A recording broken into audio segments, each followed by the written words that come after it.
Chapter 451 Bone Weave. Bone Weave. Sunny let the sound of it echo in his mind, overwhelmed by a feeling of savage joy.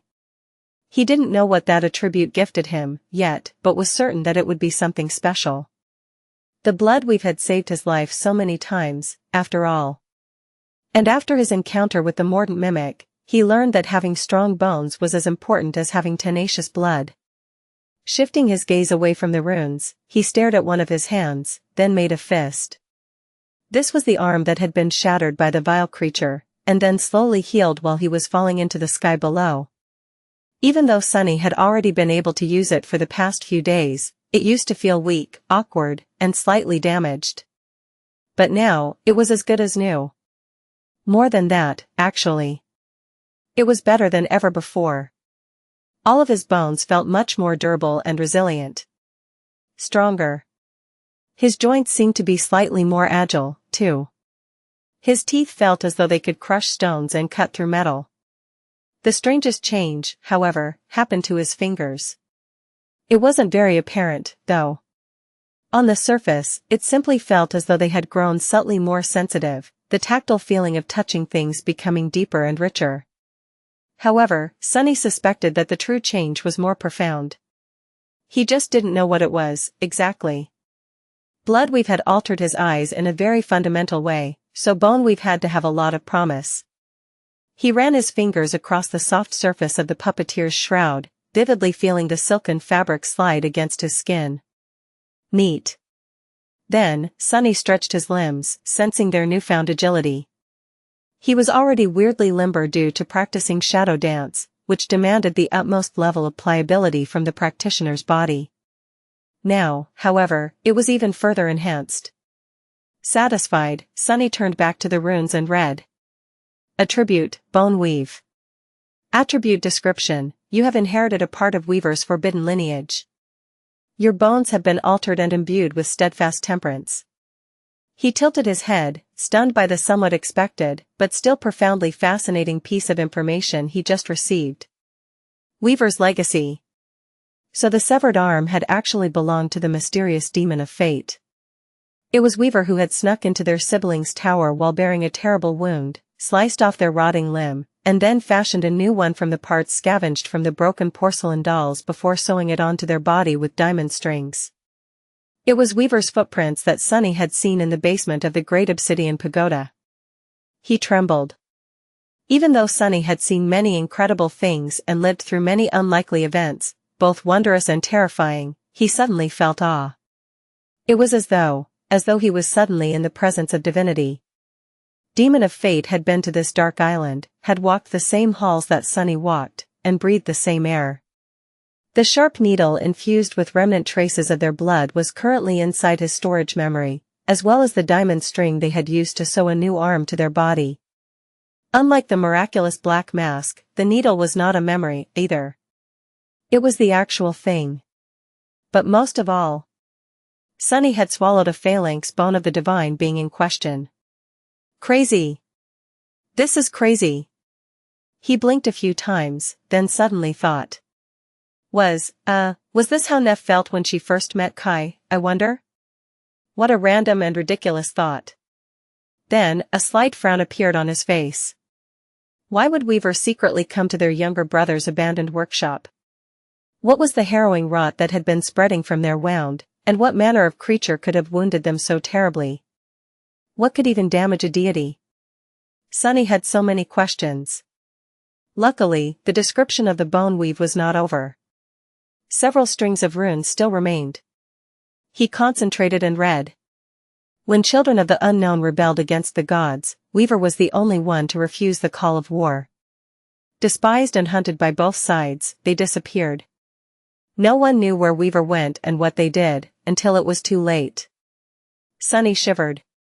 A few things became more clear from this short description. Firstly, it cemented his suspicion that, at some point in time, the 7 demons, children of the mysterious unknown who were also strangely described as having created themselves, had waged war against the gods. Or, rather, 6 of them, since Weaver apparently decided to not join either side in this conflict. Secondly, Weaver's reluctance to participate in the war had landed them in big trouble with both the gods and the other demons, unsurprisingly. One side would have seen the demon of fate as one of the enemies simply by virtue of them being a demon, while the other would have seen them as a traitor, for that same reason. That could potentially explain how Weaver ended up being ghastly wounded, and why they had to sneak into the obsidian tower in secret. These two pieces of information were extremely fascinating, but it was the third one that gave Sunny pause. No one knew what Weaver did, until it was too late. That sounded so ominous. That made it seem as though Weaver alone had turned out to be more terrible than both the 6 demons and the 6 gods combined, in the end. What exactly had Weaver done? Sunny really wanted to know the answer to this question, and not only out of idle curiosity. He was carrying 2 parts of Weaver's lineage inside of him now, after all. The lineage that was described as being forbidden. Was the reason for that connected to what Weaver had done? Just as always, the answers Sunny had received brought him a swarm of new questions. Curses. With a sigh, he dismissed the runes and stood up. There was no sense in pondering about that now, not without finding more information, both about the demons and the gods. After all that had transpired, he was incredibly tired and hungry. But mostly hungry. With a resentful sigh, Sunny gave Saint a sign to follow and headed back toward the first level. Chapter 452 Above and Beyond. Several days later, Sunny was sitting on a piece of broken furniture in the central hall of the first level of the obsidian tower. The covetous coffer stood near him, its lid open and its sharp teeth revealed. He was holding the cruel sight in his hand. The silver blade of the somber spear was incandescent with white radiance, infused with divine flame. Sunny was currently using said divine flame to roast a piece of repulsive, slightly rotten black meat. That was the last piece of mimic's flesh he had stored inside the coffer before taking a plunge into the ocean of merciless stars. Saint was also nearby, staring into the distance with her usual cold indifference. He glanced at her, then sighed. Sorry that I haven't fed you in a while. The shadow did not react to his words in any sort of way. Sunny continued to talk, though, unbothered by the taciturn demon's apparent lack of interest. Hey, that's not true. It is not my fault. Blame my incredible luck, instead. What can I do? The memories I find are just too incredible. How can I let you eat them? I can't. He grinned, then threw a dubious look at the sizzling black meat, and sighed. I guess it's done. Dismissing the cruel sight, Sunny brought the meat to his mouth and took a bite out of it. As he chewed, an absolutely miserable expression appeared on his face. Ah, that's the stuff. I tell you, Saint, this meat absolutely delicious. I pity you, really, for being unable to taste this divine. Oh damn it, how can anything be so vile? This divine dish. It's the best devil steak you can possibly eat in a lifetime. Just a single bite can really change your life. For the worst. At least chewing the damned thing was much easier now. Before the acquisition of bone weave, eating mimic's meat felt like gnawing on an old leather boot. It felt pretty much the same now, but Sunny's teeth were different. They were able to slice and cut through the tough meat of the devil with ease. Plus, it wasn't raw. That was already a reason to celebrate. Feeling his eyes tearing up from disgust, Sunny glanced at Saint and forced the smile to remain on his face. I see you are left speechless by my culinary skill. Fair, fair. However, in the next moment, a voice suddenly resounded in the darkness of the obsidian tower. You actually survived. Sunny choked on a piece of the vile meat. For a second, he thought that his loyal shadow had only been pretending to be mute all this time, instead simply choosing not to speak to him. But no, he recognized the voice. Sadly, it wasn't Saint. It was Mordred. The Prince of Nothing was back. Thank gods. Sunny had been burdened by being all alone on the dark island much more than he was willing to admit. Even though he didn't trust the mysterious voice, he felt relieved to hear it. Swallowing the meat, he took a sip from the endless spring, then looked around the hall and said. As you can see. Although, Being the honest to a fault young man that I am, I have to admit that it wasn't easy, or pleasant. In fact, I can hardly believe that I survived myself. He glanced at his body, which was still in a rather sorry state. His burns were healing, but much slower than they would have usually healed. Even though the divine flame had not touched him directly, just the heat radiated by it was enough to leave long-lasting traces that even Bloodweave wasn't able to remove fast. Mordred remained silent before speaking again, as he usually did. When his voice appeared, it was full of genuine surprise. "You really found the rift in the ocean of flames?" Sunny shrugged. "As it turned out, I was more or less falling toward it the whole time. But even then, I almost burned to death trying to reach it. My most powerful memories were heavily damaged, and I only survived thanks to a bit of luck." Which was technically true, although not nearly all of the truth. The mysterious prince hesitated, then asked, "Where are you now?" Sunny tilted his head. How much of my surroundings can he perceive, I wonder? The first thing that Mordred had ever said to him was ask why it was so dark, so he probably could see something, at least. "Can't you see where I am?" The voice answered, most likely honestly. "I can see a big hall filled with ancient, broken things." That doesn't tell me a lot, though. Makes sense.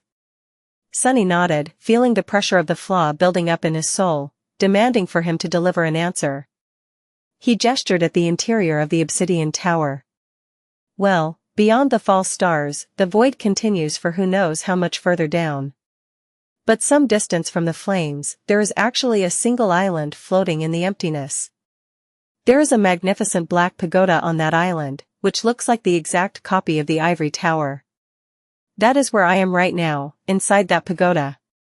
Then, Sunny scratched the back of his head, and added, "But anyway, how come I can still hear you? Haven't you told me that your voice would not reach beyond the stars?" Mordred sighed. "That was what I thought.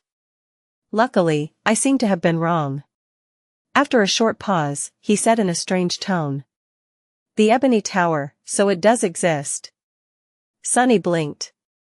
"I guess it's one way to call it." Then, however, a complicated expression appeared on his face. "Wait, you knew about it?" The mysterious prince remained silent for a bit, then answered.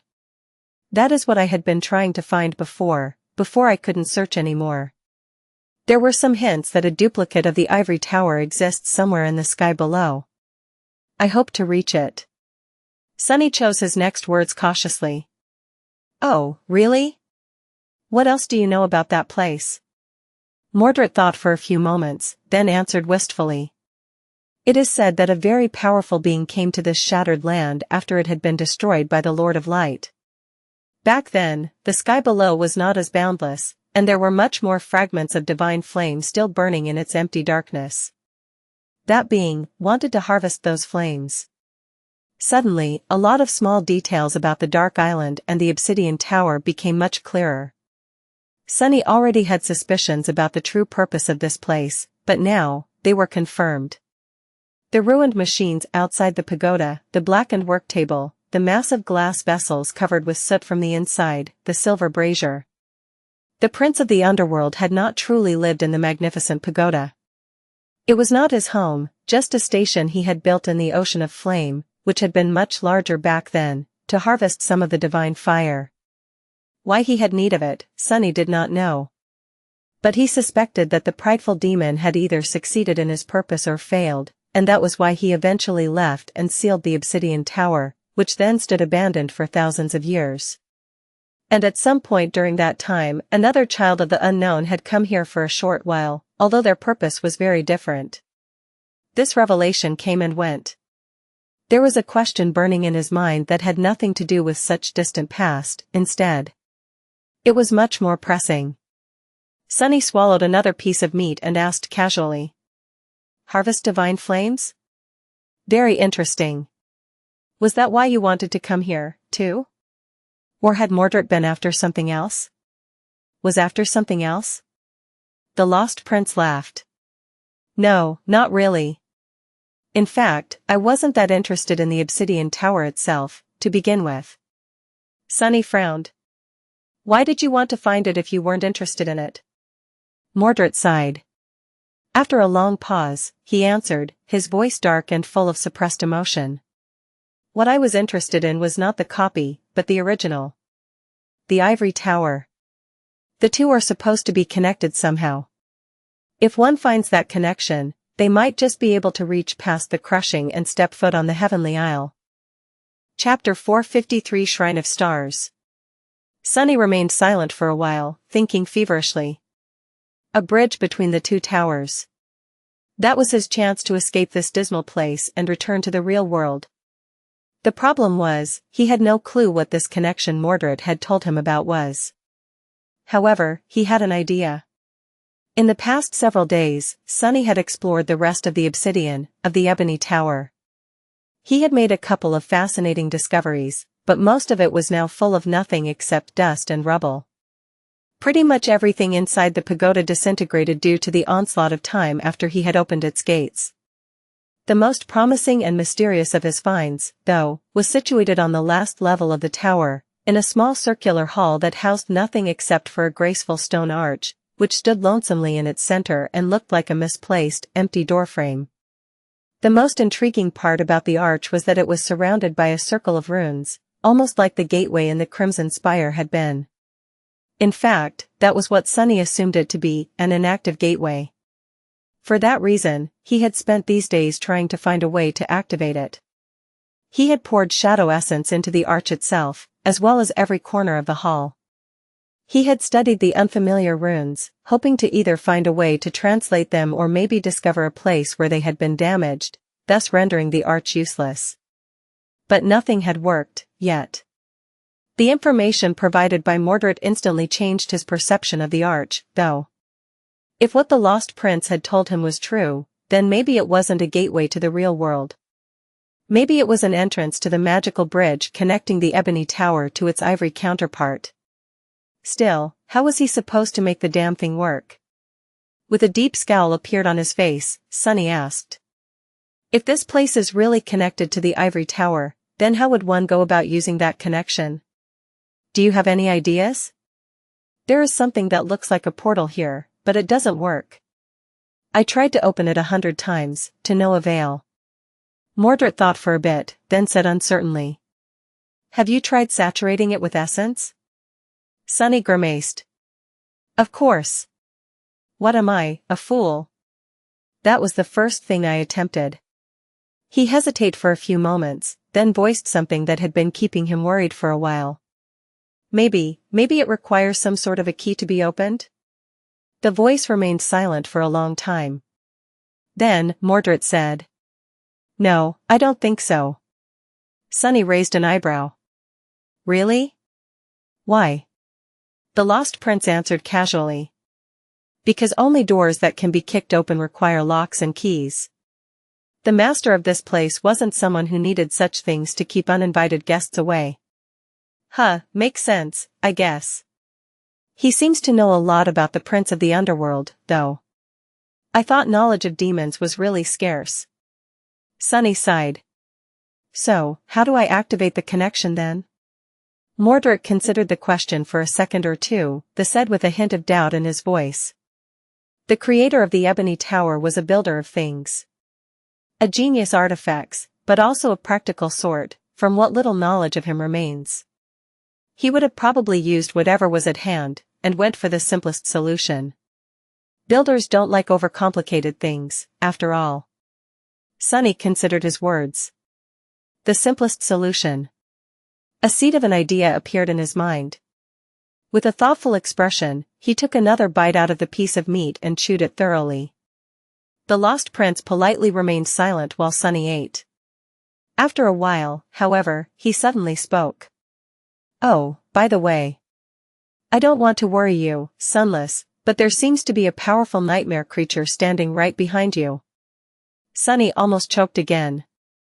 If not for the fact that he was looking both forward and back at the same time with the help of the shadows, he would have jumped and summoned the cruel sight immediately. But he knew that there was no one behind him. Except for Saint. He swallowed the foul meat, then smiled weakly. Curses, you almost gave me a heart attack. That's not a nightmare creature. Can't you differentiate a real demon from an echo? Mordred remained silent for a bit, then said with amusement. She is your echo? Fascinating. Sunny frowned. What's so fascinating about it? However, there was no answer. The mysterious prince was gone once again, disappearing as suddenly as he had appeared. Usually, Sunny was irritated by this annoying habit of his, but this time, he was glad. Sunny couldn't wait to go back to the 6th level, but didn't want Mordred to see what he had found on the level before. He still didn't trust the lost prince, even though Mordred had been nothing but helpful up until now. Extremely so, in fact.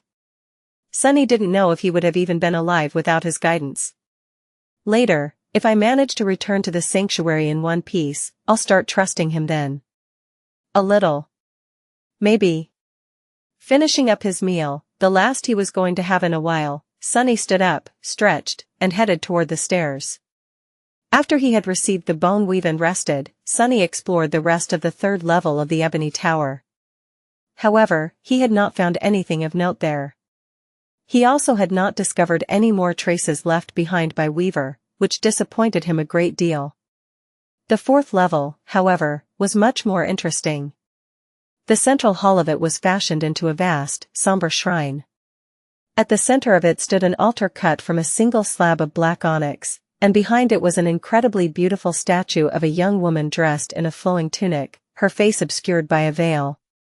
The young woman was holding a star in one hand, and a bolt of lightning in the other. Sunny was pretty sure that she was none other than Storm God, also known as the goddess of black skies. Deity of the oceans, of the depths, darkness, stars, travel, guidance, and disaster. Which was really interesting. Why would the prince of the underworld build a shrine to his sworn enemy at the very heart of the Ebony Tower? Their relationship, it seemed, was not as simple as Sunny had thought. He had been much more interested in the altar itself, though. After finding the shrine, Sunny had tried to place magical coins on the onyx surface, and even spilled a bit of his blood on it. But this time, the gods had not answered. The coins, too, simply remained laying on the altar instead of turning into shadow essence. It seemed that the altar was not mystical at all.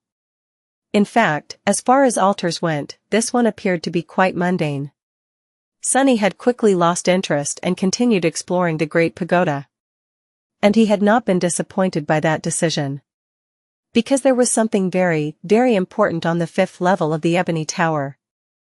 Chapter 454 Hope. The 5th level of the Ebony Tower had almost killed Sunny. It was completely empty, its black walls drowning in darkness and unadorned. There was no dust, no ruined pieces of furniture, tools, or strange metal devices. Not even lanterns.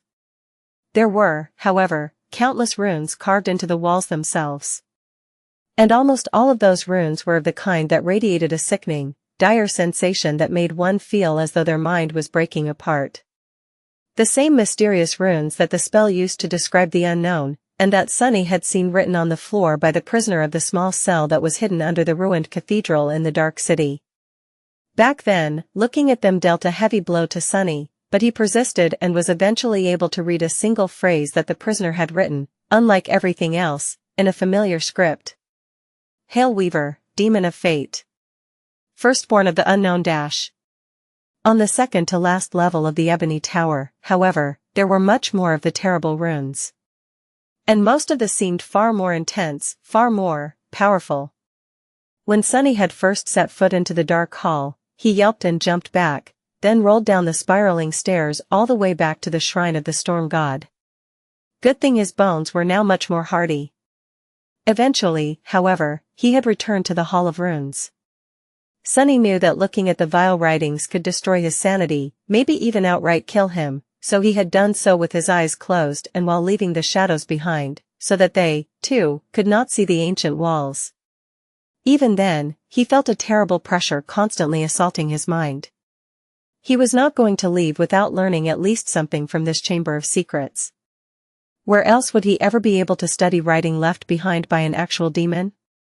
So, he tried to limit the scope of what he saw and glance at the obsidian walls, one little section at a time. The experience was nothing short of horrid, but at least tolerable. And only when Sunny summoned Weaver's mask was he able to look at the portions of the hall without feeling like passing out or falling down in a fit of convulsions. The forbidden runes turned less dreadful, but did not give up their secrets. He didn't know their language, after all. The spell, too, either refused or failed to translate them. His exploration, however, was not for naught. Because, while slowly moving around the dark hall, he discovered something extremely valuable. It was a map. Or rather, a strange semblance of one. Both the runes and the images constituting the map were cut into the stone, their lines smooth and deep. Sunny did not know what tool the prince of the underworld had wielded to leave these markings behind, but imagined him simply using his nail to cut into the indestructible stone that even divine fire couldn't destroy. At the center of the map, jagged mountains were depicted, shrouded by mist. Directly south of them, an island with a familiar silhouette of a graceful pagoda floated above flames. Even further south, separated from the mountains by a vast emptiness, was a mighty castle. Far to the west, a snowy peak stood near a fuming volcano, and nestled between them was an arched bridge. To the southwest, a strange ship floated on ghostly waves. Southeast of the mountains, divided from them by a long stretch of nothingness, a perfectly symmetrical pyramid was cut into the obsidian wall. And lastly, to the north, further away than any other image, above all of them, was a familiar shape. A fearsome mask stared at Sunny, crowned with 3 horns. Weaver's mask. The map was strange, however, because the areas she depicted seemed disconnected, somehow. There were no borders, no terrain, no measure of distance between them. The ideas of north, south, east, and west were only something Sunny had assigned to the map out of habit. Truly, it could have been the exact opposite, or impossible to apply to the logic of the map altogether. But at the same time, it fit with the geography of the dream realm as he knew it, somewhat. Each of the images had an inscription near them, written in a runic language that Sunny had trouble understanding. It was similar to the one used by the spell, but also different enough to make translation either impossible or difficult. But even without reading the inscriptions, he easily guessed what the images meant. The mountains depicted in the center of the map were, of course, the Hollow Mountains. Even if the image itself was only familiar, their closeness to the Ivory Tower cemented that conclusion. The Ivory Tower, of course, represented the Chained Isles. The castle to the south had to be Bastion. Although Sunny had never seen it with his own 2 eyes, he knew its silhouette and appearance from childhood, just like any other human in the real world. Its likeness was the stage for countless dramas, movies, and webtoons, after all. Similarly, he recognized the great stone bridge nestled between a snowy peak and a raging volcano. It was the road to Ravenheart, the great citadel ruled by Clan Song. Knowing the position of Bastion and Ravenheart, it wasn't hard to surmise that the ship sailing on the ghostly waves represented the Storm Sea, where the citadel of the 3rd great clan, House of Night, was located. Sunny had no idea what the pyramid to the east represented. The 7th image, however, was rather clear. It meant Weaver. By knowing who it described, he was also able to translate the inscription near the depiction of the mask. It read, Fate. There was another symbol near it, though, which meant something akin to a question mark, an inquiry. So, actually, it was fate? Basically, even the prince of the underworld had no idea where his eldest sibling lived. And this was what the images were, in Sunny's mind. They represented the 7 demons, or rather, their domains. Which was nothing short of tantalizing in and of itself, but also meant several things. Firstly, that the 3 great clans had inherited their citadels from 3 demons, or at least built their strongholds in the regions of the dream realm where demons had once dwelt. Secondly, that the underworld, most likely, was situated beneath the Hollow Mountains. This death zone was the very dark and cavernous domain to which the prince of the underworld had retreated after his conflict with the gods of the black skies. And lastly, that the ruler of the beautiful and prosperous land that had invoked the wrath of Sun God and doomed their kingdom to destruction, and eventual transformation into the Chained Isles, was a demon, as well. Coincidentally, the inscription cut into the stone near the image of the ivory tower was the only one after that of weavers that Sunny was able to translate, since the runes closely resembled those usually used by the spell. It was desire. The other meaning of the runes, however, was hope. The ivory tower had once belonged to the demon of hope. Chapter 455 Doorway to Heaven. That revelation had given Sunny a lot to think about. The demon of hope, or desire. A demon whose power was most likely tied to souls and mind. What act could such a being have committed to cause Sun God to destroy their whole domain? And what had happened to that being after?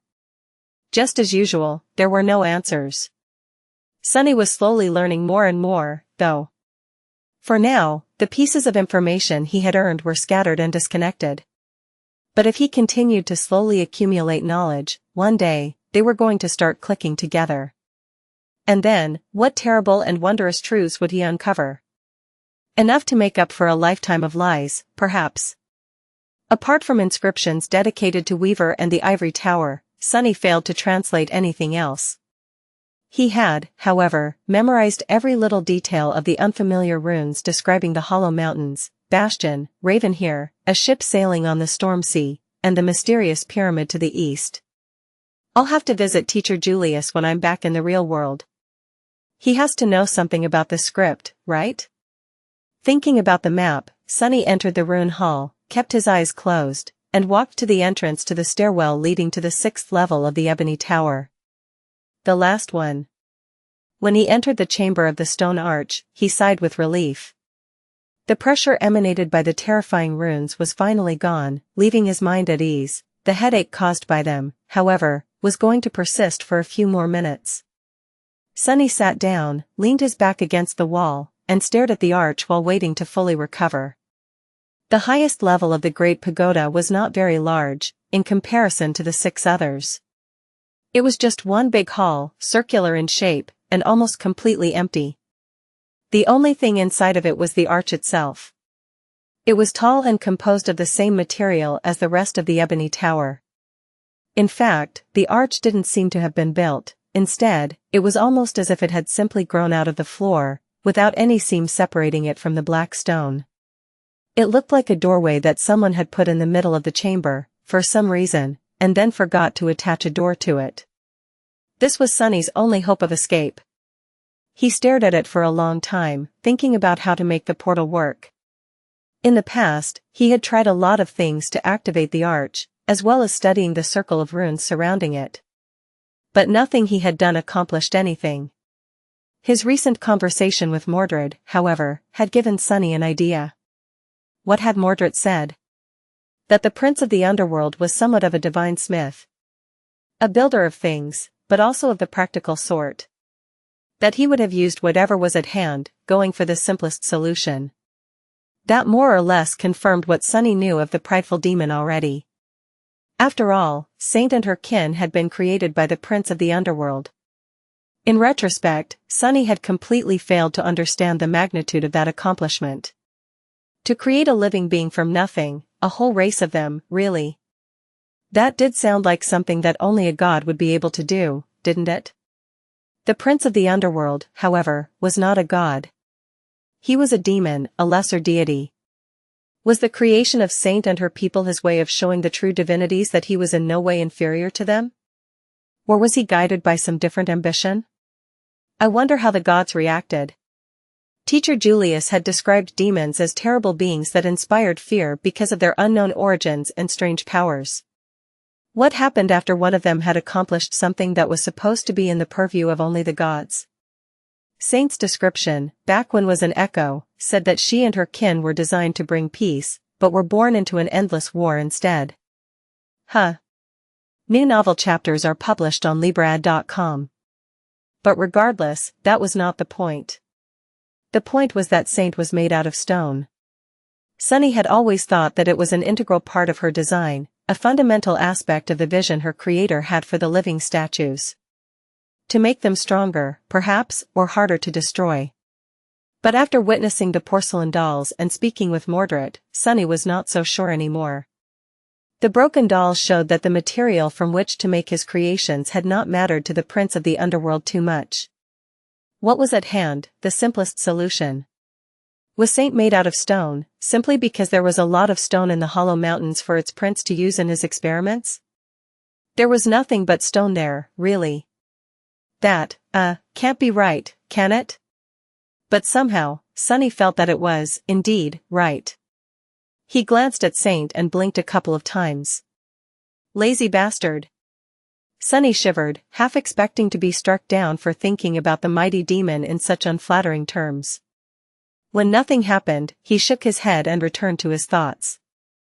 There was plenty of stone in the hollow mountains, but there was literally nothing around the ebony tower. But what about in the past?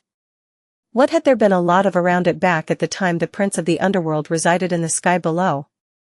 What would he have used to power his magical engines? This pagoda had been built to harvest divine flames, after all. Feeling the headache finally retreat, Sunny stood up and walked over to the arch. Then, he summoned the cruel sight, activated the dark mirror enchantment, and poured his essence into it, watching the silver blade become infused with incandescent white light. Then, he hesitated for a moment, and lightly pressed the tip of the somber spear against the cold black stone. Immediately, it was as though the floodgates had been open in his soul. The shadow essence flowed into the cruel sight, and through it, the divine flame flowed into the arch. Sunny staggered. In just a few seconds, all of his essence was spent. However, the portal did not open. Something in the hall did change, though. The circle of runes surrounding the obsidian arch began to glow with weak, shimmering light. That light was dim and barely visible, but it was, without a doubt, there. Sunny stared at the runes for a long time, and then a wide grin appeared on his face. Bingo! Chapter 456, Leaving Nothing Behind. For the next few days, Sunny's life became rather monotonous. He would meditate while circulating the shadow essence through the coils of the soul serpent to enhance the speed of its recovery, pour it into the obsidian arch, and repeat the process. With each cycle, the runes surrounding the portal became brighter and brighter. The portal was slowly coming to life, filling Sunny with hope so intense that he struggled to contain it. He had no doubt that he would be able to activate the arch. And then, he would go to the ivory tower, find a way to descend back to the chained isles, somehow, and return to the real world. And buy a new refrigerator. And stock it with all kinds of food. Sitting on the stone floor of the highest level of the ebony tower, Sunny looked at the covetous coffer, which stood nearby, with a resentful expression. He knew full well that there was no meat left there, or any other kind of food. Who knew he would miss the vile flesh of the mordant mimic one day? I guess one should never say never. Sunny was close to fully replenishing the shadow essence, so his thoughts began to wander. Out of boredom, he dove into the soul sea, stared at the shadows for some time, then paced around, then summoned some of his memories and read their descriptions for the 100th time, then stared at the looming black suns of his shadow cores, then paced some more, then summoned a few other memories. Boring, so boring. After a while, something finally attracted his attention. The runes of Weaver's Mask had apparently changed a little. Before, there was a, in place of the name of its third enchantment. After Sunny had activated that enchantment, almost frying his brain in the process, the name changed, however. He blinked a few times, then looked at the runes again. Did I read it right? But no, there was no mistake. The first two enchantments were just as before, Mantle of Lies, and Simple Trick. The third one, however, now had new runes describing it. Memory enchantment, Where is my eye? Where is my eye? Enchantment description, helps the wielder peer into the tapestry of fate. Sunny looked at the runes with a deadpan expression for a few moments, and then laughed so hard that it threw him out of the soul sea. Oh gods, where is my eye? Priceless. By the time he was done laughing at Weaver's strange naming sensibility, the cycle of restoring the shadow essence was complete. Sunny shook his head, smiled, then stood up and summoned the cruel sight. By now, the circle of runes was burning with a furious white radiance, turning the somber black hall into a stark tapestry of darkness and light. It seemed as if the air inside the arch was rippling slightly, hazy from heat. He walked toward the obsidian arch and, without wasting any time, touched it with the tip of the silver spear. Once again, his soul essence was devoured at terrible speed. This time, however, only half of it was consumed.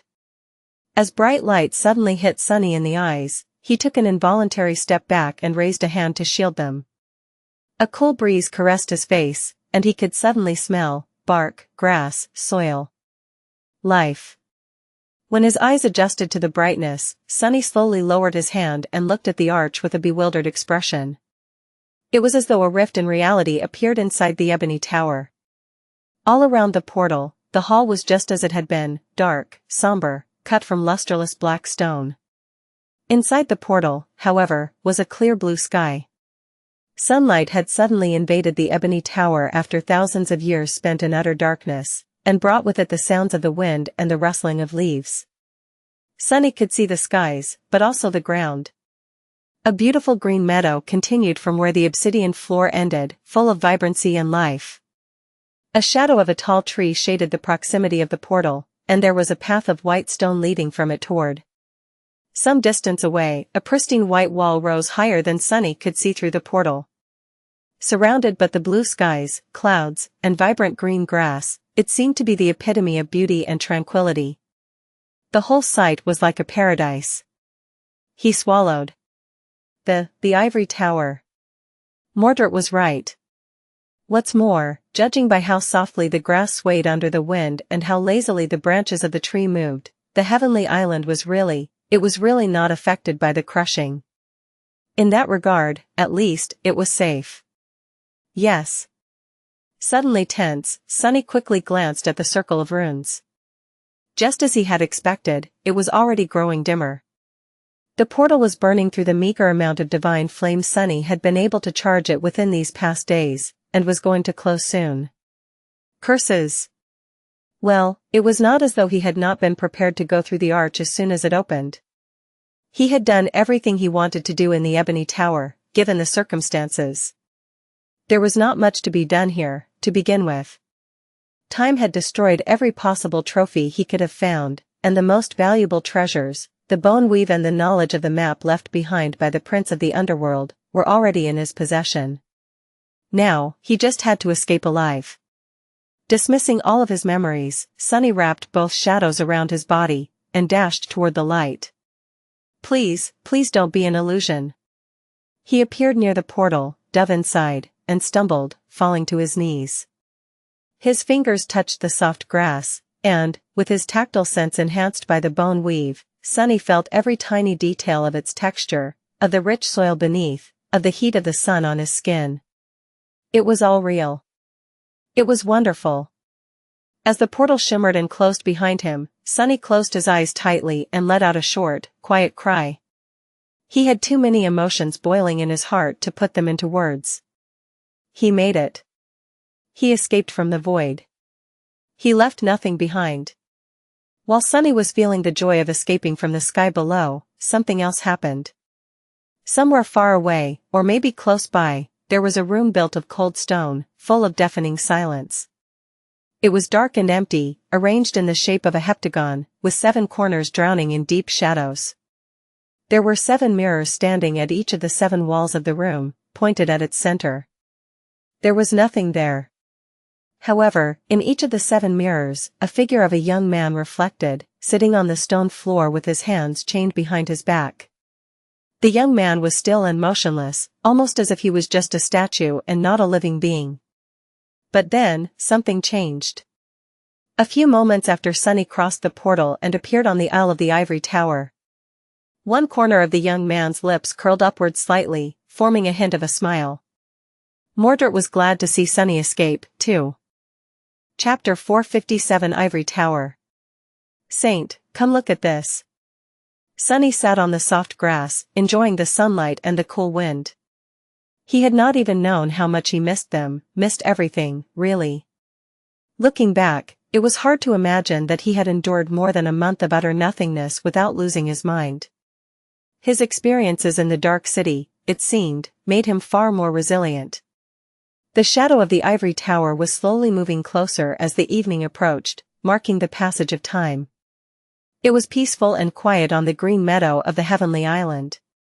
Answering his call, the taciturn demon appeared nearby and stood silently, observing the magnificent white tower.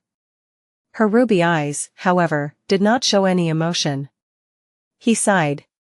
"Well, I think it's lovely." The soaring island was not very large, so Sunny could more or less see its edge not too far away, surrounded by floating slates of shattered marble. There was a meadow on this side of it, a grove that rustles under the wind, and a graceful gazebo built of the same white material as the ivory tower itself. The stone arch inside of it was also white, and empty. The portal was gone. Some distance away, connected to the gazebo by a stone path, stood the magnificent great pagoda that had once belonged to the Demon of Hope. If its copy in the sky below was somber and ominous, the original was the complete opposite. It was beautiful, graceful, and slightly surreal, as if too sublime to exist in the mortal realm. In a sense, it did not. Something about the ivory tower made Sunny uneasy, however. He couldn't quite describe the feeling, but it was as though he simultaneously felt pulled toward it and threatened by it. The sensation did not come from his intuition, but more so from the deepest corners of his soul. It was rather strong. And there was also something strange in the shape of the tower itself. There was a weird thing that went around the base of it, circling the whole perimeter of the great pagoda and disappearing from view. That thing was almost of the same color, but slightly less pristine, and made out of long and weathered sections. After looking at it for a while, Sunny finally realized what the thing was. Bone. Wrapped around the tower was what remained of the tail of some giant, dead creature. He frowned. Good thing it's dead. I hope it remains this way. Sunny sighed, used the cruel sight to help himself stand up, and headed toward the edge of the island. Saint followed, putting the blade of the midnight shard on her shoulder. Reaching it, he cautiously looked down and saw the disjointed patchwork of the chain dials far below. From this high, they looked like pieces of a beautiful mosaic that someone had laid out on the backdrop of velvety darkness, with a scattering of radiant stars shining in between. Sunny gazed down for a while, then picked up a rock from the ground and threw it over the edge.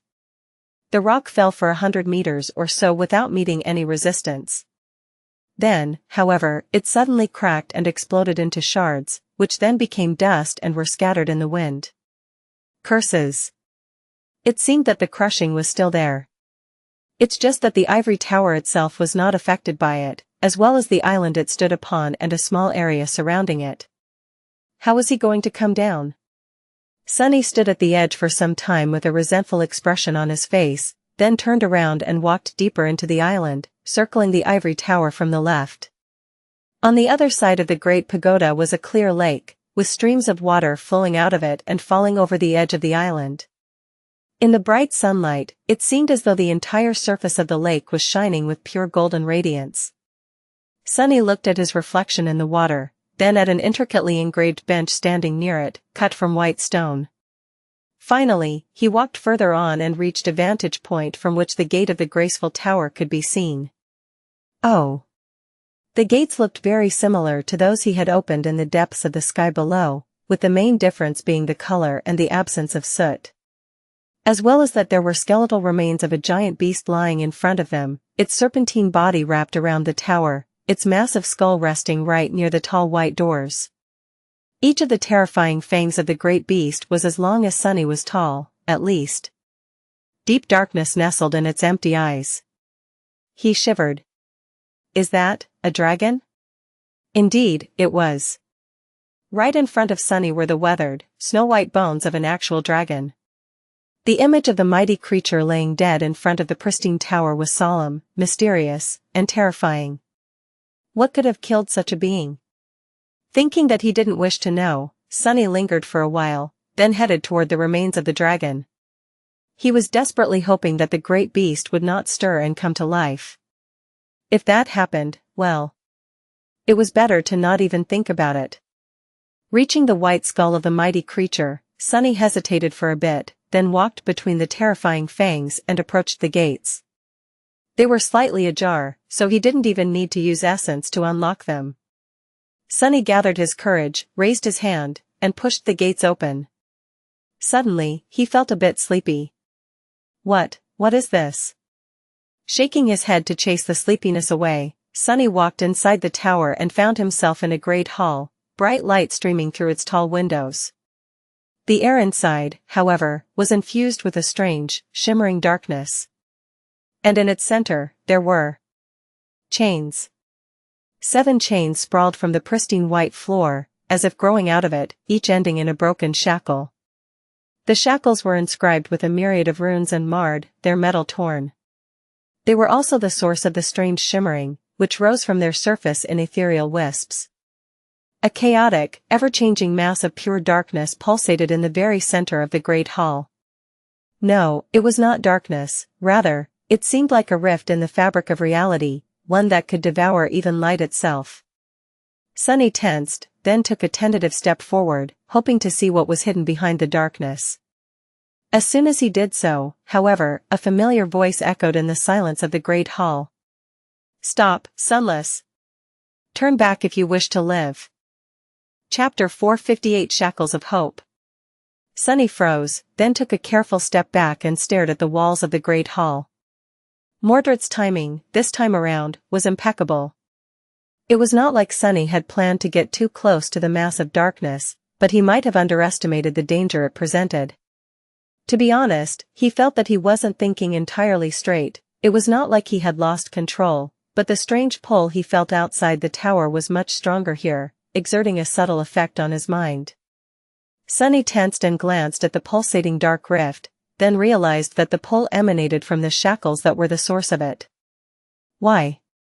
What is that thing? The lost prince remained silent for a few moments, then sighed. I really can't make sense of you. Sunny blinked. That was not the answer he had expected. What is that supposed to mean? Mordred answered with a bit of doubt in his voice. Nothing, really. It's just that, some things about you suggest a certain background, but then there are as many contradictions. Don't you know what a seed of nightmare looks like? Sunny jumped back, then cautiously looked at the mass of shimmering darkness again. So, that was a seed of nightmare. A vile manifestation of the spell that grew in the dream realm and eventually blossomed, opening a gate to the real world for the nightmare creatures to enter. The thing that awakened were supposed to seek out and destroy by challenging the nightmare contained within. No wonder it exerted a pull on him. He scowled, then said with annoyance. How am I supposed to know what a seed of nightmare looks like? I only became an awakened a few months ago. Mordred spoke in his usual polite tone. Have your clan elders not taught you anything? Sunny opened his eyes wide, a shocked expression appearing on his face. Clan? What clan? Do I look like a legacy to you? The lost prince did not answer, letting Sunny boil with outrage and silence. Eventually, he slowly exhaled and asked dejectedly. Anyway, are you sure that that's what it is? Mordred lingered for a long time, then said quietly. I am. I searched for it for a long time, after all. Hearing these words, Sunny frowned. What? Wait, is that why you were trying to reach the ivory tower? To challenge a nightmare? He rubbed his face in frustration, trying to find a way to make sense of that statement, then shook his head. Why the hell would you do that? There's no shortage of seeds of nightmare everywhere in the dream realm, ones that are not hidden behind endless voids and oceans of divine flame. These things were not so numerous that one stumbled on one every day, but also not so rare to go to this lengths to reach one. What had Mordred been thinking? The lost prince answered after a short pause, his voice slightly amused. You are not a legacy, indeed. Sunny let out a heavy sigh. Either you are extra obscure today, or I can't understand you for some reason. What do legacies have to do with any of this? Mordred thought for a bit, then said. This seed of nightmare is a very, very special one. What is he going on about? The only thing that differentiated seeds, in Sunny's mind, was their category. A Category 2 seed would blossom into a Category 2 gate and contained a second nightmare. If an awakened challenged it and passed the trial, they would become a master. If a master challenged a Category 3 seed and survived the third nightmare, they would become a saint. The same thing went for sovereigns, although there only had been 3/4 nightmares conquered in all of human history, as far as Sunny knew, and he knew more than most people. How could a seed be special? As if guessing what he was thinking about, Mordred spoke. There are a lot of master, but not all masters are equal. There are a few dozen saints, but not all saints are equal. And similarly, there are numerous nightmares, but not all nightmares are equal. Sunny scowled. How so? Is it easier? More difficult? The Lost Prince sighed. Neither. As far as the difficulty of the trial is concerned, the spell is always fair, in its own perverse way. However, that doesn't mean that the outcome is always the same. What enemies you vanquish determine what memories and echoes you receive. What battles you fight determines what experience you will bring back. Sunny thought back on his own arsenal of memories, and had to admit that the more unique nightmare creatures he had thought, the greater the reward was. In that sense, challenging a unique nightmare would certainly pose more risk, but also promise a greater boon. Add the existence of the lineage memories into the equation. A deep frown appeared on his face. Mordred, however, was not done talking. But more than that, the nature of the nightmare you challenge determines what knowledge you will receive, and what secret you will be able to glean. As a researcher, you should know that the lessons humans can learn from the decrepit ruins in the dream realm are not that profound. Where do you think most of our knowledge comes from? It comes from the stories people bring back from their nightmares, of course. That made sense. There were actual natives of the dream realm out and about in the nightmares, after all. Like Oro of the Nine. Even if he was really just an illusion created by the spell was no simple thing. Most of the knowledge Sunny possessed was built on the foundation of what he had learned from the noble swordsman and scholar. How much more would he know if he had gone into the nightmare with the intention to not only survive, but also learn? Sunny glanced at the dark seed. It had grown in the tower that had once belonged to one of the 7 demons. What mysteries would such a nightmare reveal? Mordred gave him time to think, then said in an even tone. For that reason, legacy clans, not all of them, but the truly powerful ones, select the nightmares for their members to challenge very carefully. Sunny lingered for a bit, then raised an eyebrow. What crazy clan chose that cursed seed for you to try and find, then? The Lost Prince laughed. Oh, no. No one had wished for me to seek it. It was my decision alone. In fact, I suspect that only 2 people in both the waking world and this one know about its existence. Me, and now you. He chuckled again, and then added. But that is what makes it so special, as well. None of them could have learned of its existence, reached it, and taken its rewards as their own. After that, Mordred suddenly grew silent. He remained that way for a while, and then added quietly. Well, it's not like I managed to do it, too. He sighed, lingered for a few moments, and then added in a wistful tone. Can you imagine what secrets that seed hides? What one would learn from that nightmare? A nightmare that was created from the chains with which Hope herself had been bound. Chapter 459 Seed of Nightmare. Hope, herself. Sunny stared at the 7 chains, finding new meaning in their cruel visage and the misshapen, torn remnants of the 7 rune-inscribed shackles. So the sun god's ire had not been quelled by just destroying her kingdom. He had gone a step further, binding the demon of hope at the heart of her decimated domain. For how long? And how had she escaped, in the end? He tilted his head. So the demon of hope was chained here? Mordred answered with a hint of surprise in his voice. You know of the demons? A crooked smile appeared on Sunny's face. I do, a bit. Why wouldn't I? Although truth be told, there's not a lot of information about them, even among the Dream Realm researchers. So, the ruler that you had told me about was one of the demons? A lesser deity? Mordred kept silent for a bit, then said dejectedly. Yes. I am not sure that those two words really go together, though. I also don't know what Hope had done to earn the wrath of the Lord of Light. However, I do know that these 7 chains are what holding is the chained isles from falling into the sky below. Sunny raised his eyebrows. What? The Lost Prince sighed. People think that there are numerous heavenly chains connecting all the island, but in fact, there are only 7, and you are looking at their roots, or rather, there were only 7. Each of them had to be broken for the ivory tower to become untethered, of course. So, now the islands are linked by the fragments of the original 7 chains, many of them severed from each other.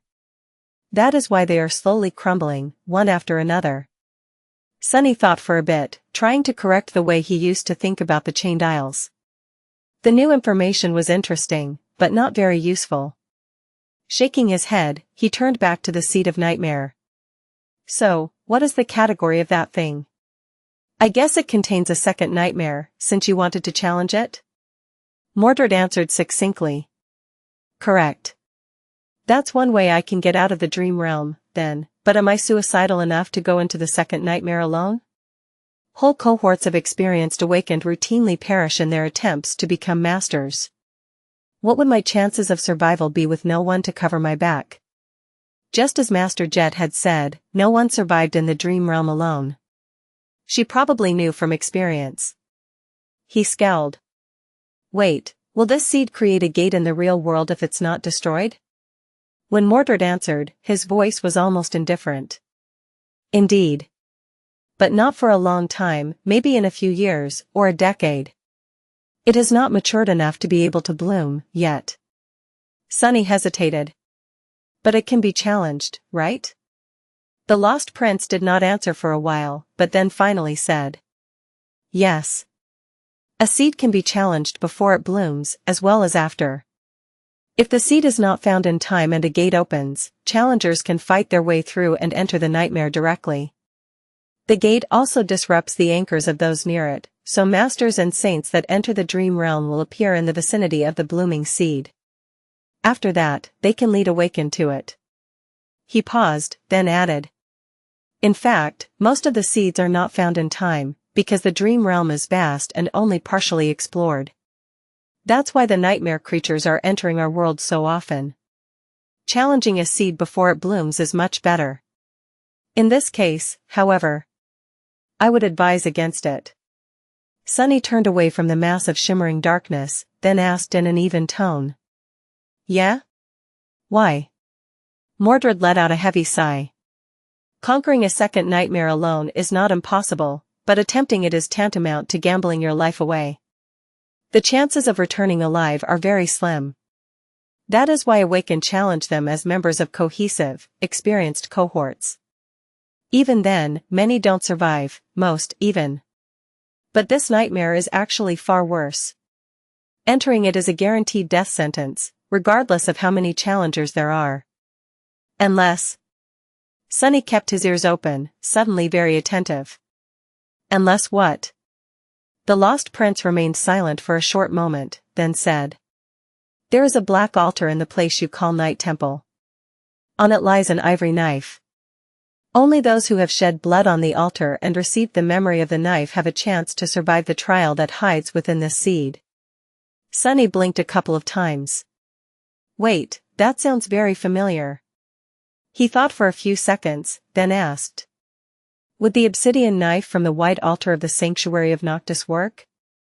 Mordred laughed. Sure. Having both would be even better, incredibly so. However, I don't know the method to receive the memory of the obsidian knife. The ritual seems to be different from the one required for the altar in the Night Temple, and I have never figured it out. You didn't, but I might have. The image of the covetous coffer appeared in Sunny's mind, full of golden coins. There were almost 1,500 of them inside.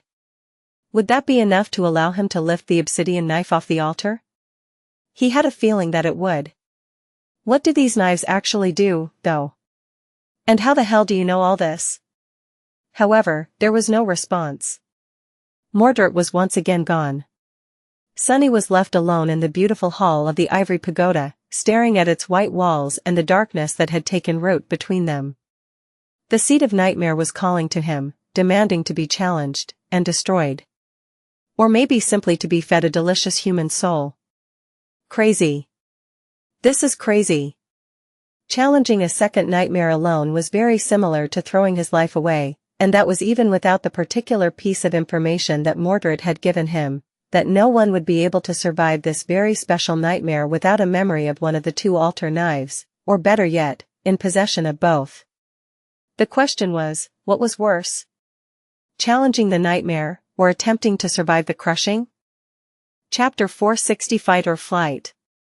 Sunny remained in the Hall of Chains for a while, looking at the seat of nightmare and the shimmering darkness that suffused it. Then, he walked outside. Full of thought, Sunny passed between the jaws of the dead dragon and slowly headed toward the lake. There, he sat on the stone bench and stared at the water with a dark expression on his face. The wind lightly caressed his face and his pale skin, soothing the few remaining burns that he had received in the sky below. Saint stood silently by his side, her graceful onyx figure reflecting in the clear waters of the lake. A heavy sigh escaped from his lips.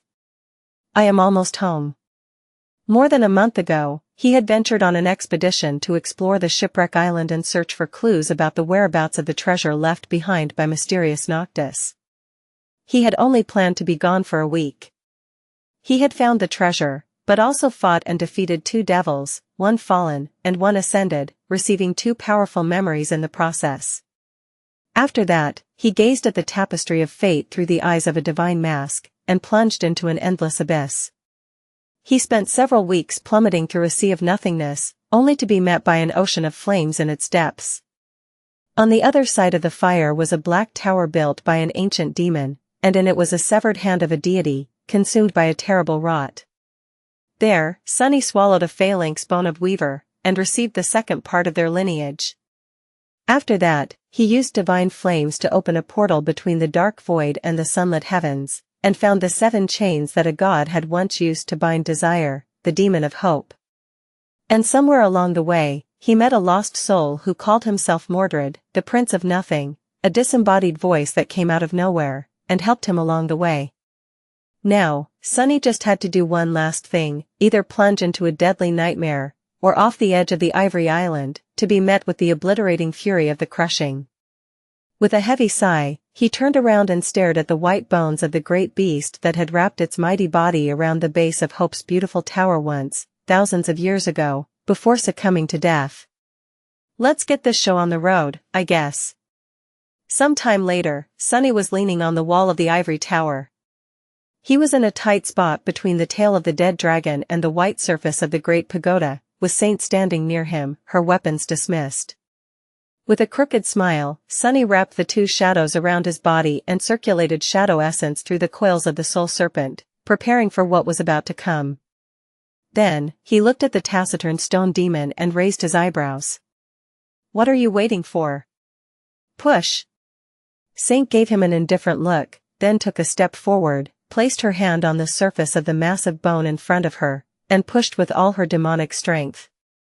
Her feet sunk into the soil by a few centimeters, but the ancient bone did not move. Until Sunny joined his shadow, that was.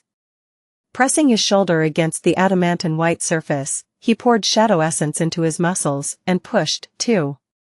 Although it felt as though the strain was going to kill him, the bone finally gave. One of the massive vertebrae comprising the dead dragon's tail rolled over, separating from the rest. Come on. Keep at it. Of course, Sunny was not going to challenge a second nightmare alone. What was he, crazy? Well, maybe he was a little. But being suicidal was not a part of his very mild, borderline charming craziness. Instead, he was going to throw a piece of the dead dragon's tail off the edge of the Ivory Island and ride it all the way down to the ground, hoping that it would survive the onslaught of the crushing. If a dragon couldn't, then what could? Put your back into it.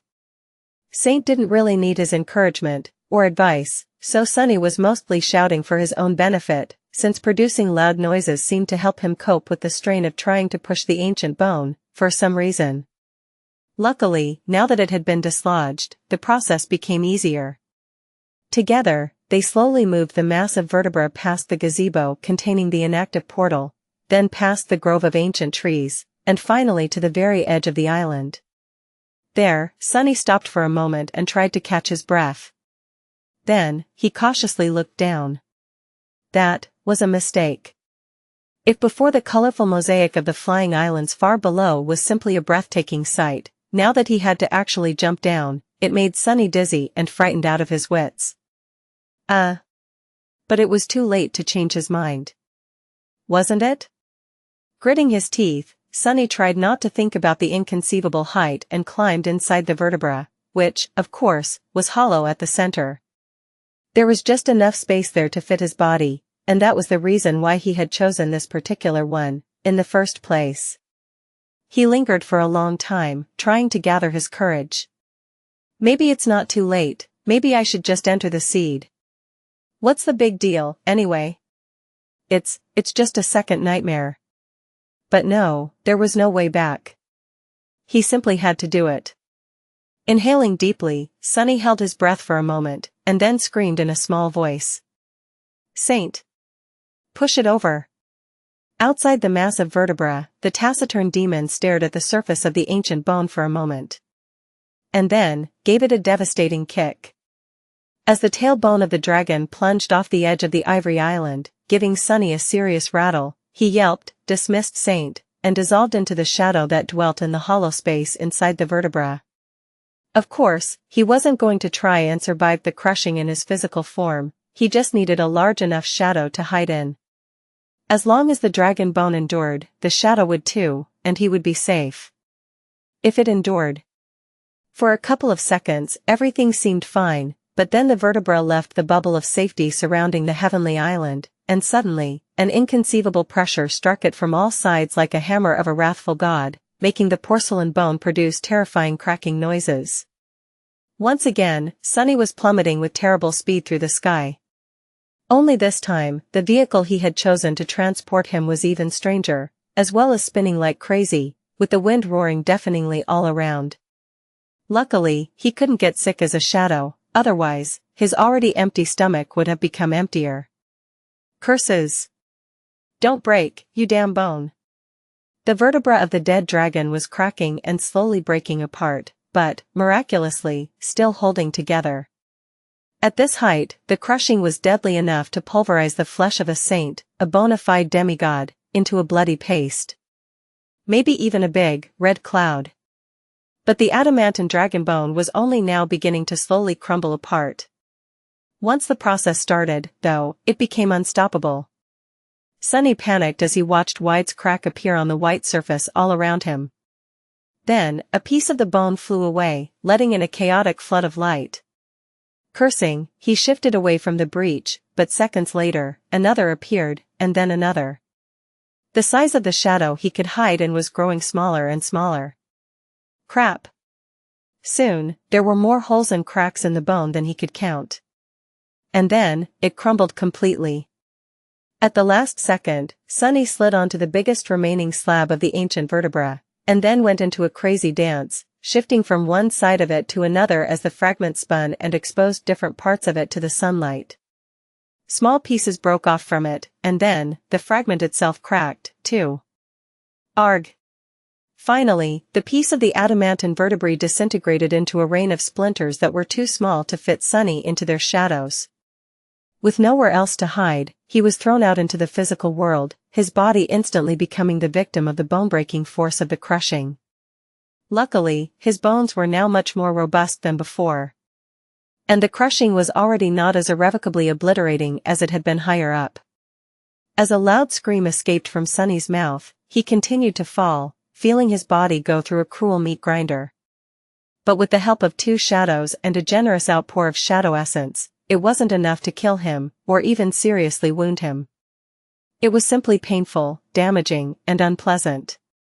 The tailbone of the dead dragon had carried him down for long enough to go through the worst layers of the crushing. Now, all he had to do was stick the landing. With a suppressed groan, Sunny struggled to control his fall and finally managed to stabilize his body, preventing it from spinning madly. The chained aisles were now much, much closer than they had been before. In fact, he could even recognize a few nearest ones. "Don't you dare miss, you pale bastard." He really didn't want to repeat the whole damned process again. Summoning the Dark Wing, Sunny waited for a second for the dragonfly cloak to activate its enchantment, and then slowly started to turn his fall into a glide. A single thought rang in his mind. "I made it. I actually made it, crap, I really did."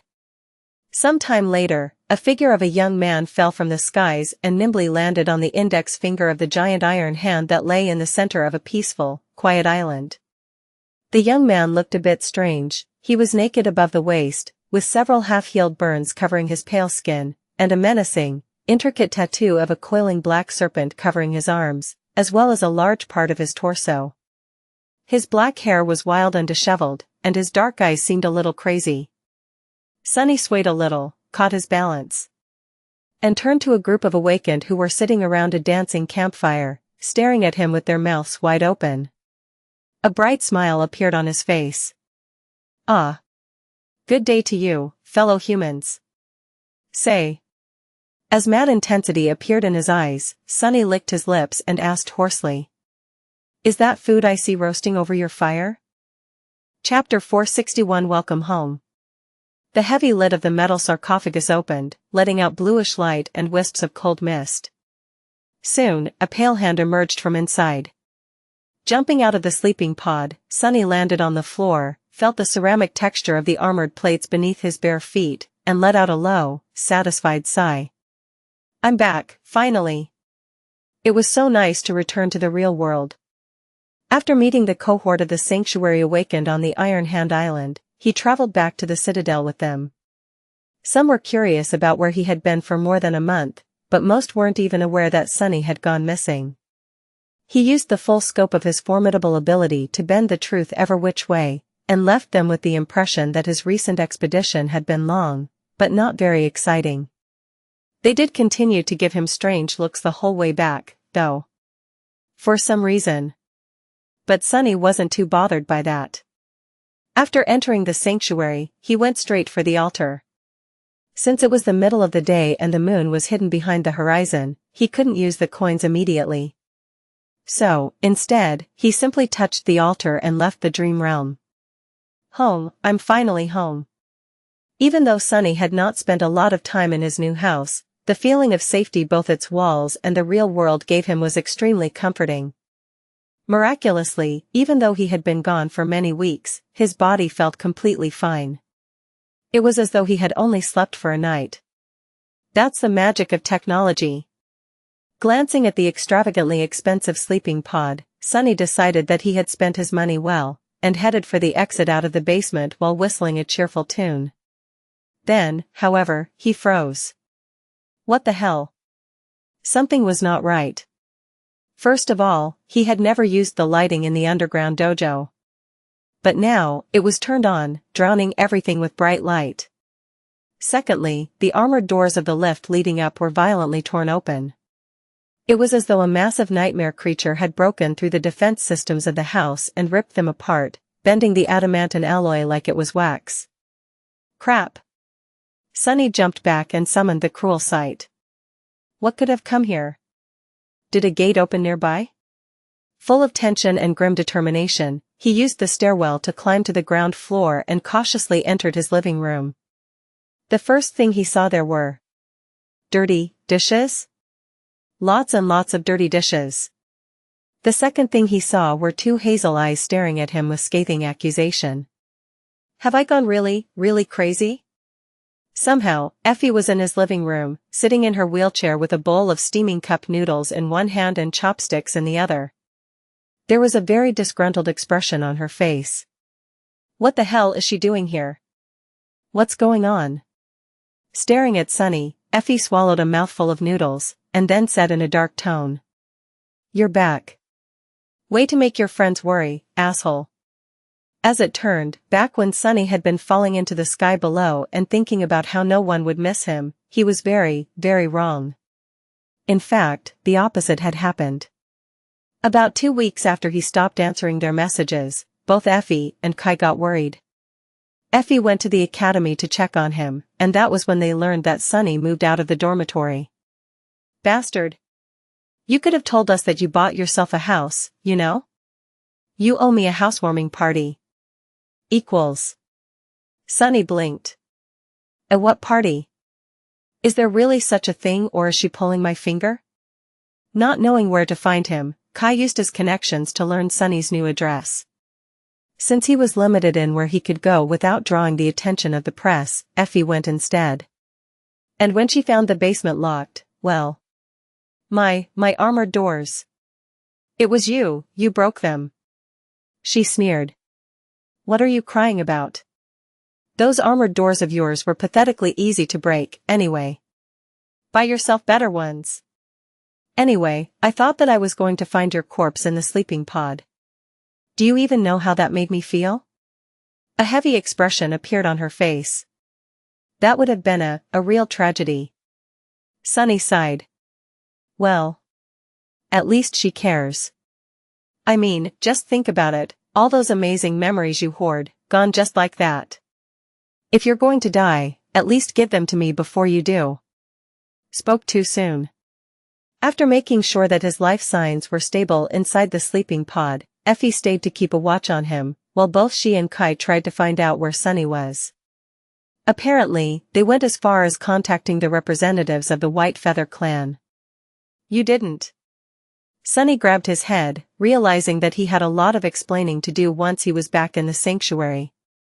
A cohort of random awakened was one thing, but if Saint Tyrus herself was aware of his disappearance, things were going to get much harder for him. Effie snorted. Of course we did. We also contacted Cassie and her fire keepers, since they have a cohort in that remote hellhole you are anchored at. But even she didn't know where the hell you have disappeared to. Curses. They even brought Cassie into it. Sunny groaned.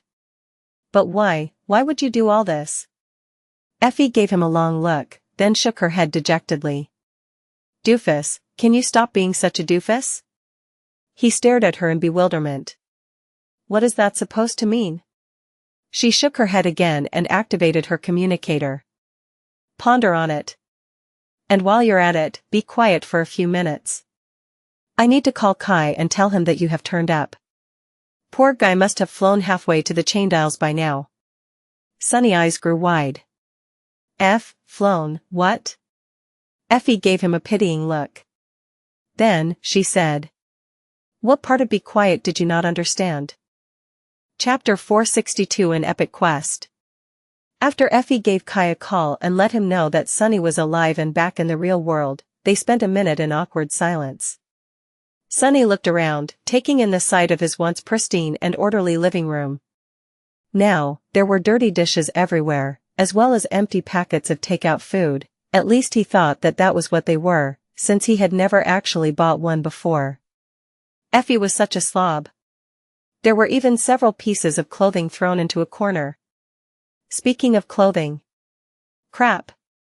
By the way, Sunny, when did you get this badass tattoo? A big, long snake no less. Makes a girl wonder.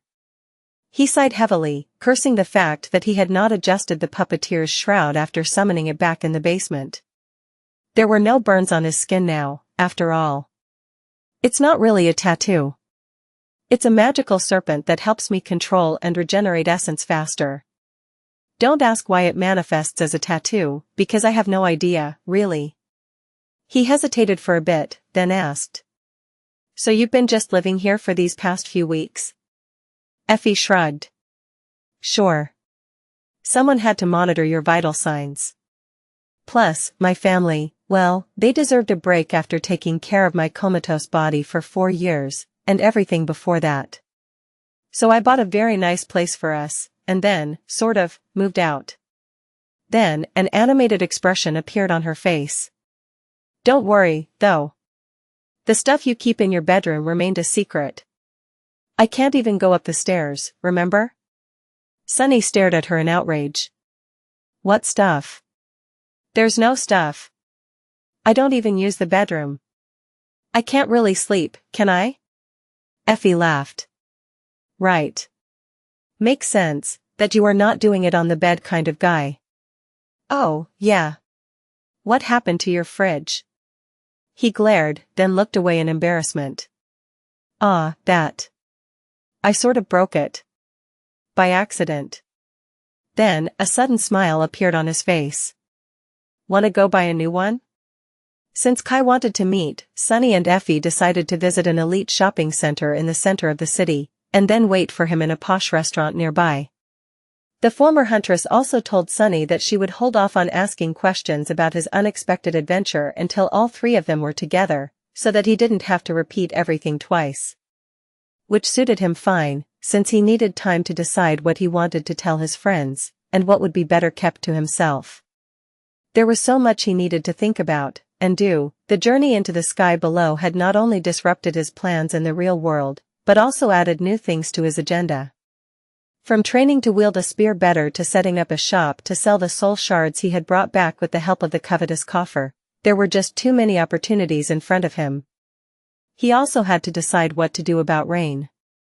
And continue practicing shadow dance in the dreamscape. Everyone had forgotten about Mongrel by now, surely. No doubt about it. Adult life is hard. They reached the shopping center with the help of a passenger PTV, which seemed a bit too luxurious to Sunny, but was a necessity, considering that it would have been hard for Effie to move around in public transport. Not only because of her disability, but also because she was somewhat of a celebrity. He had noticed at least 3 propaganda posters depicting her, the way she looked in the dream realm, to be exact, on buildings as the PTV drove toward the heart of the city. Even he had to agree that Effie looked impressive. Like a beautiful goddess of war that knew no fear or would never surrender to anything, not even the hopeless darkness of the forgotten shore. Triumph and perseverance, that was what people needed to see, considering how hard and dire life in the real world could seem sometimes. Even if it was just a sweet, benevolent lie. It gave them hope, at least. A hope gave them strength. Noticing his gaze, Effie grinned. Looking good, am I? He had no choice but to tell the truth. Yeah. She giggled. Do you remember how Scar and Park came up with a story to make me seem like some kind of a folk hero in the outer settlement, back when Gunlogs people were searching for me? Well, the government ran wild with it, as you can see. Plus the fact that I was in charge of the first line during the siege, they made me into a poster girl for the young generation of the awakened. Right after Nephi's, of course. Her face suddenly grew dark and solemn. After a long pause, Effie added. It's a shame that neither of them lived long enough to see their stupid story become a worldwide hit. Park would have been so full of himself now, if he did. I can just about hear him boast. And that was the bitter truth that people didn't get to see. The terrible price of the triumph they celebrated was known only to those who had gone through it, and somehow emerged alive on the other side. The two of them spent some relaxing time in the shopping center, Effie resting in her wheelchair, Sunny pushing it from behind. From time to time, someone recognized her as the famous Raised by Wolves, and politely expressed their respect and admiration. He, on the other hand, seemed almost invisible. Sunny didn't mind. It was better that way, really. Being invisible suited a shadow very well. More importantly, the act of buying a stupid refrigerator filled him with pure delight. He had been fantasizing about it for so long in the sky below, after all. In a sense, this whole thing had just been a giant obstacle on his epic quest to buy a fridge. And now, after overcoming countless dangers and hardships, that deadly quest was over. Sunny worked out the details about the delivery, and soon, it was time to meet up with Kai. He had never been to a posh restaurant before, but it seemed as though his outer appearance was decent enough to not look out of place. The mundane clothes he wore had been chosen with the help of the charming fashion icon himself, after all. Or maybe it was Effie's presence that made everyone there extra polite and a little bit reverent. They entered a tastefully decorated space and saw a tall individual in a black cap and an ordinary face mask standing nearby. The weirdo was wearing sunglasses inside. Before Sunny could understand what was happening, the masked individual quickly approached and gave him a big hug. Does he really think that his disguise is fooling anyone? And why is he always trying to hug me? Of course, it was Kai. No amount of masks and sunglasses could hide the glamorous aura of the enchanting nightingale. It only made him stand out even more. Sunny sighed. That dashing bastard. Chapter 463. The three of them sat down and were presented with old-fashioned, paper menus to make their choice from. Sunny stared at the word steak for a bit, then shuddered and shifted his gaze to the salad section. A few minutes later, a waiter approached to take their order. Effie spoke. I guess, 3 portions of bibimbap, 3 portions of samgyeopsal, 3 bowls of jjajangmyeon, and 3 portions of tteokbokki. Then, she turned to them, smiled innocently, and asked. Oh, and what about you, guys? What are you going to order? Sunny almost choked on the water he was drinking from a beautiful crystal glass. The waiter, though, somehow managed to keep a straight face. What a professional. Since they were seated in a private booth, Kai finally took off his cap and sunglasses, then smiled brilliantly. His voice sounded so sincere that it irked Sunny, a little. It's so nice to see you, Sunny. Effie and I were really worried. Sunny cleared his throat. That's, thanks. I guess. I sort of assumed that you wouldn't notice that I was gone. Effie sighed. I am starting to wish that I didn't, you idiot. Anyway, what the hell happened? Why were you gone for an entire month? He hesitated, then said. Do you want to hear the long version, or the short version? Kai gave him a curious look. Let's start with the short version, I think. Sunny scratched the back of his head. All right. Well, in that case, it basically just wanted to find clues about a hidden treasure, but ended up almost being eaten by a treasure chest, falling into a bottomless abyss on top of a devil's corpse, and being burned by divine flames. Luckily, there is this voice I can hear in my head sometimes, and it helped me to only get burned a little. Effie tilted her head and gave him a strange look. Kai's smile paled a little. Sunny took a sip of water and continued in a carefree tone. Anyway, deep in the void, I found a black tower. There were some broken dolls and a rotting severed arm inside, which I, ate, sort of. From the black tower in the abyss, I went to a white tower in the skies, and then rode back to the ground on a dragon's tail. That's basically it. Oh, and before all that, I kind of killed myself, I guess. Got a very nice memory out of it, too. The two of them stared at him for a few moments, and then sighed almost simultaneously. Kai shook his head. I take it back. Let's hear the long version. Sunny explained the sequence of events that led to him being gone for more than a month, keeping a few things to himself, like the true number of the miraculous coins he had collected, everything having to do with Weaver, and the real reason for why he was so desperate to grow stronger as fast as possible. When he was done, Effie giggled. Well. That, fated, attribute of yours has really been in overdrive lately, hasn't it? A sour expression appeared on Sunny's face. I guess. I had solid 3 months of nothing too bad or too good happening before that, though. But that's the thing, when it does finally happen, one thing usually leads to another. It's not all terrible, though. I had to work really hard to survive, but other than that, this expedition was a windfall for me. Kai took a sip of tea, and then said thoughtfully. And what about this voice? Mordred? Do you trust him? Sunny hesitated, then shrugged. After I made sure that he is not just a figment of my imagination, I came to believe that Mordred is indeed one of the lost, and most likely an awakened just like we are.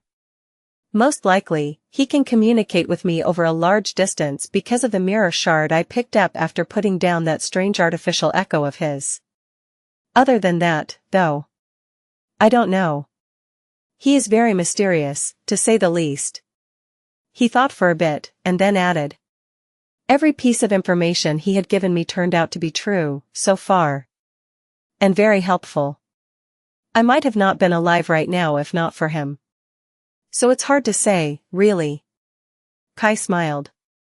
Well, in that case, he is all right in my book. Sunny paused as the waiter approached to bring the dirty dishes away and refill their glasses. After they were alone once again, he remained silent for a bit, then turned to Effie. But anyway, I do believe that what he said about the seed is true.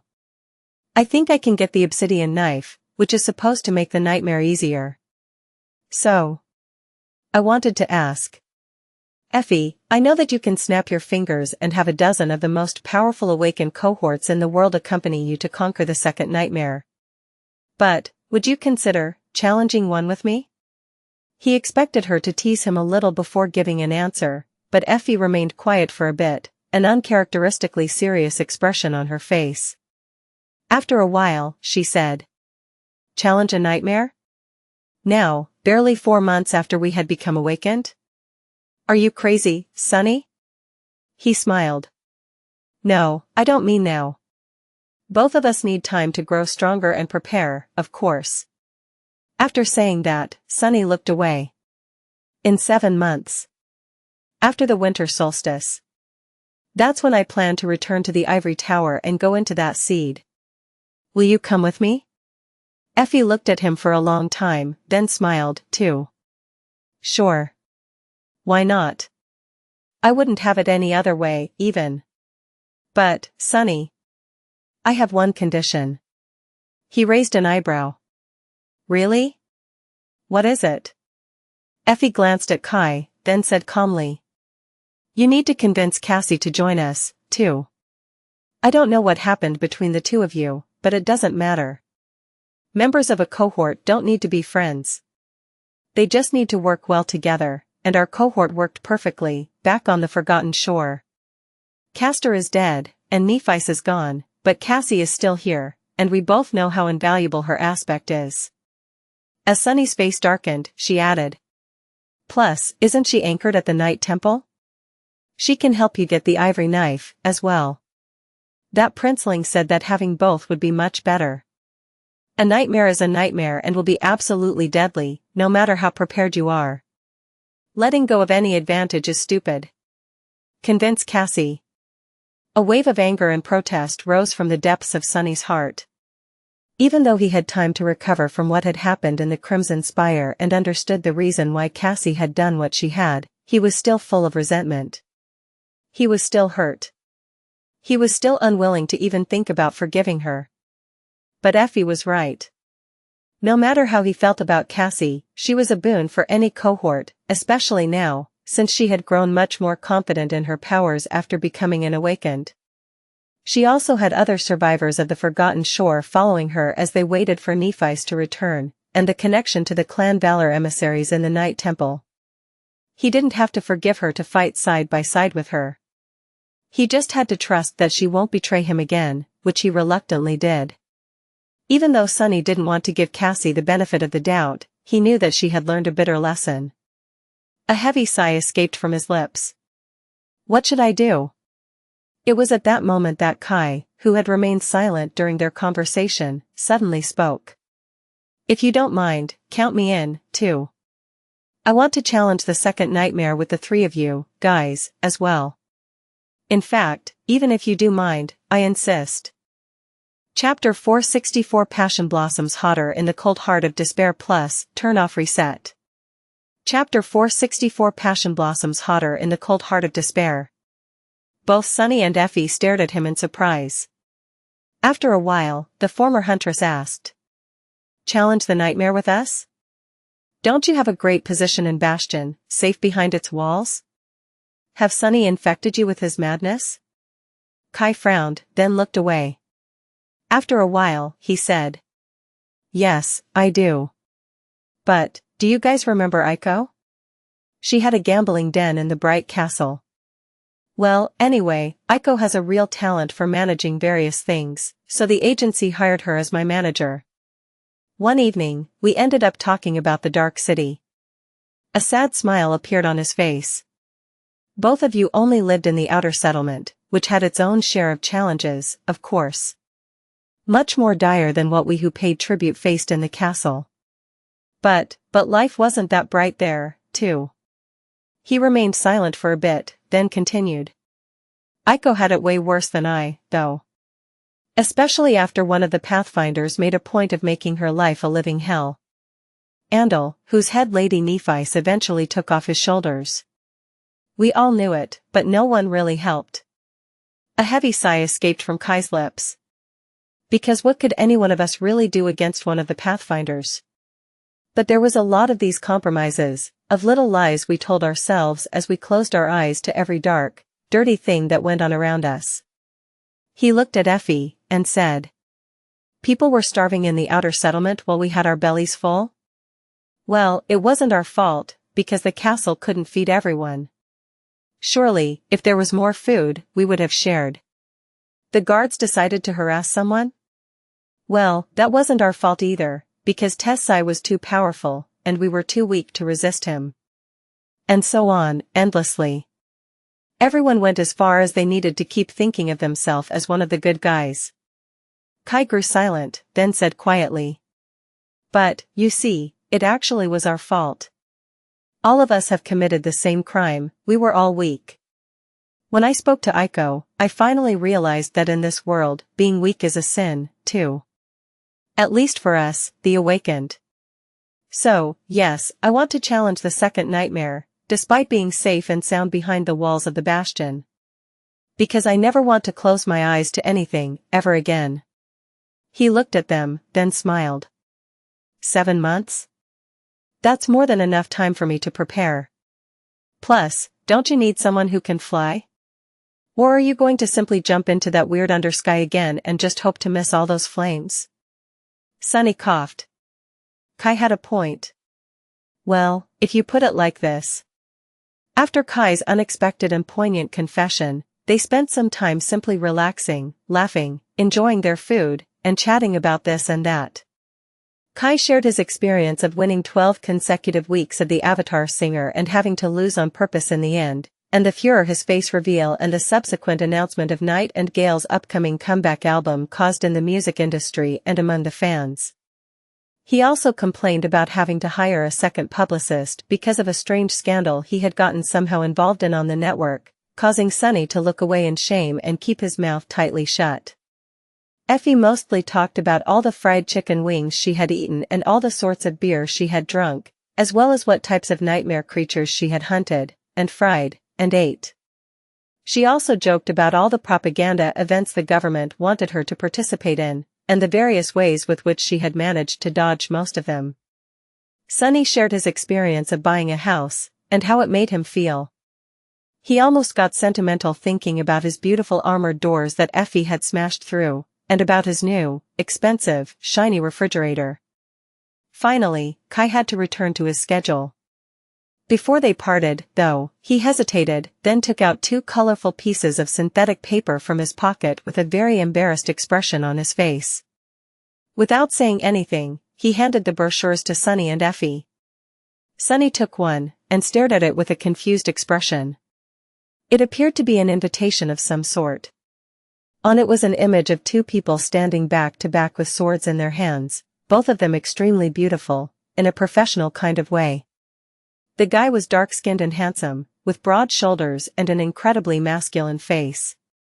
The girl was thin and languid, with a slim figure that bordered on being gaunter than Sunny had been in his outskirts days.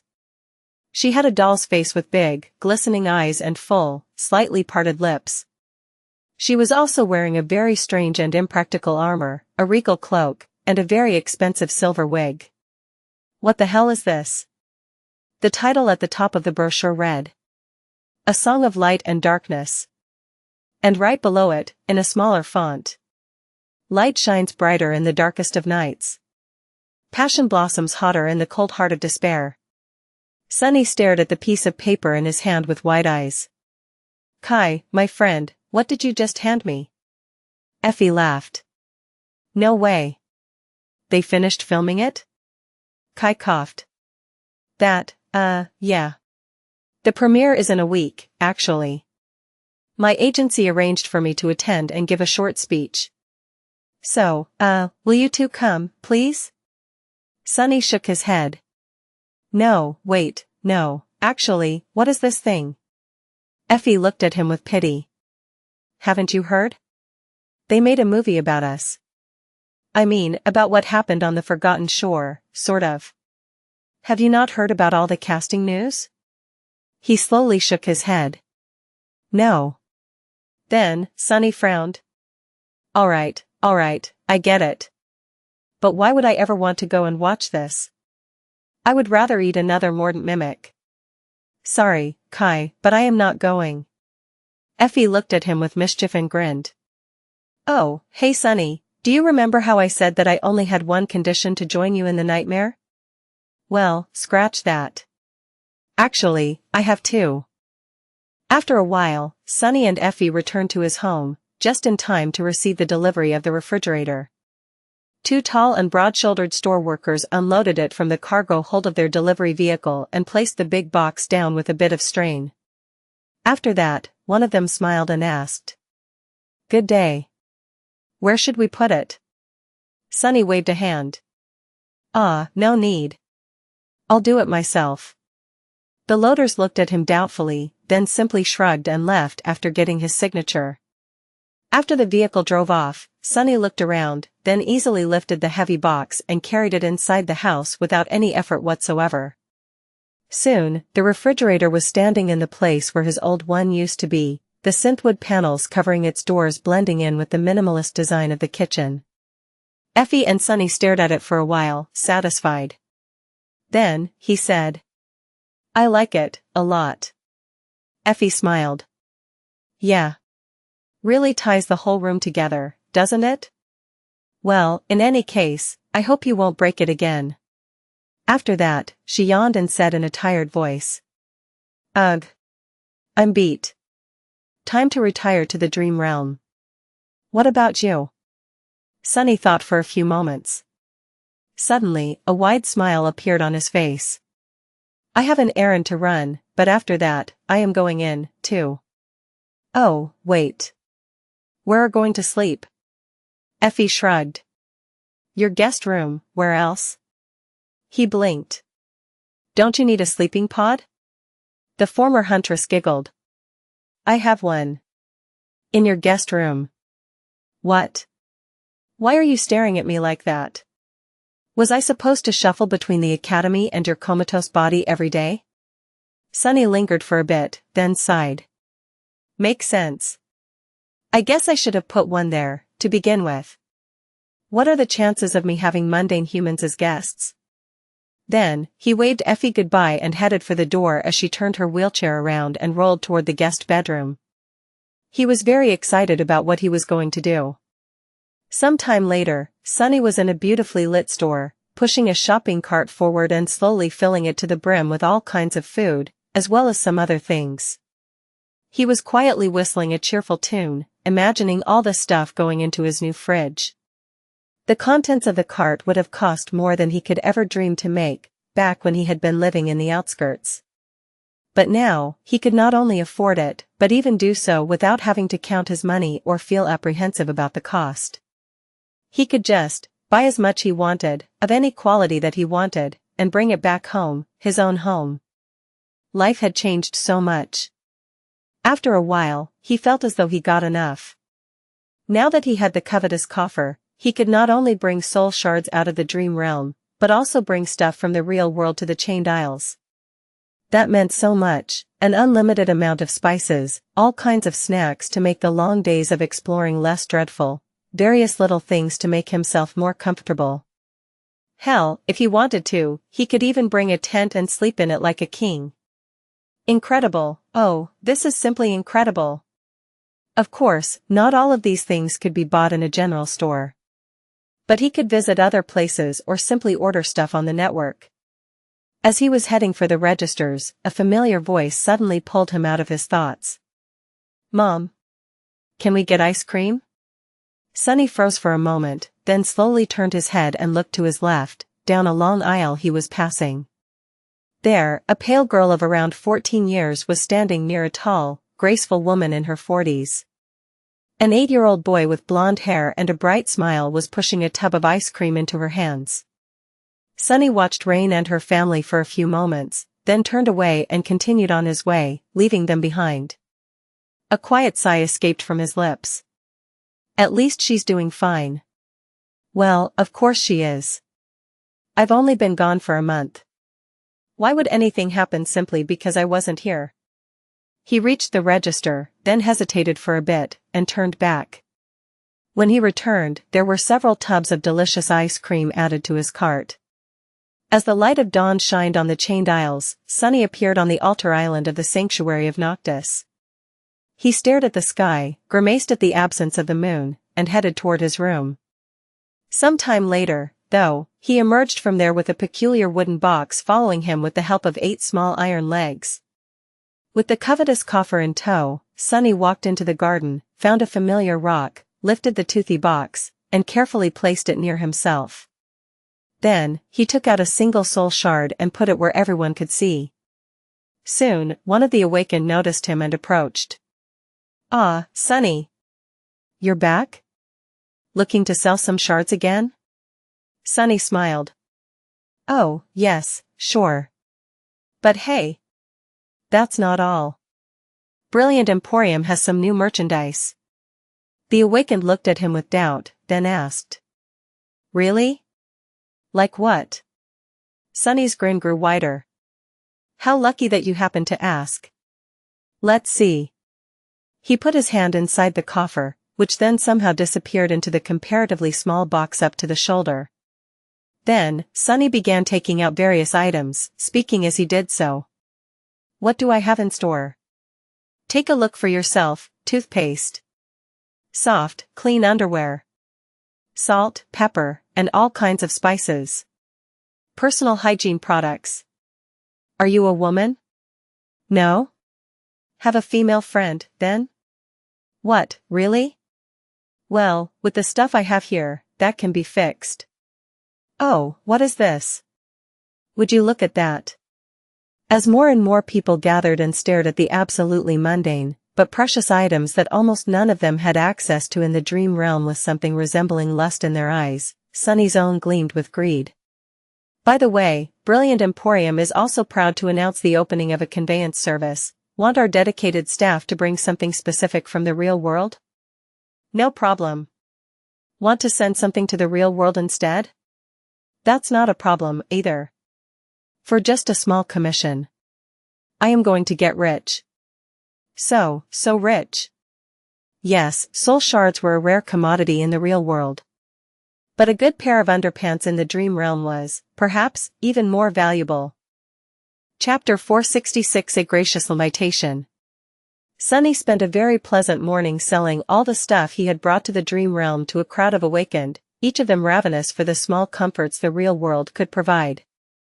Very few had a close enough relationship with a master or a saint to be able to get these things here. In a place as remote as the Chained Isles, things were slightly different in large citadels like Bastion or Ravenheart, but on the frontier, most people simply had to figure out ways to get by with makeshift replacements. Still, nothing could compare to the real deal. All in all, the Brilliant Emporium was performing splendidly. Of course, Sunny did not charge too much for the small necessities he sold, but it added up. He wouldn't charge a whole soul shard, even if it was from a dormant creature, for a tube of toothpaste. But a few tubes, plus a toothbrush, plus some soap and a box of tea leaves, and a promise to bring some sugar with him the next time? That could work. Unlike before, he wanted soul shards instead of memories. He was going to take these shards to the waking world, where their value was much higher.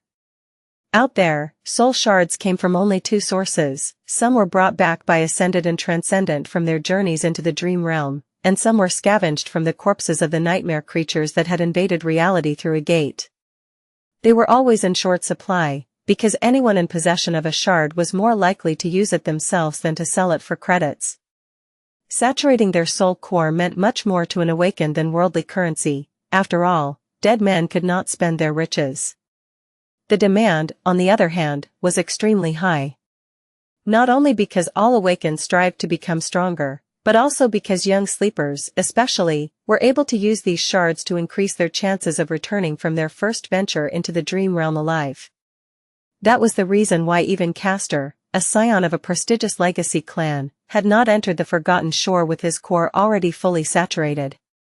And that was the reason why Sunny was going to profit a lot from being in possession of his new favorite memory, the magnificent covetous coffer. After all, he, for better or worse, had no use for the soul shards whatsoever. He could not consume them, so there was no choice to be made between growing stronger himself or earning credits from others.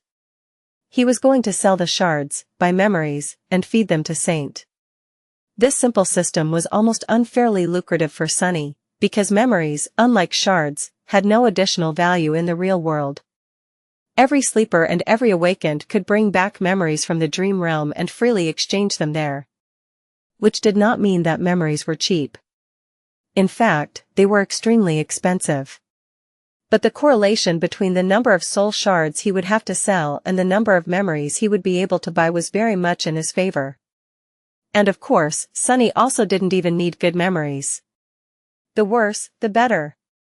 The usefulness of a memory dictated its price, but did not affect the amount of shadow fragments Saint received from consuming them at all. His smile was growing wider and wider. 2 months, 3, max. That's how long it's going to take me to bring Saint to 200/200. And what happens next? Oh my, I can hardly wait to find out. His pleasant thoughts, however, were eventually interrupted by a shadow falling over him. Another customer? Sunny looked up and tensed a little, recognizing the person in front of him. It was a young woman wearing a simple white garment, the same one that had escorted him to meet Master Roan before his journey to the shipwreck island. The representative of the White Feather clan. He suppressed a heavy sigh. What can I do for you? The young woman bowed slightly, then said in a neutral tone. Saint Tyrus invites you to share a meal with her, awakened sunless. Curses, that is what I have been afraid of. Sunny shivered slightly. What were the chances of him keeping all his secrets to himself during a conversation with the fearsome demigod in charge of the Chained Isles? Saints were creatures of another breed.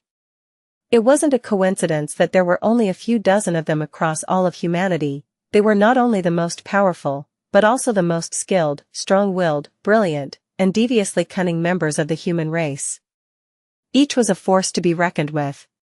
Nothing less would suffice if one wanted to survive the harrowing trial of the third nightmare. He wasn't sure of his ability to fool such a person. Sunny forced out a weak smile. It would be my pleasure. The young woman nodded, then turned around, obviously expecting him to follow. Sunny sighed, then dismissed the covetous cover and stood up from the rock. It was time to face Skytide again. The graceful stone chateau perched on top of the tall menhirs of the sanctuary was just as Sunny had remembered it. The open pavilion at the very edge of the ancient monolith had not changed, as well. It was bathed in sunlight and exposed to winds, opening to a breathtaking view of the Chained Isles. The ivory tower floated far above, shrouded in white clouds. This time, there was a simple meal served for 3 people on the round table in the center of the pavilion, and both Master Roan and Saint Tyrus were preparing to eat.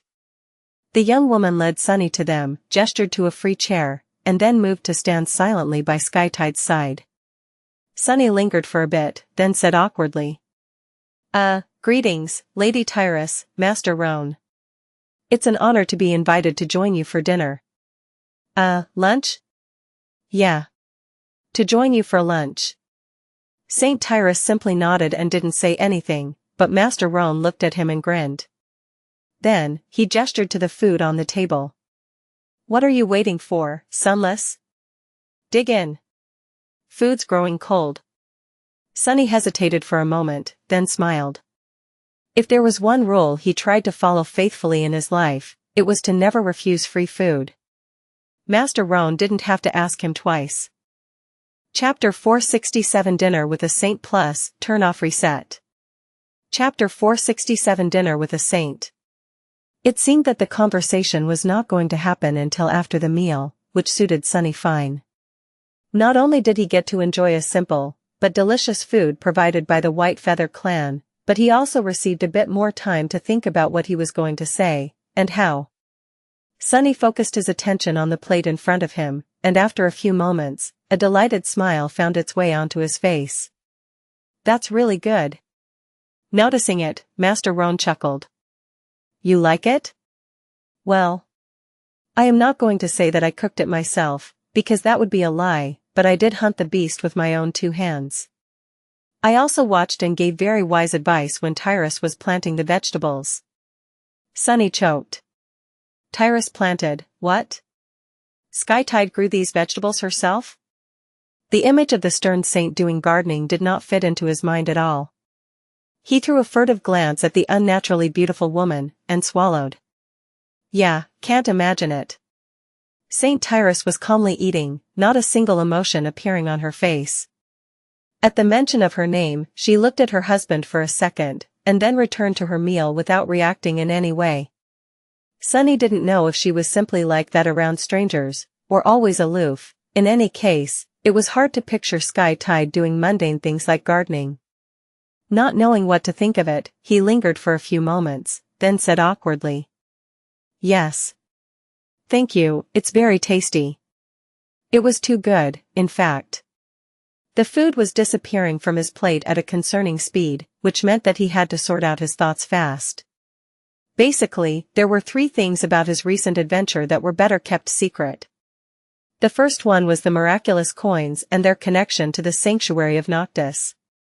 The second was Mordred, despite the fact that Effie and Kai had easily believed him, telling total strangers that there were voices in his head was not the best of decisions. Besides that, Sunny got the feeling that the Lost Prince might have been in not-so-friendly relationship with the emissaries of the Valor clan that resided on the Chained Isle. Skytide did not serve Valor directly, but her clan was still allied to the rulers of Bastion, to the point that one might have gone so far as to call them a vassal clan. And lastly, there was the whole thing about the Ebony and Ivory Towers, the connection between them, and the Seed of Nightmare. If it threatened to create a gate at any moment, he would have felt obligated to inform the White Feather clan, so that someone else could destroy it before that happened.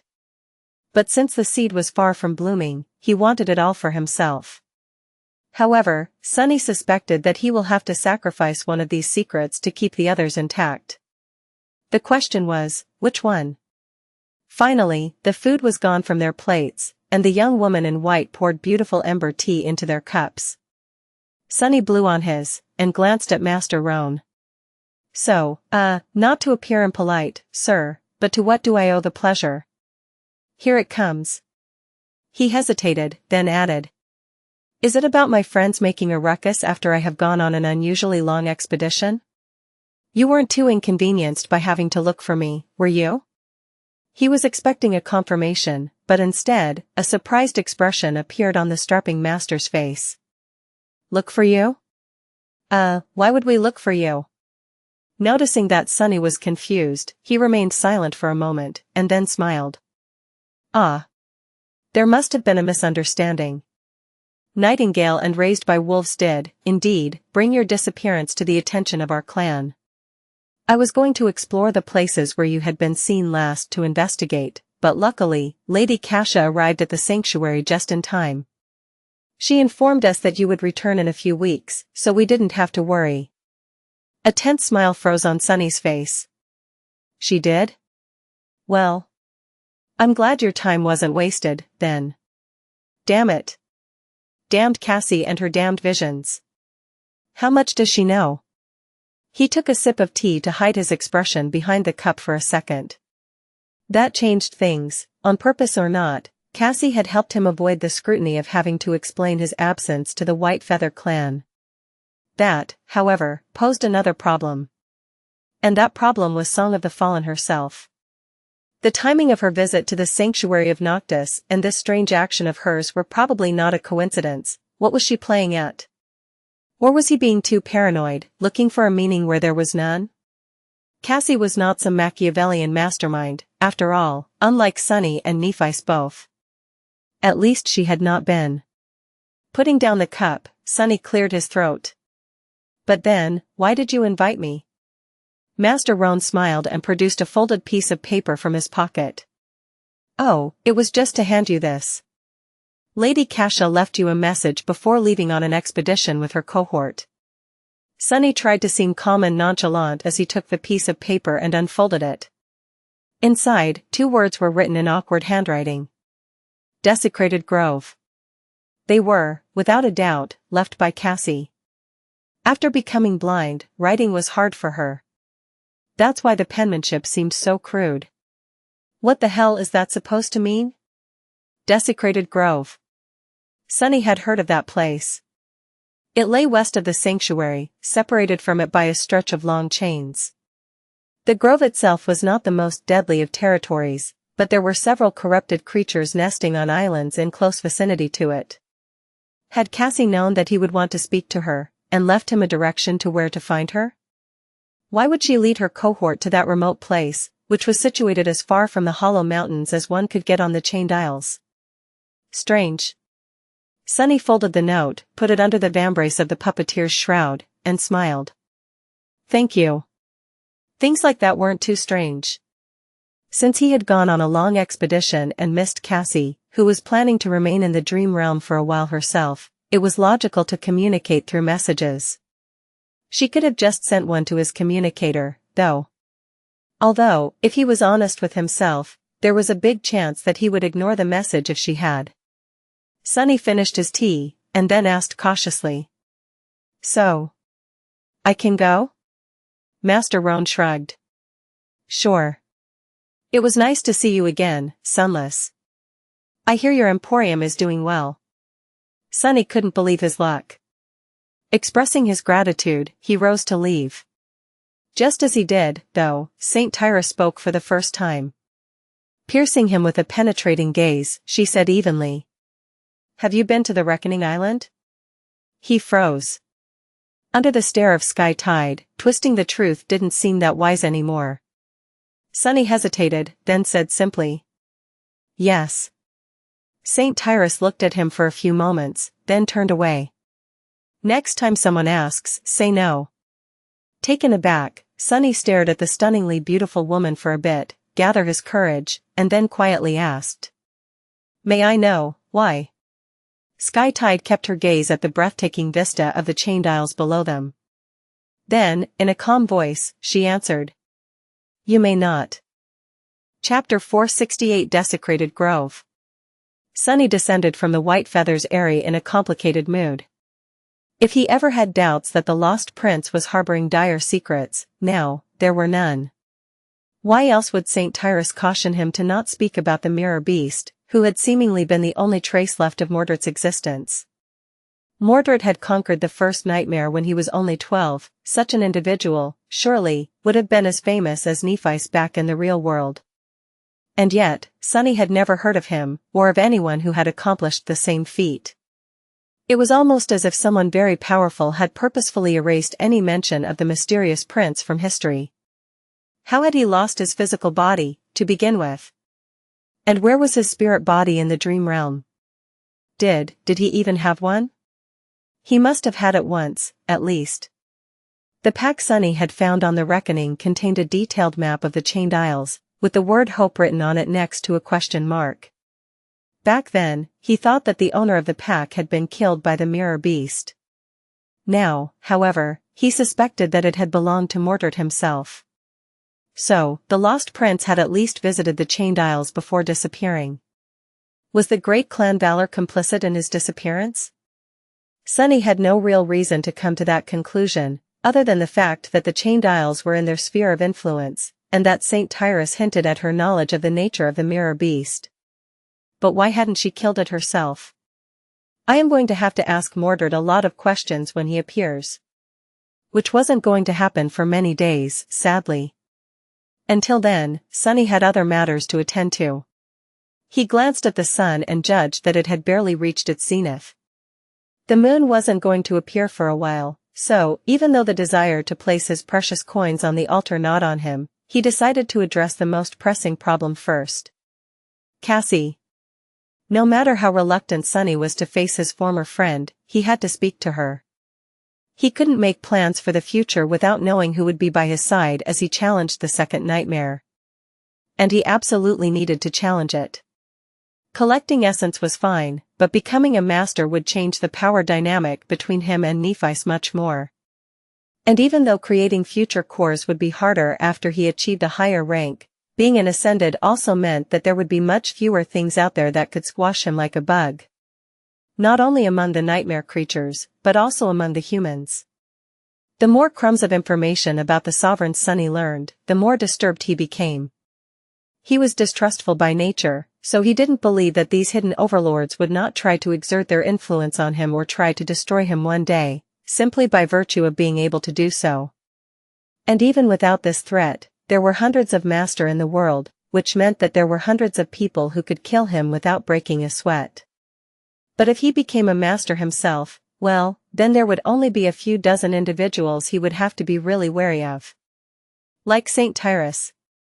Not to mention that, as an ascended, he would be free to come and go from the dream realm as he wished. He would even be able to abandon it forever, and never come back. Wouldn't that be a nice choice to have? So, the desecrated grove it is.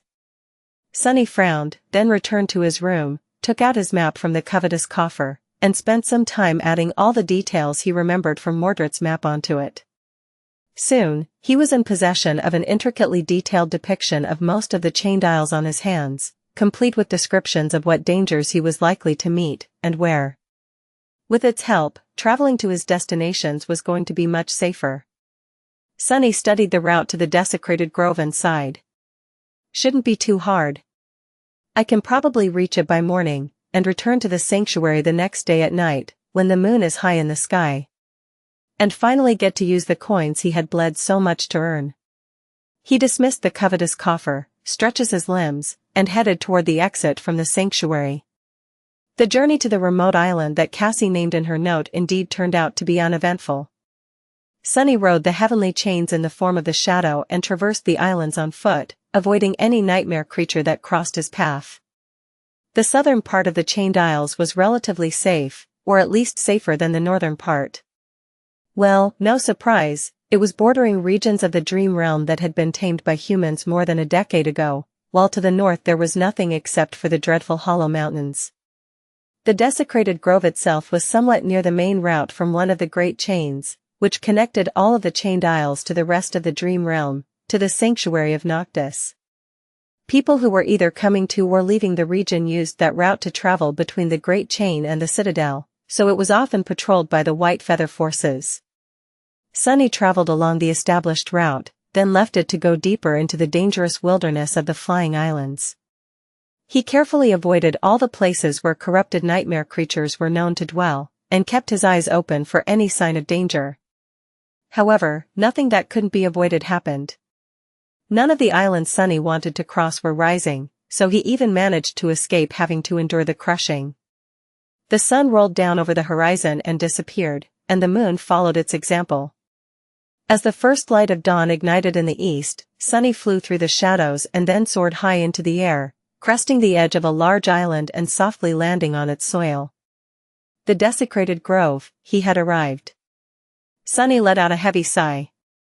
He had almost hoped that some terrible monstrosity would attack him on the way, making it so he wouldn't have to meet Cassie. The searing mess of emotions he felt toward her was much scarier than any nightmare creature could ever hope to be. At the end of the day, humans were much harder to deal with than monsters. Chapter 469 Firekeepers. The desecrated grove was a large island, its surface overtaken almost entirely by a forest of twisted, charred, dead trees. The ground was covered by a thick layer of ash, which was often thrown into the air by the strong winds. Gray flakes rained down from the sky. There were many nightmare creatures nesting in the dark forest, and although most of them were only of the awakened rank, one had to be careful to not get ambushed, surrounded, or stumble upon an especially ferocious abomination. Sunny couldn't even begin to guess why Cassie would choose such a place to establish a camp. However, he could already see the signs of human presence. There were 4 chains connecting the desecrated grove to other islands, but the one he himself had used was the most convenient. Any sane leader would have chosen the same route, and even though the crushing was capable of making anyone's path unpredictable, the other 3 were just too much of a risk. That's why Sunny wasn't surprised to see human footprints leading toward the menacing wall of blackened dead trees, already mostly covered by a new layer of ash. There were also signs of a battle, with several misshapen carcasses laying on the ground and showing clear signs of their soul shards being removed. Judging by the fact that they were only partially devoured by the scavenging nightmare creatures, Cassie's cohort must have passed through no more than a week ago. Sighing, Sunny tied a piece of cloth around his mouth and nose, summoned the cruel sight, and started following the footprints. Soon, he entered the ashen veil of the twisted forest. His ability to see through any shadow proved to be invaluable once again. If not for that gift, he would have been scared witless, expecting a sudden attack to come from the surrounding darkness at any moment. With his sight, the shadow sense, and the ability to see all around himself with the help of one of the shadows, Sunny felt confident that nothing would be able to get close to him unnoticed, at least not on this comparatively tame island. But that was the thing about the dream realm. Even creatures that were supposed to be easy to deal with could kill you in a second if you weren't careful enough.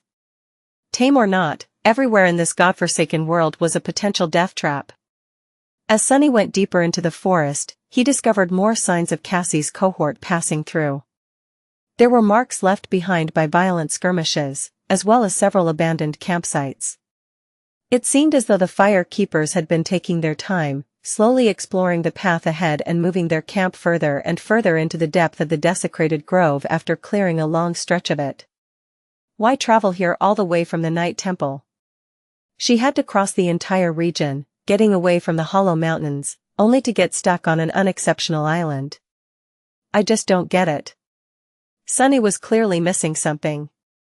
With a slight frown, he turned into a shadow and glided through the darkness, covering much more distance with every minute than he had been on foot. He still preferred to be cautious, though, sending one of the shadows ahead and moving slow enough to be able to react in time if something unexpected happened. After an hour or so, he finally found them. Cassie and her cohort were camped at a secluded clearing that was around halfway to the heart of the island, dangerously far removed from the edge. If the desecrated grove entered the ascent phase, the time window for them to get back to the chain before the crushing became deadly would be extremely narrow. Since it was early morning, most of the members were asleep, with only 2 lookouts standing watch with torches in their hands. Sunny observed them for a few seconds from the shadows, and then sent his own forward. He recognized both of the watchmen, since they had spent a lot of time together during the struggle for the throne of the Bright Castle, as fellow members of Nef's faction. The Fire Keepers were comprised of about 40 survivors of the Forgotten Shore, those who had decided against pledging their allegiance to the legacy clans that wanted to recruit them, as well as the government, and had not become fully independent like Effie and Sunny had. Although Cassie was their nominal leader, she didn't command the whole host herself. Instead, Nef's followers were divided into several cohorts, each operating in different regions of the Dream Realm. Fire Keepers were not a formal organization, but more of a loose alliance of people who shared similar beliefs and principles, the main being the hope that Changing Star was going to return alive one day. Sunny's shadow entered the circle of light created by one of the torches, glared at the lookout, and then waved at him. The young man stared at it with wide eyes. What the hell? The other swiftly turned, summoning her weapon. What is it? The first one remained silent for a moment, then sighed. Ah, crap. He massaged his temple, as if experiencing a headache. I think it's Sunny. There were 8 people in Cassie's cohort, every one of them a familiar face. Well, Sunny more or less knew all of the survivors of the Forgotten Shore, had fought with them back to back, so that wasn't surprising. What did surprise him, though, was how warm they welcomed him. Even if some were clearly displeased with having to wake up a bit early and worry of his entrepreneurial ambitions, which they had been amply subjected to during the war for the Bright Castle, they were still clearly happy to see Sunny. Soon, his shoulder began to hurt a little from all the friendly slaps it received. Would you look at that? 4 months on these damned islands, and this is the first time we actually cross paths. How have you been, Sunny? Oh. I was so sad that we missed you in the sanctuary. Glad you decided to visit. Sunny smiled weakly and responded to their greetings, feeling both strangely warm inside and extremely uncomfortable with all the attention. Truth be told, he was glad to meet them again, too. He still couldn't quite believe that anyone had escaped the Forgotten Shore, let alone a whole 100 of young men and women, some of whom were in front of him right now. After the greetings were done, he looked around and raised an eyebrow. Sure, guys. Likewise. But where's Cassie? The fire keepers glanced at each other, then one of them smiled. Oh, right. You must be dying to see her. Not exactly. The girl who spoke shook her head and turned toward a path leading somewhere away from the camp. Let's go. I'll take you. Not too far from the camp, a deep hole was dug near the roots of one of the dead trees. Beside it, with her back to him, stood a delicate girl with pale blonde hair and an elegant rapier hanging in a scabbard on her belt. Hearing their footsteps, Cassie turned around. A small smile appeared on her face. Sunny. You've made it. Chapter 470 Come winter. Cassie had changed since the last time they met.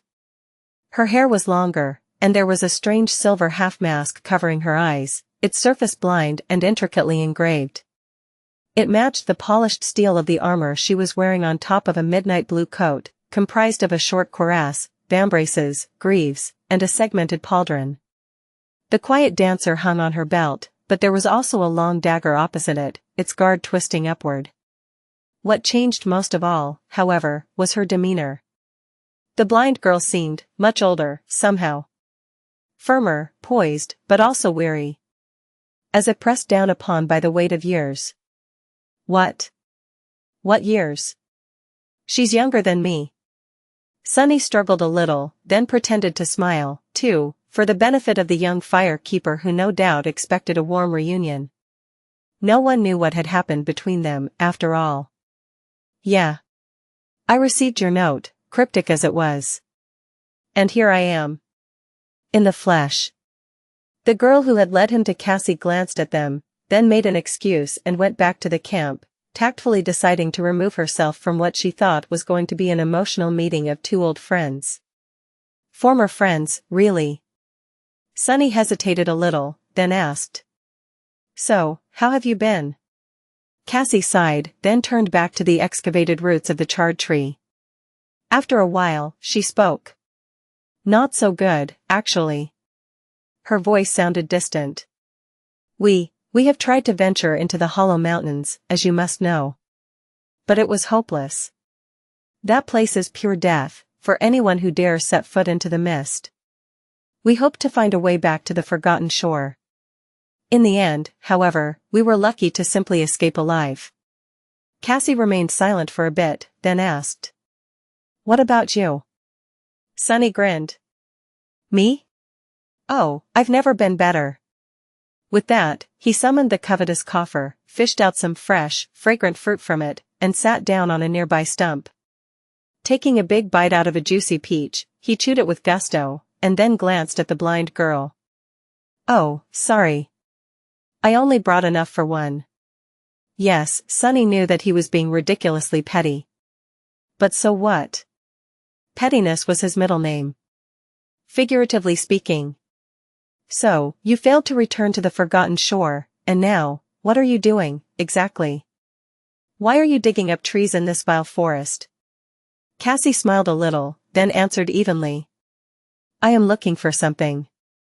Then, she turned away from the hole and faced him. Yes, I told the White Feather clan that you will return alive. No, I did not see a vision of where you were, and what you did in the past month. Sunny stared at her with a dark expression. What is this? She can read minds now? And no, I can't read minds. If you must know, my second ability allows me to sense what will happen in the next few seconds. That's why I can walk around without a cane, and knew what you were going to say. He grimaced. That's going to be very annoying, I think. Sunny looked at Cassie, re-evaluating her armor and weapons. With an ability like that, she might have become a very formidable fighter. Or not. He didn't really understand how it worked, to tell the truth. So, he asked curiously. Does that mean that you can see now? Cassie shook her head. No, not exactly. But if I want to take a step forward, and sense falling into a ravine, I can walk around it instead. If I sense being pierced by a sword, I can try to deflect it. And if I sense being asked a question, I can answer it. He thought for a bit, then said. So, what is my next question? The blind girl simply shook her head. I don't need to waste soul essence to guess. You want to know how I knew that you will come back to the sanctuary in one piece. Sunny finished his fruit, threw the pit into the hole, then smiled. Indeed. If you did not spy on my recent adventures, then how did you know that I wasn't going to die? Cassie lingered for a bit, then turned away. After a while, she said. It's still spring. He scowled. What does that have to do with anything? You knew that I would be fine because it's spring? Cassie smiled. Yes. I knew that you wouldn't die. Because, you see. She paused for a moment, and then said calmly. I already saw you die, in winter. Both of us, actually. After Cassie dropped that bomb, Sunny simply stared at her for a whole minute, his eyes wide and the words refusing to come out of his mouth. Finally, he gritted his teeth and hissed. What the hell? You saw us die? Cassie sighed, then gave him a simple nod. Yes. Sunny growled. Elaborate. The blind girl hesitated for a little while, then asked evenly. Are you sure you want to know? You've seen what happened the last time I shared my vision with someone, and tried to challenge fate. A dark, resentful expression appeared on Sunny's face. With his voice full of anger, he spat. Who cares? Tell me what you saw this instant. Cassie sighed and turned to face him. All right. But remember what happened to the three of us, before. How we tried to deceive fate but were played by fate instead. She grew quiet for a moment, and then said. This is what I saw. There was a crumbling island falling into the sky below, and the two of us, bloodied, mangled, and weak, falling down with it. It was snowing. Above us, a giant bird flew, wreathed in thunderclouds.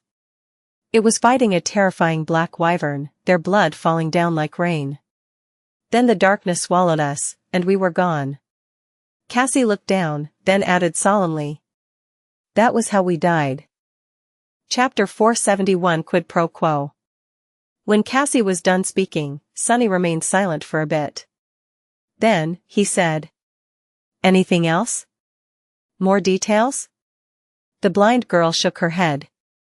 Because of the blizzard, it was hard to see what surrounded the crumbling island, and it was already too damaged to recognize it.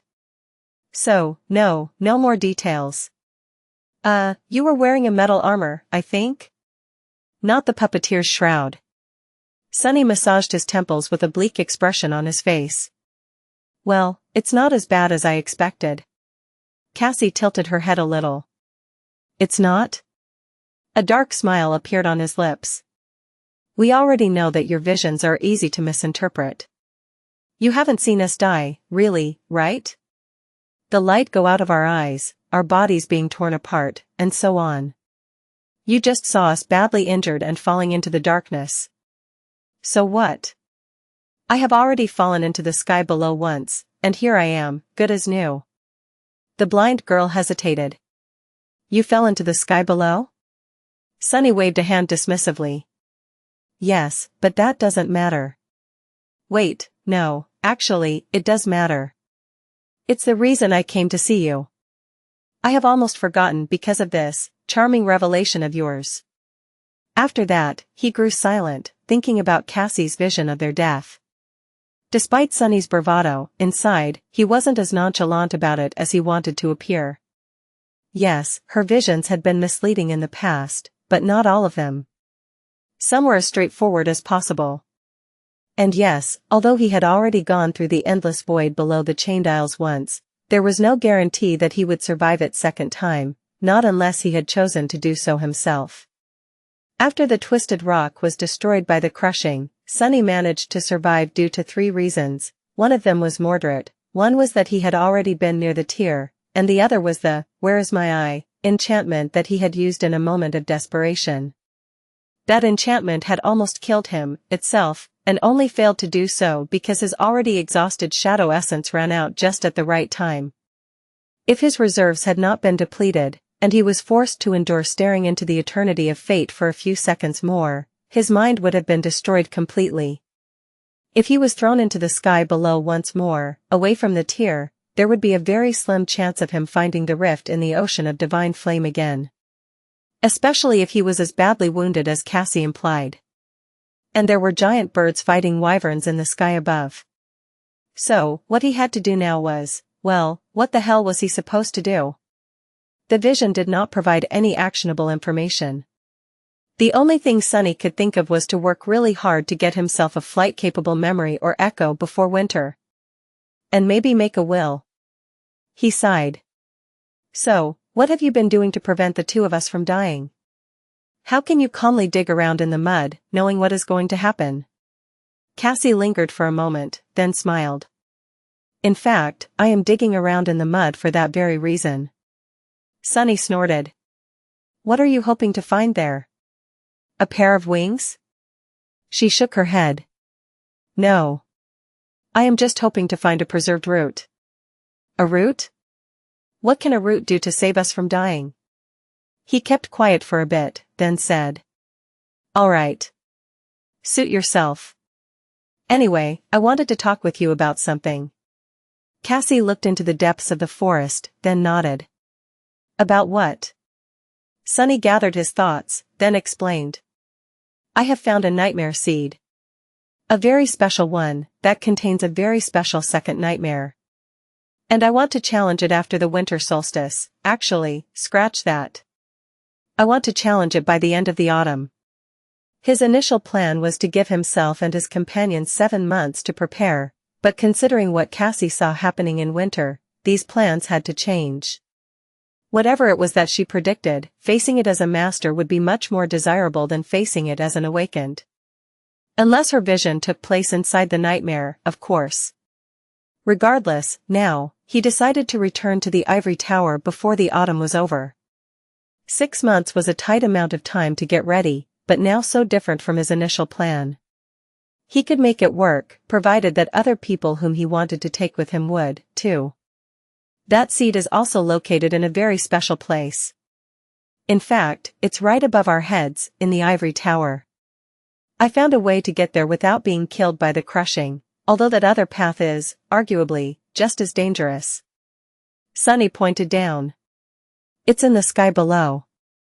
Effie and Kai are coming to the Shen's Isles to join me. We hope that you will challenge the nightmare with us, too. Oh, and we'll need your help getting into the night temple. There's an item we need to retrieve there. Cassie faced him and remained silent for a while. With her eyes being hidden by a mask and her face unmoving, it was hard to tell what she was feeling or thinking about. Finally, she said.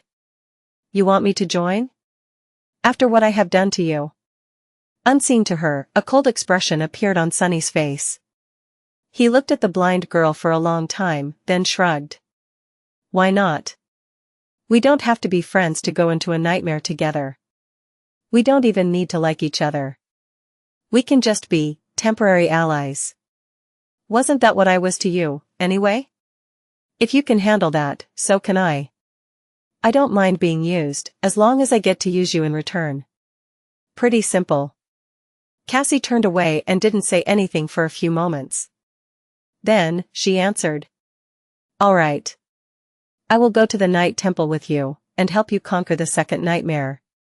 But I want your help with something in return. Sunny raised an eyebrow. My help? With what? The blind girl hesitated for a second, and then said. You have been to the shipwreck island, haven't you? The creature that dwells there, in a few months, I want you to help me kill it. Chapter 472, Worthy Reward.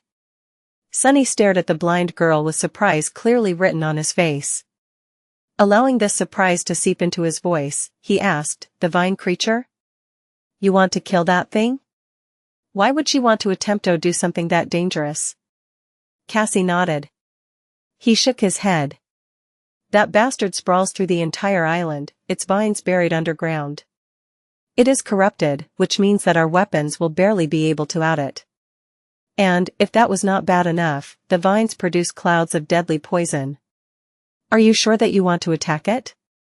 The blind girl lingered for a few moments, then answered calmly.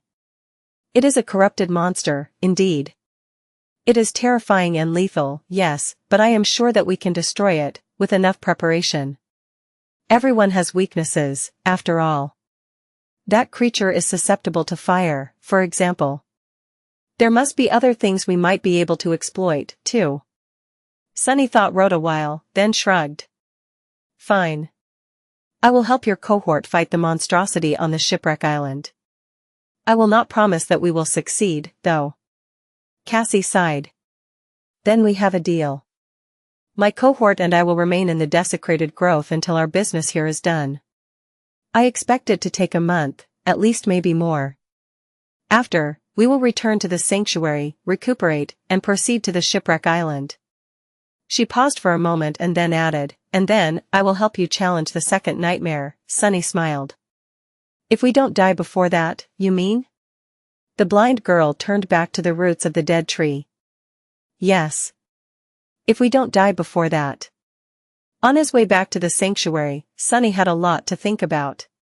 Firstly, there was the fact that he would have to cooperate with Cassie again, which made him feel all sorts of complicated emotions. The manner of their relationship, at least, was set clear. It was purely an alliance of convenience, and nothing else. He could put away his resentment for the sake of mutual benefit after all. Sunny could be a very pragmatic person when he needed to be.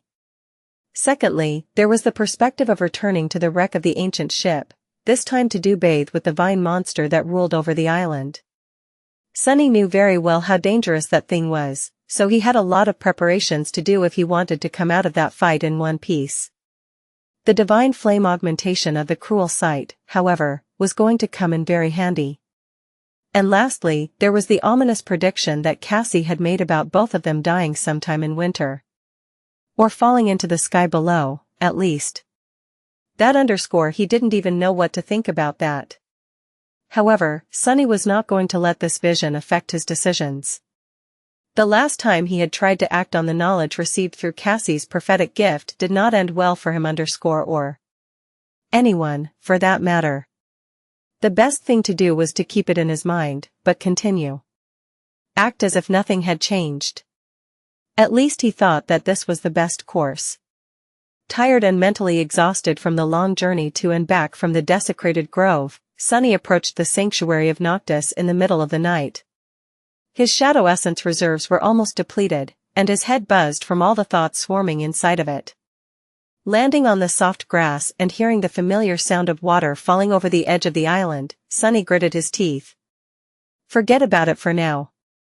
First things first, the moon was high in the sky, which meant that he was finally going to get his sweet, enchanting reward. His desire to find the source of the miraculous coins the dead chain worm had brought with it to the Iron Hand Island stalled this whole ordeal, and now, the coins would be its end. His prize was waiting for him up ahead. Entering the sanctuary, Sunny walked through the empty garden and approached the clear pond in its center.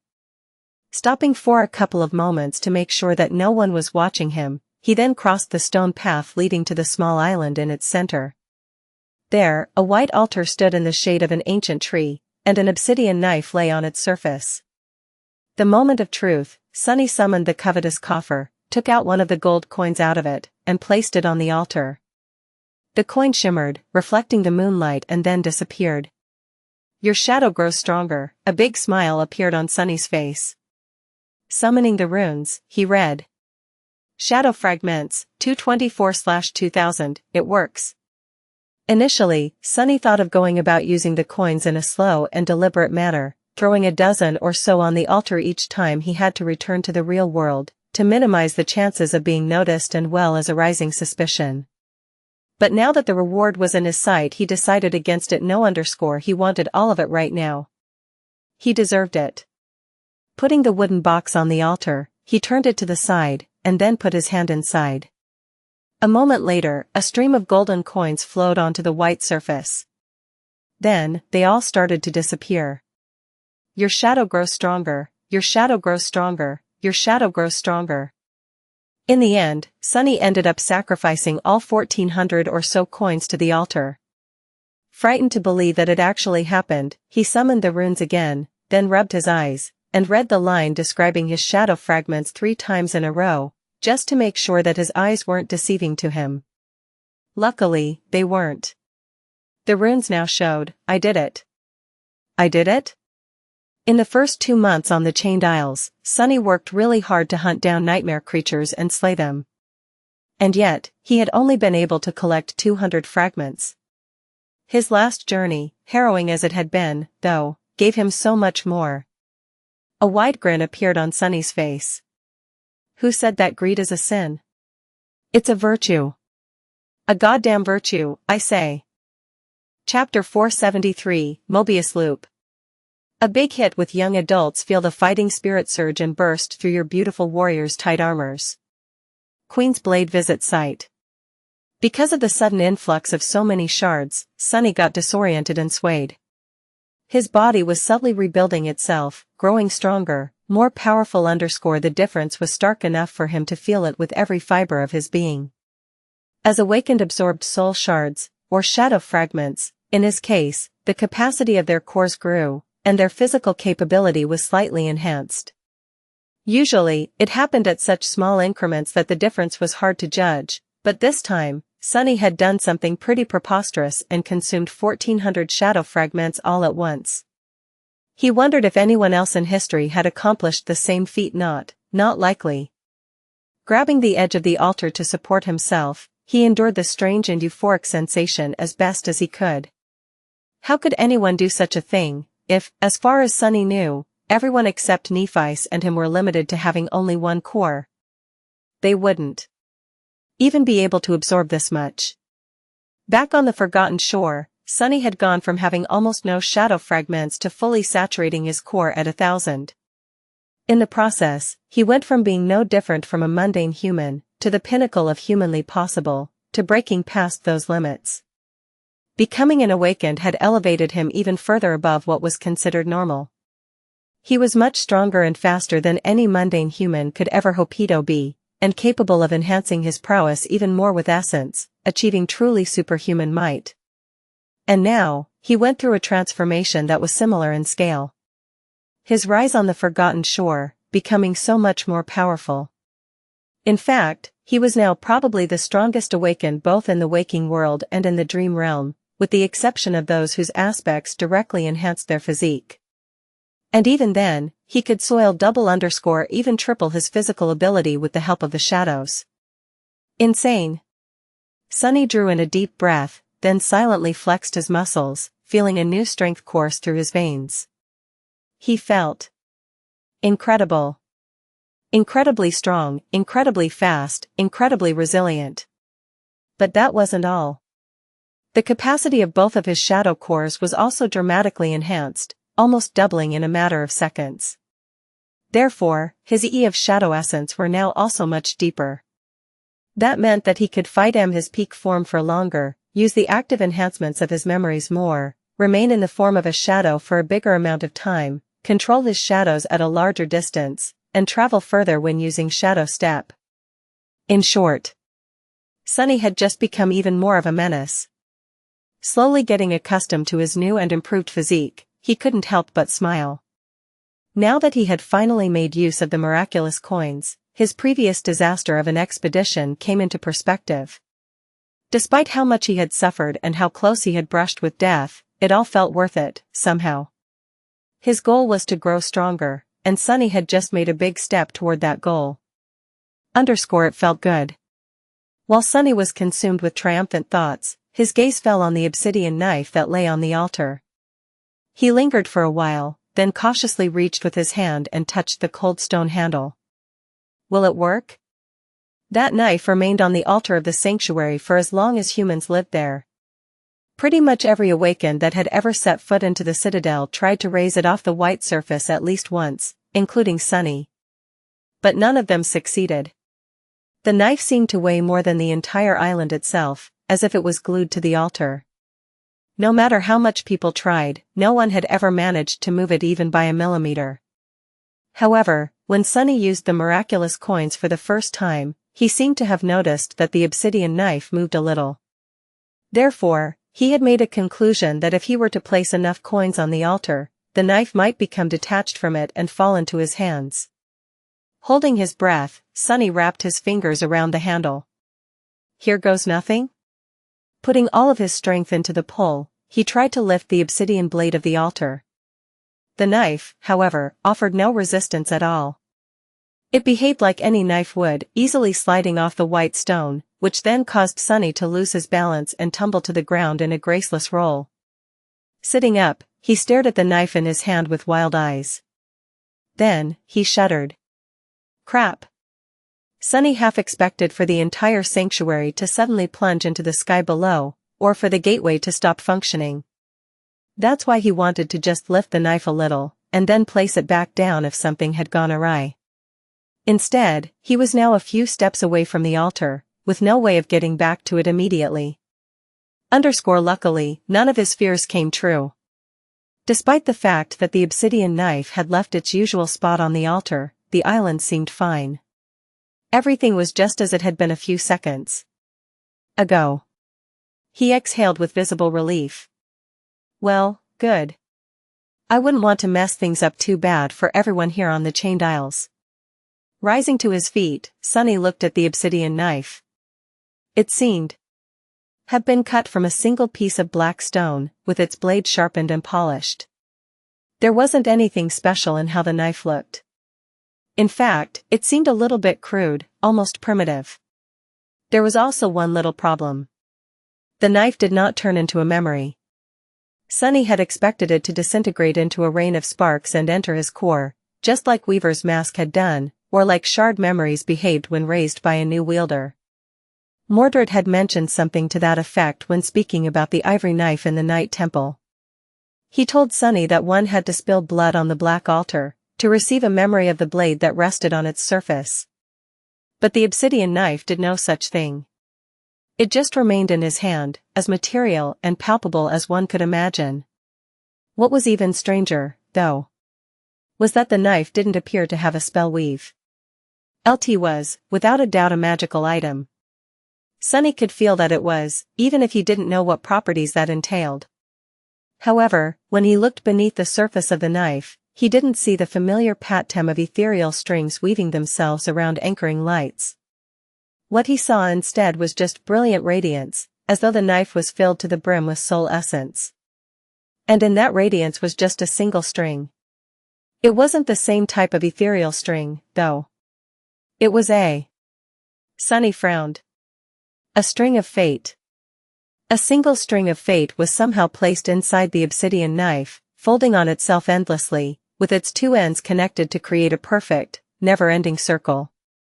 Sunny stared at the strange string for a while, and then furrowed his brow.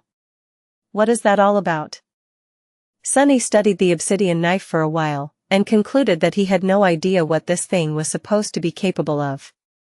It wasn't a memory, and it didn't have a weave, so neither the spell nor his own ability to perceive and somewhat understand such things could help him. The only thing Sunny knew for certain was that someone had plucked a string from the tapestry of fate and placed it inside the knife, making a circle out of it, for some mysterious purpose. Everything else was going to have to wait until the next time he heard from Mordred.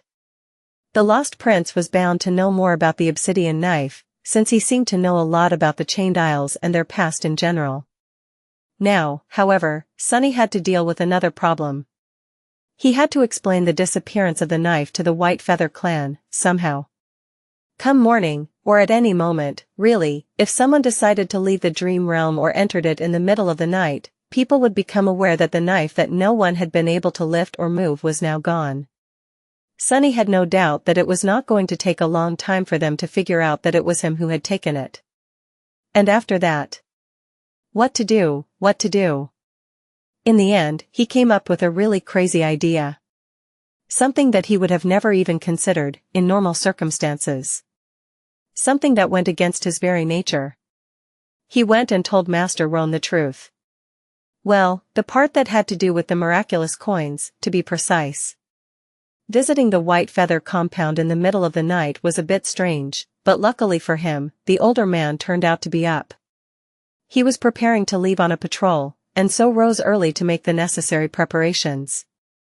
After Sunny was done talking, the mighty griffin rider stared at him for a while with a perplexed expression. Then, he asked to take a look at the knife. Sunny reluctantly handed the obsidian blade over and watched nervously as Master Roan inspected it. He was really hoping that the White Feather clan would not decide to keep it. There were very few things Sunny could do if they did. Finally, the strapping master returned the obsidian knife to him and asked curiously. "So you managed to lift it by using Noctis coins on the altar?" Sunny nodded. "Yeah, wait, you know about the coins?" Master Roan nodded. "A few have been found here and there on the Isles over the years. It seems that this was the preferred currency people who lived here thousands of years ago used. No one had ever discovered a literal treasure trove of them, though, as you did." He thought for a bit, and then smiled.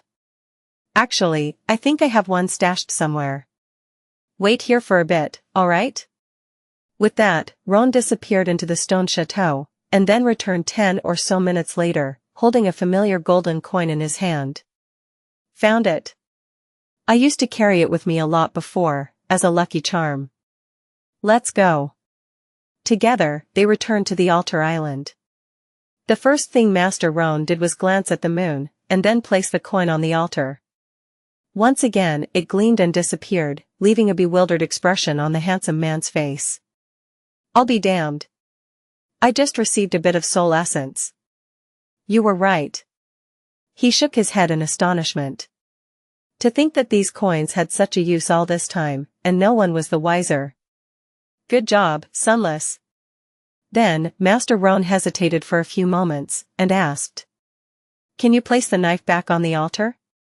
Sunny did as he was asked, and then watched as the mighty griffin rider used all of his formidable power in a vain attempt to lift the obsidian blade off the white surface. When he was done with that futile attempt and stepped back to catch his breath, Sunny simply took hold of the handle and retrieved the knife without any problem. Interesting. Then came the moment of truth. Sunny tensed as he waited for the older man's decision. After thinking about it for a while, Master Roan said. "Well, I don't know if you know this, Sunless, but there is a sacred rule among us awakened in the dream realm. The sanctity of this rule is unassailable and beyond reproach. And that rule is, finders, keepers." Sunny blinked. "What?" The strapping master grinned. "So you don't have to worry about either me or Tyrus taking that knife from you." Then, however, his smile dimmed. "Other people, though, might not be as reasonable. Even if no one knows what power this thing has, or if there even is anything special about it, someone might get too excited and act in a regrettable manner. So I'd advise you to put the knife back on the altar, until the time you feel like using it." Sunny considered his words and had to admit that this, indeed, would be the best decision for now. Master Roan helped him confirm that no one else would be able to take the knife, and carrying it around before venturing into the nightmare had no benefit. Summoning the memory of how exactly the obsidian blade had been placed on the altar, he put it in its previous spot and took a step back. Master Roan nodded. "Good choice. Please, do tell us if you find out anything about its purpose, at least if it has anything to do with the well-being of the sanctuary. If need be, we'll compensate you fairly to either take the knife off your hands or lend it for a bit, if that's what you prefer." Sunny agreed to this condition, since it sounded reasonable. With that out of the way, the strapping griffin rider looked at him with sparks dancing in his eyes. "So, what are you going to do now?"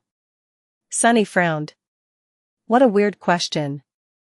"Go home, take a shower, deal with some real-world business." "Why? What are you going to do?" Master Roan laughed. "What do you mean, what I am going to do? I am going to go on my patrol, and then I'll go, coin hunting, of course. I suspect that everyone in the sanctuary is going to be searching for Noctis coins like madmen for quite some time after that discovery of yours. People are going to get really busy." Sunny remained silent for a bit, and then said in a very serious tone. "Good luck, then. Oh, and one thing, if you find a big chest full of them, make your griffin stomp on it a few times before coming closer. Better yet, do that to every chest you encounter in the future. Never trust a chest not to eat you, is what I am trying to say." "I sure won't." With that, he said goodbye to the handsome master, placed his hand on the altar, and return to the real world. There was a lot he had to do there. Chapter 475, A Few Things to Do plus, Turn Off Reset. Chapter 475, A Few Things to Do. Some time later Sunny was in his kitchen, eating the breakfast he had just prepared. He was thinking of all the things on his to-do list. They were, in no particular order, selling the soul shards he had brought with him from the dream realm, and setting up a stable method to sell more in the future, returning to the dreamscape to participate in duels on the professional arenas to practice shadow dance and feed the mantle of the underworld with victories, observing rain and thinking of a way to deal with that whole situation, learning how to properly fight with a spear, visiting Neff, writing a report about the Noctis coins for Teacher Julius. There were probably more things he had to do, but was forgetting. But he already had enough on his plate. Finishing the breakfast and staring toward the door of the guest bedroom, where Effie still slept while her spirit wandered the dream realm, he shook his head and went out to sit on the porch as he drank some delicious tea. It was early morning. Sunny enjoyed the pleasant view of the terrace district, watched as Rain walked to the public transport hub on her way to school, and then activated his communicator. He was going to start with the simplest of tasks. Navigating to the market section of the network, he habitually imputed his identification number to access the awakened section of it. Sunny had browsed the wares there before, even if back then he barely had enough money to buy anything. Today, however, things were different today. He was approaching the network as a seller, not as a buyer. Sunny entered soul shards as the keywords and stared at the listings, appreciating the number of zeros in their prices. It seemed as though the value of shards was not uniform. Of course, the higher rank shards cost much more. But people, strangely, also seemed to care about what nightmare creature the crystal came from, and how it had been defeated. What the hell? Apparently, there were underscore collectors among the wealthy mundane humans who were very interested in this sort of thing. Some superstitious awakened also believed, for some reason, that absorbing bad shards would be detrimental to the purity of their souls. Weirdos. Sunny didn't immue a lot of things, but one thing he did know was that there was not a single awakened out there with a pure soul. Even the best of them were murderers by nature, and their hearts were painted black by the nightmares they had experienced. Not to mention that there were no bad or good soul shards. They were all pretty much the same, coming from terrible monsters and earned through bloodshed. Anyway, that was something he was going to consider when creating his own listing. After getting the gist of the pricing, Sunny opened the form to create his own digital shop. Without thinking too much, he named it Brilliant Emporium and went on to fill out the entire form. Then, it came the time to put his soul shards into the auction. Sunny wrote simply. For soul shards coming from a fallen devil, Mordant Mimic. The creature was killed and eaten by the proprietor of the Brilliant Emporium himself. Before that, the Mordant Mimic had been pretending to be a treasure chest and devouring those lured by the promise of treasure. In the end, it bit off more than it could chew. Satisfied with that, he finalized the listing and stared at it for a bit as if expecting someone to bid instantly. However, nothing of the sort happened. With a sigh, Sunny deactivated the communicator and went back inside. Soon. I will be rich soon. It took several days for all 4 of his soul shard to sell. After that, Sunny had to arrange secure delivery, which was somewhat of a headache on its own.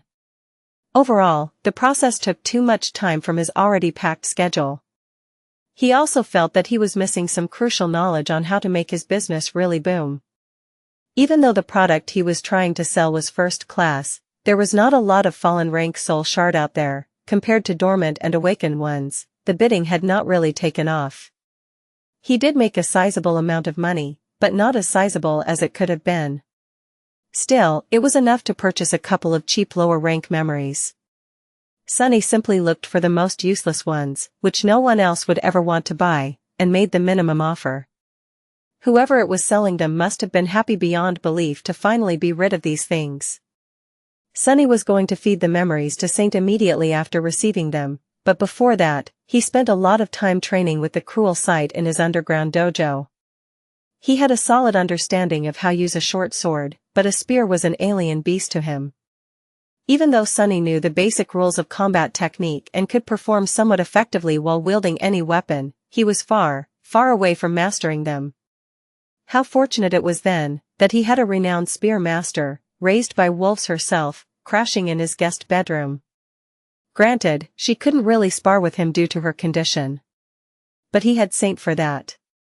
In the end, the three of them spent a lot of time in his basement. Effie was observing and explaining to him what to do, how to do it, and most importantly, what not to do. Saint served as his opponent and the mighty enemy to polish his nascent skill against, and Sunny found himself once again in the role of a willing punching bag. It was just like in that week they had spent in the hidden chamber of the ruined cathedral in the dark city. Sunny even got nostalgic, remembering how cozy and nice things had been back then. Now, however, things were much better.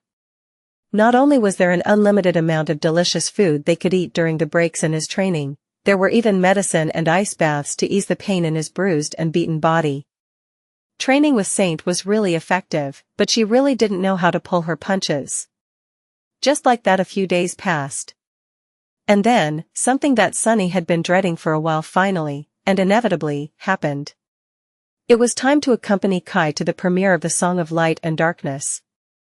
Chapter 476, A Song of Light and Darkness Plus, Turn Off Reset. Chapter 476, A Song of Light and Darkness. Some time later, Sunny was pondering his life choices while sitting in the back row of a crowded theater. The lights were already off, which obviously meant nothing to him. People seemed to be really excited to see the movie, though, especially Effie, who was to his side, munching on something called popcorn and staring at the screen. In the darkness, somber music started to play, reverberating through the entire space and making the audience shiver. Effie suddenly jabbed her elbow into his ribs. "Do you know who is the composer for this thing? It's Griffin. I don't know how they managed to get him, but he scored the entire movie. Such an honor. Can you believe it?" Sunny had no idea who this Griffin guy was, but judging by Effie's reaction, he was someone famous. Massaging his ribs with a grimace, Sunny offered a stifled answer. "I can." On the screen, the interior of a spacious and beautifully lit room appeared. A small girl with silver hair was playing on a carpet, while a handsome man with dark circles under his eyes was shown studying a map. What the hell? Was that supposed to be Nephi's? If so, her hair should have been black. It only turned silver after her first nightmare. Effie giggled. So cute. The girl, meanwhile, approached the table and reached to touch the strange sword that lay on it. The blade of the sword was short and misshapen, as though shattered a long time ago. Before the girl could cut herself, though, the man lifted the sword and brought it out of her reach. "This is not a toy, Nephi's." Sunny palmed his face and grimaced. "But, Daddy, why is your sword broken?" The man smiled. "So what if it is broken? It is still sharp." Then, he put his hand on the girl's shoulder and looked at her with a very serious expression. "One day you will wield a sword too, darling. When you do, remember one thing: we, awakened, only raise arms to protect humanity. As long as we don't give up, no matter how dire the situation is, there will be hope. Just like this sword, humanity is more resilient than it seems." Sunny tilted his head. Wait, this doesn't even make sense. The scene, however, was already over. The screen turned black for a few moments, and the movie transitioned into the future. Nephi's, now a languid jade beauty with a slim waist, generous figure, long eyelashes, and mesmerizing gray eyes, was entering the academy. What followed was a long training montage showing her defeating every other sleeper there with a training sword, all the while offering words of wisdom. Like never give up hope, or remember your duty, or we are humans. The propaganda was so tacky and laid so thick Sunny could help but cringe. The only person the Jade Beauty couldn't defeat was a handsome young man with masculine features, broad shoulders, and a noble bearing. Hanley Castor. Oh, no. Oh, no.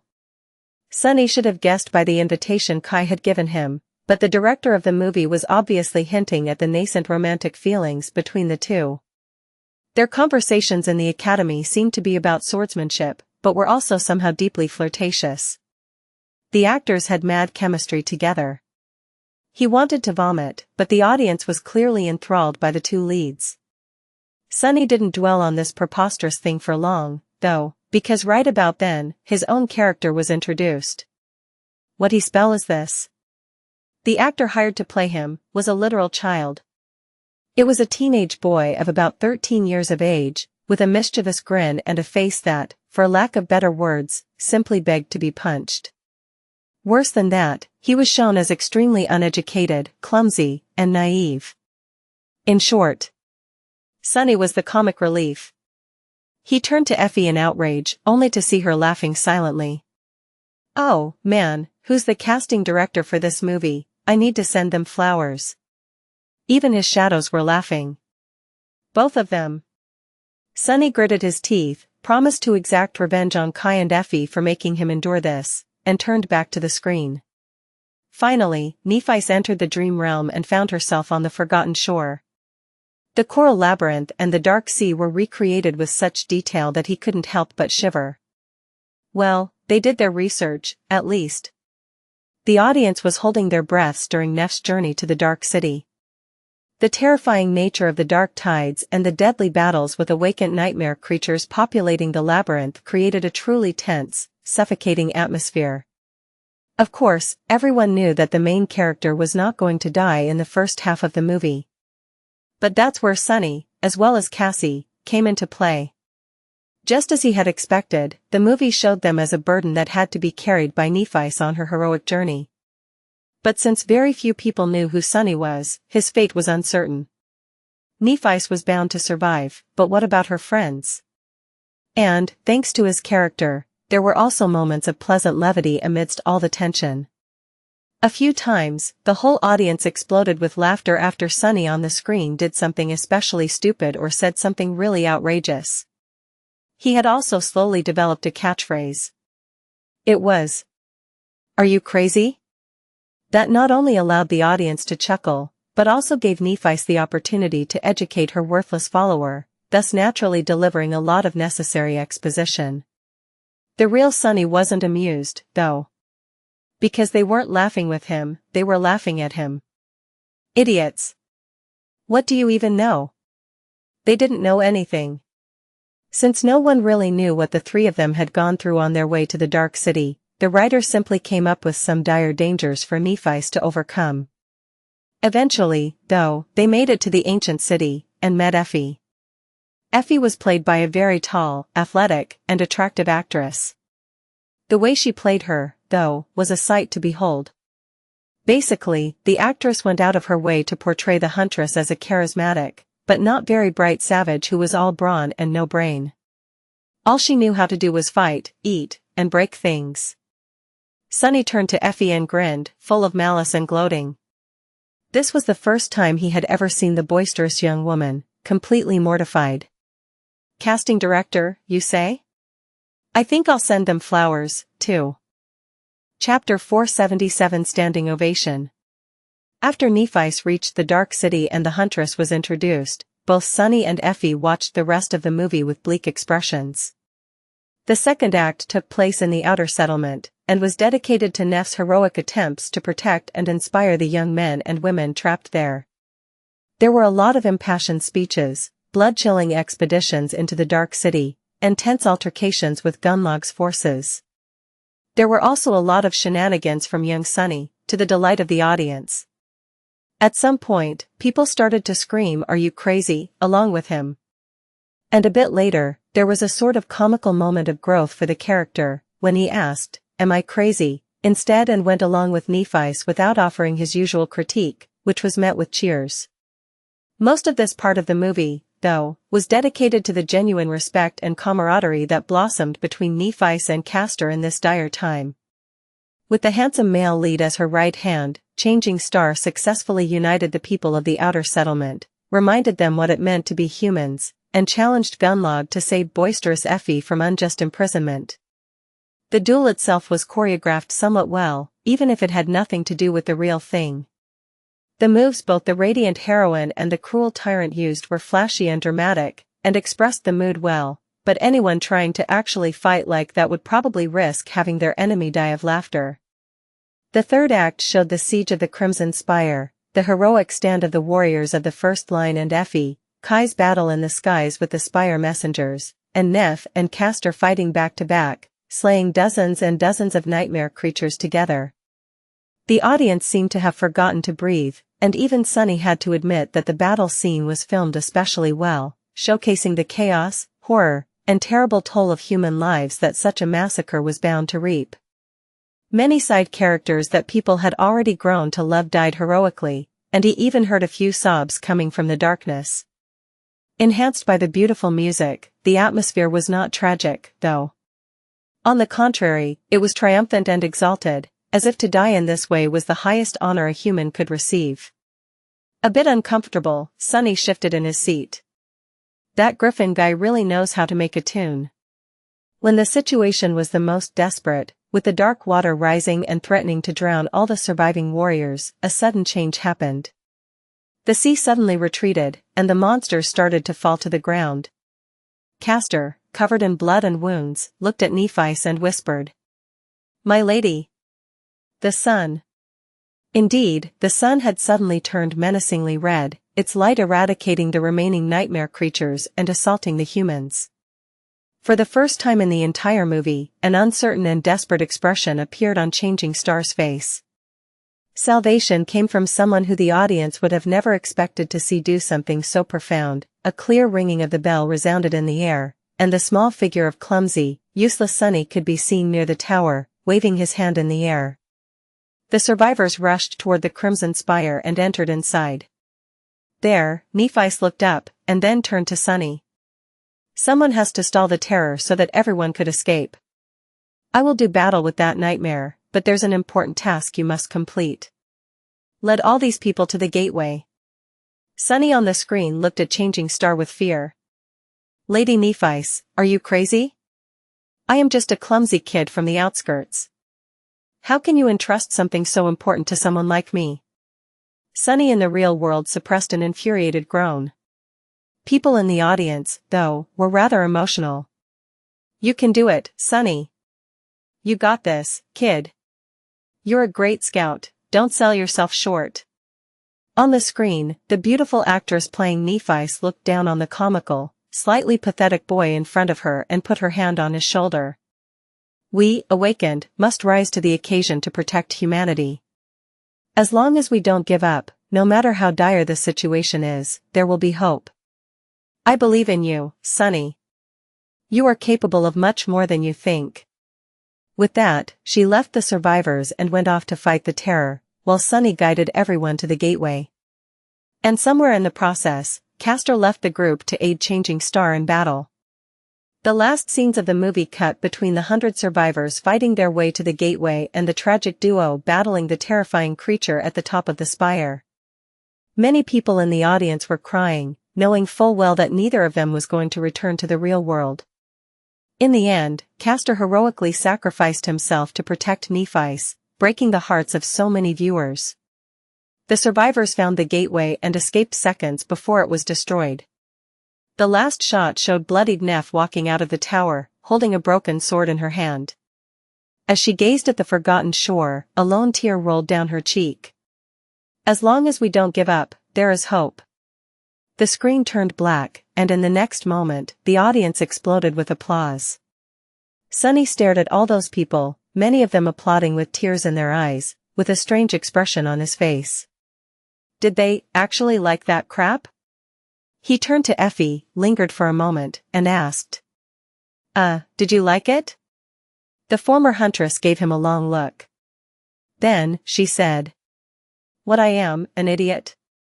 Of course I didn't like it. It's such a piece of crap." Sunny exhaled with relief. At least there was one other sane person in this theater.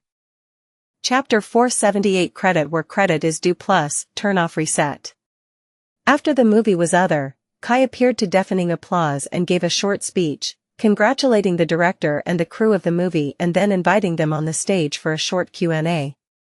Sunny stared at the director of this travesty, seriously considering silently assassinating him for a few moments. Then, he glanced at Effie, who, judging by her face, was thinking the same. He lingered for a few moments, then asked, "What do you want to do?" The young woman inhaled deeply, turned to him, and smiled. "I am hungry. Let's go eat." Together, they snuck out of the screening hall and went to find the theater's restaurant.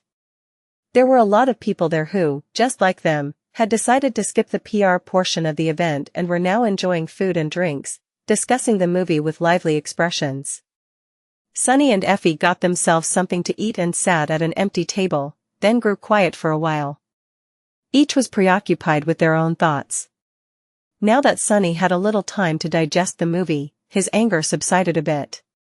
In fact, he was even happy. Sure, the way he was portrayed in the story was as far from the truth as it could have been, and more than a little bit humiliating. But, in a way, this was exactly what he needed. Now that Nephi's had become his master, he didn't have to hide his strength and true name that much.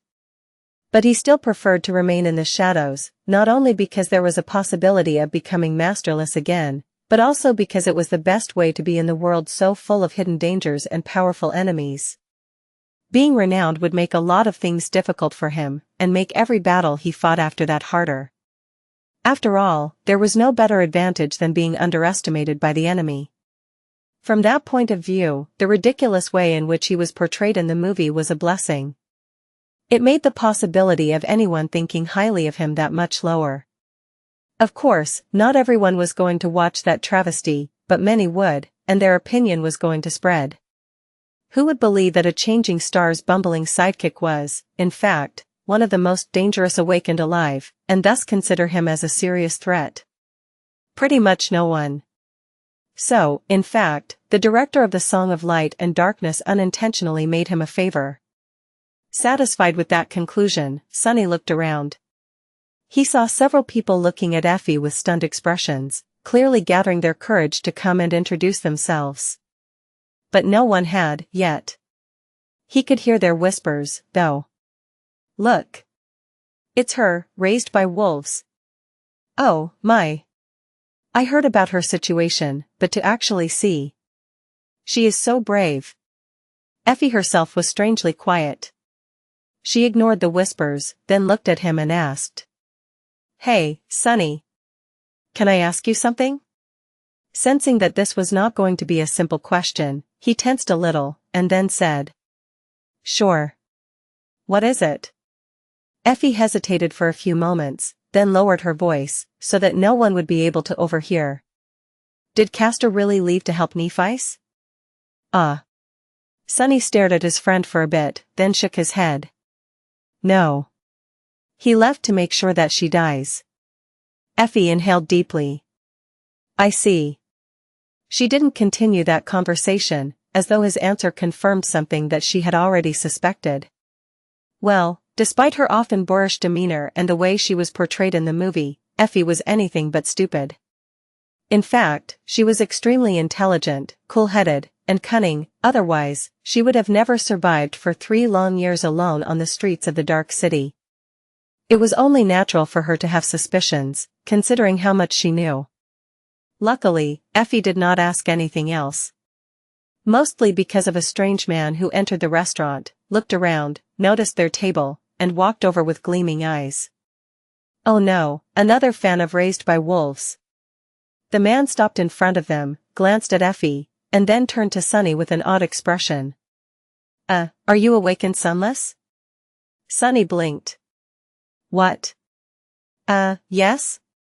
A bright smile appeared on the man's face. "Oh my. Oh, goodness. It is such an honor. I am such a huge fan of yours. What is happening?" Sunny stared at the beaming man, trying to comprehend what he was saying. Misjudging his expression, the man hurriedly said, "Oh, sorry. I was so nervous that I forgot to introduce myself. I am a writer. In fact, it was I who wrote the screenplay for A Song of Light and Darkness. And it's all thanks to you." Effie stared at Sunny with an expression that didn't promise him anything good and asked in a sweet voice. "Oh? All thanks to him, really? How come?" I'm in trouble. The man's smile grew even wider. Exploration report on the forgotten shore. Ah, it is such a brilliant piece of academic work. I based most of my research on your profound work, Awakened Sunless. Everyone on the crew and everyone in the cast read it at least once. I even insisted on giving you the co-writer credit, but sadly, it was impossible, you know, due to you not being a member of the Screenwriters Guild. But fret not. I'll let everyone know that if it weren't for you, this movie wouldn't exist. Sunny stared at the man with wide eyes, and then said in a weak voice. Please, don't. But it was of no use. Ah, you are so humble. So modest. Well, of course, what else would I expect from a researcher as talented as you? But it wouldn't be right for me to receive all the praise, no, people must know. He looked at the restaurant and proclaimed, not even trying to keep his voice down. That it is you, Awakened Sunless, who they must thank for being able to enjoy our wonderful film. Sunny looked at the floor. I guess I am going to have to kill Kai. Or wait, no. Actually, that probably makes us even after the whole mongrel disaster. Luckily for Sunny, Kai was finished with his business soon, and they were able to leave the theater for a more private space. Otherwise, there might have been civilian casualties at the premiere of the Song of Light of Darkness. After that damn writer had announced Sunny's identity to everyone in the restaurant, the amount of people asking him to say, "Are you crazy?" to their faces almost pushed him to the brink. In any case, soon he found himself in a sophisticated lounge in the company of Effie, Kai, and Aiko. The petite girl looked very sharp in a fashionable business suit and radiated a sense of cold professionalism that made people think twice before approaching laid-back and friendly Kai, which, Sunny supposed, was a big part of being an idol's manager. When they were seated, the idol in question gave them a guilty look. Well, it wasn't that bad, was it? Effie smiled at him and said sweetly. Sure. But also, the only reason you're still alive is that it would be a chore to clean the blood of my wheelchair. Kai chuckled nervously and glanced at Sunny. What about you? Sunny shrugged. I don't mind. Actually, I am happy to be portrayed as a bumbling fool. The charming archer blinked. Really? Sunny gave him a serious nod. Of course. It's easier to fool people who think that you're the fool. So. I don't mind. Kai looked away in embarrassment. Anyway, you don't have to worry too much, really. These types of films are usually made to boost public morale. No one is really going to take them seriously. Even mundane people understand the difference between reality and fiction when it comes to the awakened. Sunny laughed. Sure. When they want to. He was a mundane person for most of his life too, after all. And even though he grew up in the outskirts, he used to consume cheap entertainment just like everyone else in the waking world.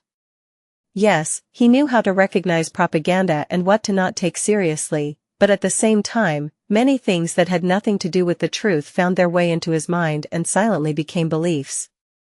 That was how well-engineered falsehoods worked. They spent some time chatting and joking about especially ridiculous moments in the movie, and at the right moment, Sunny said. By the way, I talked to Cassie. She's in. But we'll need to do it before winter, so -1 month for preparations. Effie smiled. Good news. I'll start packing, then. I am south of Bastion right now, so it will take me 2-3 months to get to the Chained Isles? Unless one of you knows a friendly local saint. Sunny thought about Saint Tyrus, and remained silent. No, that woman frightened him too much to ask for a favor.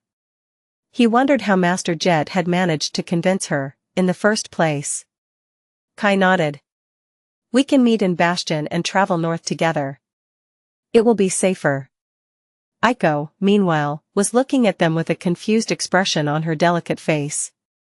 Travel north? Do it before winter? What are you talking about?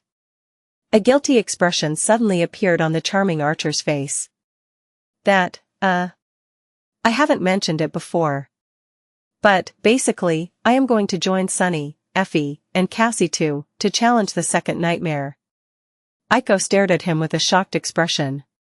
Not to steal from Sunny, but, are you crazy? Have you told the agency? Kai smiled weakly. No?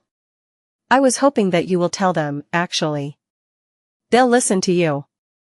Isn't it a good thing, really? For public relations.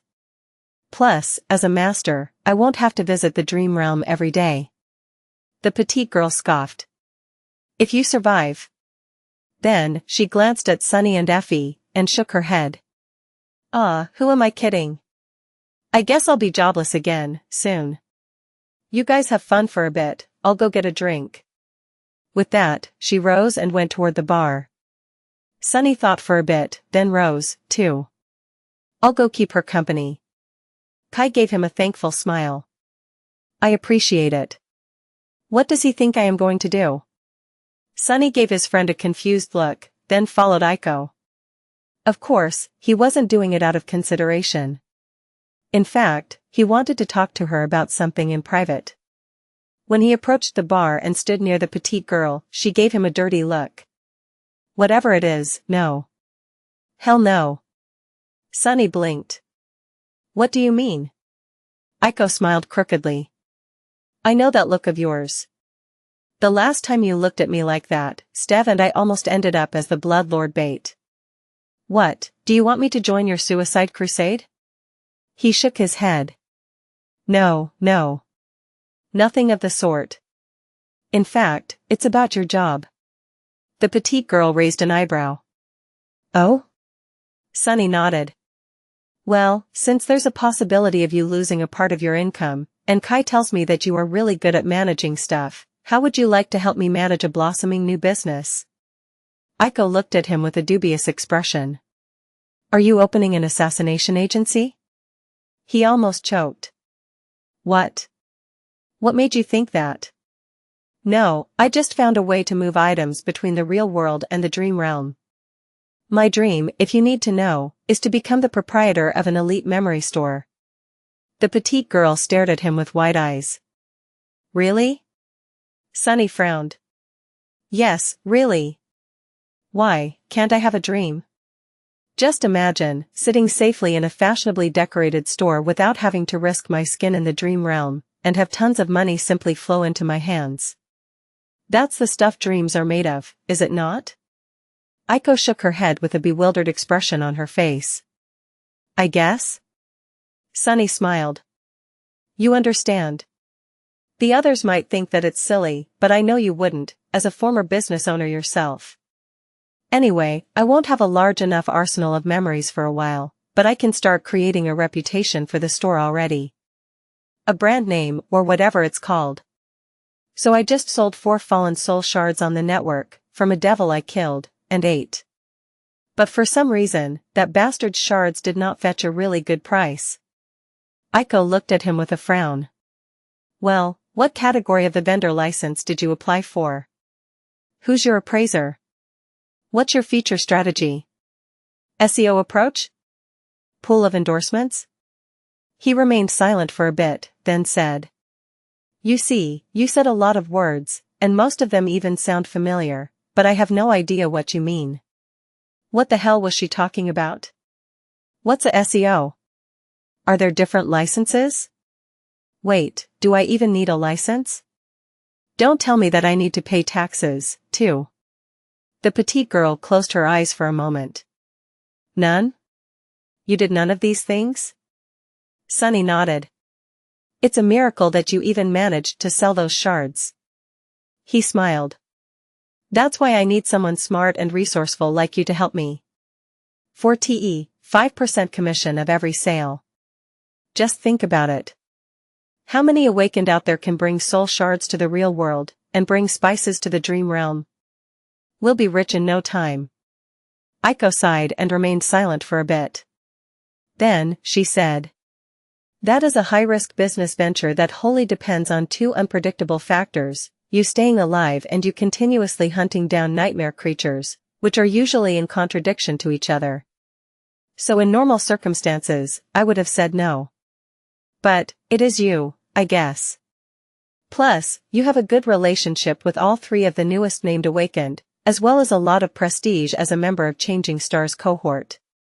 And now even some pop culture fame. Aiko shrugged, thought for a long while, and then said categorically, 10%. Sunny grinned and offered her his hand for a handshake. Perfect. Welcome aboard Sunny's brilliant emporium. The petite girl stared at him in shock. Wait, you actually named the store Brilliant Emporium? Can the naming be changed? He shook his head. No. It's non-negotiable. But what's wrong with that name? It's a great name. I think that it's, brilliant. After that night, Sunny became really busy. Delegating, that's the secret of success. That was his thought after Aiko joined the Brilliant Emporium as a manager. With her help, he went through all the necessary paperwork to make his improvised network store seem legit. Sunny noticed the difference right after listing the soul shards he had gathered from the inhabitants of the sanctuary for sale. Not only did they got purchased much faster, but the price was also pleasantly higher than expected. He also didn't need to spend a lot of his severely lacking time on managing sales, delivery, and purchases. Aiko streamlined the process and created a simple and efficient system where he handed her the inventory and the updated information on what items the Awakened wanted to receive from him in the Dream Realm, and she did the rest. While its volume of sales was not overwhelming, the Brilliant Emporium started functioning as a real business with a constant level of activity and a slowly growing client base. Sunny just had to collect the money and spend it on low-tier memories to feed to Saint. Well, and remain alive while getting the soul shards, of course. Sadly, despite how appreciative of the concept of delegating he became, this was the only part of his busy life that he could entrust to someone else. All the other things he had to do were either too personal, or too secretive to recruit anyone to help. No one was going to do his research for him, so Sunny had to spend time writing reports, bringing them to Teacher Julius, and working with the old man to make them worthy of being rewarded with contribution points. Nothing had brought him quite as much as the Forgotten Shore report had, but the points were slowly accumulating. Similarly, now that Cassie was gone on a long expedition, he was the only one of Neff's friends, of which there were only two, really, who could visit her. That was not a burden, but took away some of his time nevertheless. He also kept an eye on the runes describing her status, and saw the number of soul fragments in her possession increase at a frightening speed almost every day. Sunny didn't know where Nephice was and what she was doing, what kinds of enemies she was fighting, but they must have been as powerful as they were ample in numbers. He had to keep up. Now that he had received a vast boost to his power through sacrificing the miraculous coins to the white altar in the sanctuary of Noctis, less than 400 fragments stood between him and being able to create a third core. That meant that he had to continue venturing into the wilderness of the Chained Isles to hunt down nightmare creatures. Armed with the cruel sight and the ability to infuse its blade with either invisible soul damage or radiant divine flame, he was now able to go further than he had before, and challenge creatures that previously he chose to avoid. Their deaths rewarded him with shadow fragments, while their bodies gifted him soul shards that were then sold and converted into memories, and through those, into shadow fragments as well, this time for Saint to consume. It was a virtuous, but exhausting and wildly dangerous cycle. And as if the pressure of having to keep up with Changing Star wasn't enough, he also had to continue training, both with the spear, with the help of Effie and his taciturn demon, and without it, to practice shadow dance. That second task, however, had turned out to be much harder than Sunny expected. Before plunging back into the dreamscape, he decided to be careful and check what the situation with Mongrel was. A quick search on the network could tell him if everyone had forgotten about the masked swordsman or not. And as it turned out, they did not. To Sunny's dismay, he found out that in the month of his absence, the people infatuated with Mongrel had not only persisted in their excitement, but also brought it to a whole new, truly ridiculous level. All of them were flooding the network with theories and discussions, and countless individuals, even those who missed out on the initial sensation, were waiting with bated breaths for one glorious moment. The return of Lord Mongrel. With each day that passed, their anticipation only grew stronger. No matter how discreet Sunny could be, once he appeared in the dreamscape, it was going to create too much noise and attract too much attention. Damn it all. What a disaster. He was on verge of pulling his hair out in despair.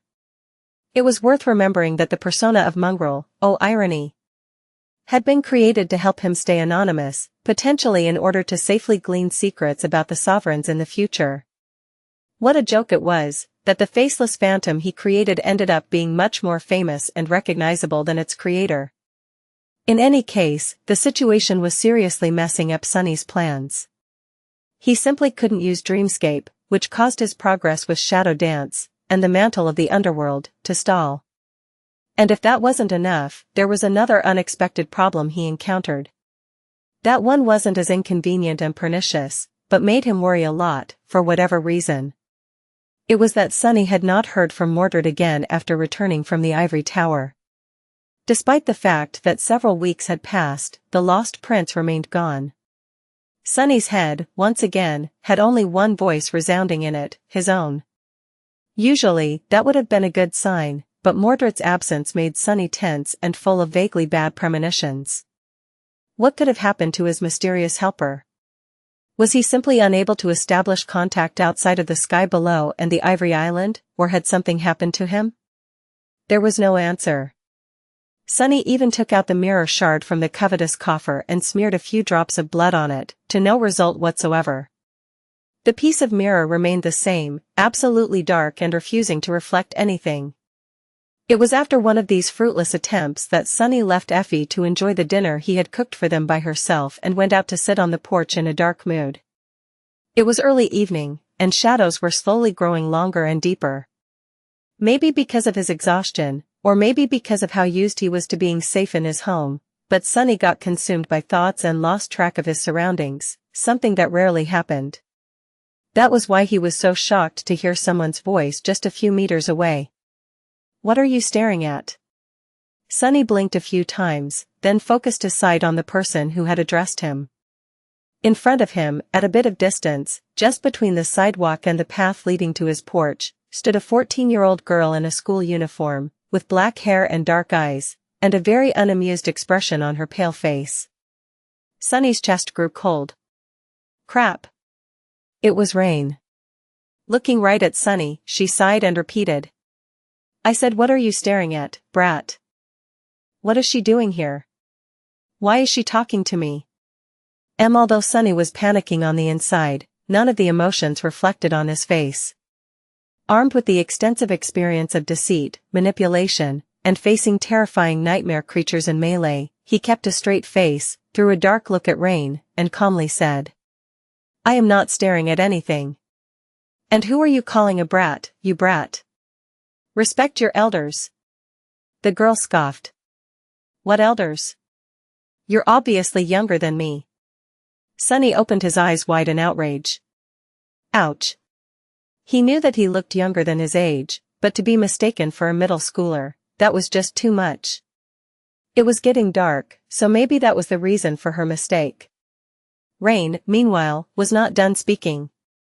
"And you were definitely staring at me, with a very nasty expression. I almost tripped. Didn't your parents teach you not to stare?" Sunny opened his mouth, then closed it again. Then opened it once more. "First of all, I am 18. Second, I was just zoning out and thinking about stuff, adult stuff that a youngster like you would not even understand.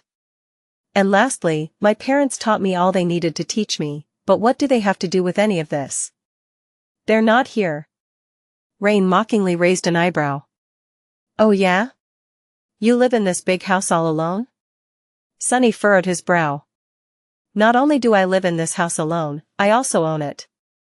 But right at that moment, Effie suddenly shouted from inside. "Sunny! Come eat, dinner is getting cold." He froze, then felt the tips of his ears growing hot. "Damn it, Effie. That's a guest of mine. She's staying over, for reasons." Rain stared at him for a few moments with a funny expression on her face, then asked, "Your name is Sunny?" Sunny shrugged, trying to appear as indifferent as possible. "Sure.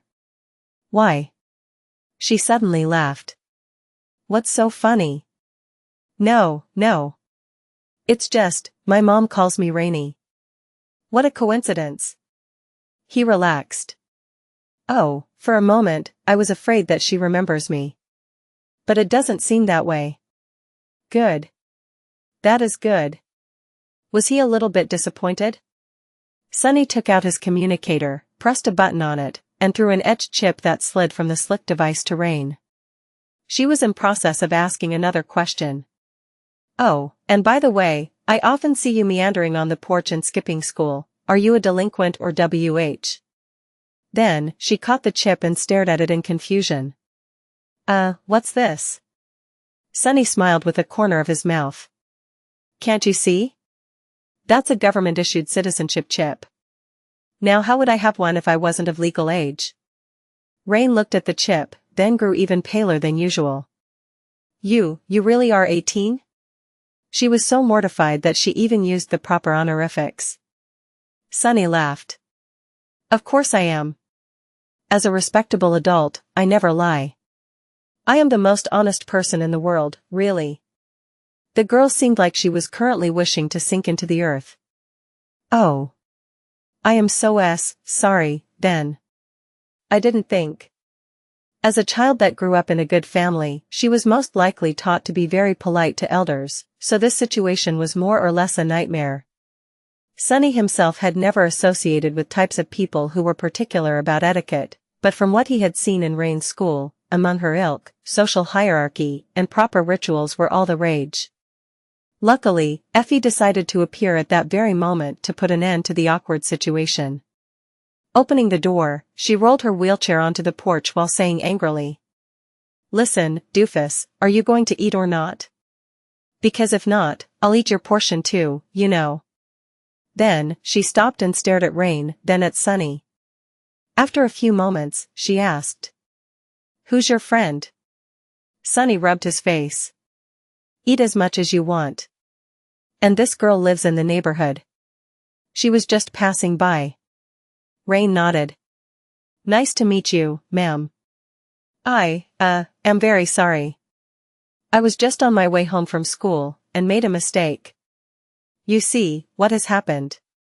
Effie grinned, then gestured for her to stop talking. "Let me guess, this one right here was zoning out with a nasty expression on his face, and then looked at you and said something wildly inappropriate?" Rain blinked a couple of times, then said, "Yes. I mean, no, he didn't say anything. It was me, I said something inappropriate." The former huntress shook her head. "Then you're lucky. Sunny here is a bit special.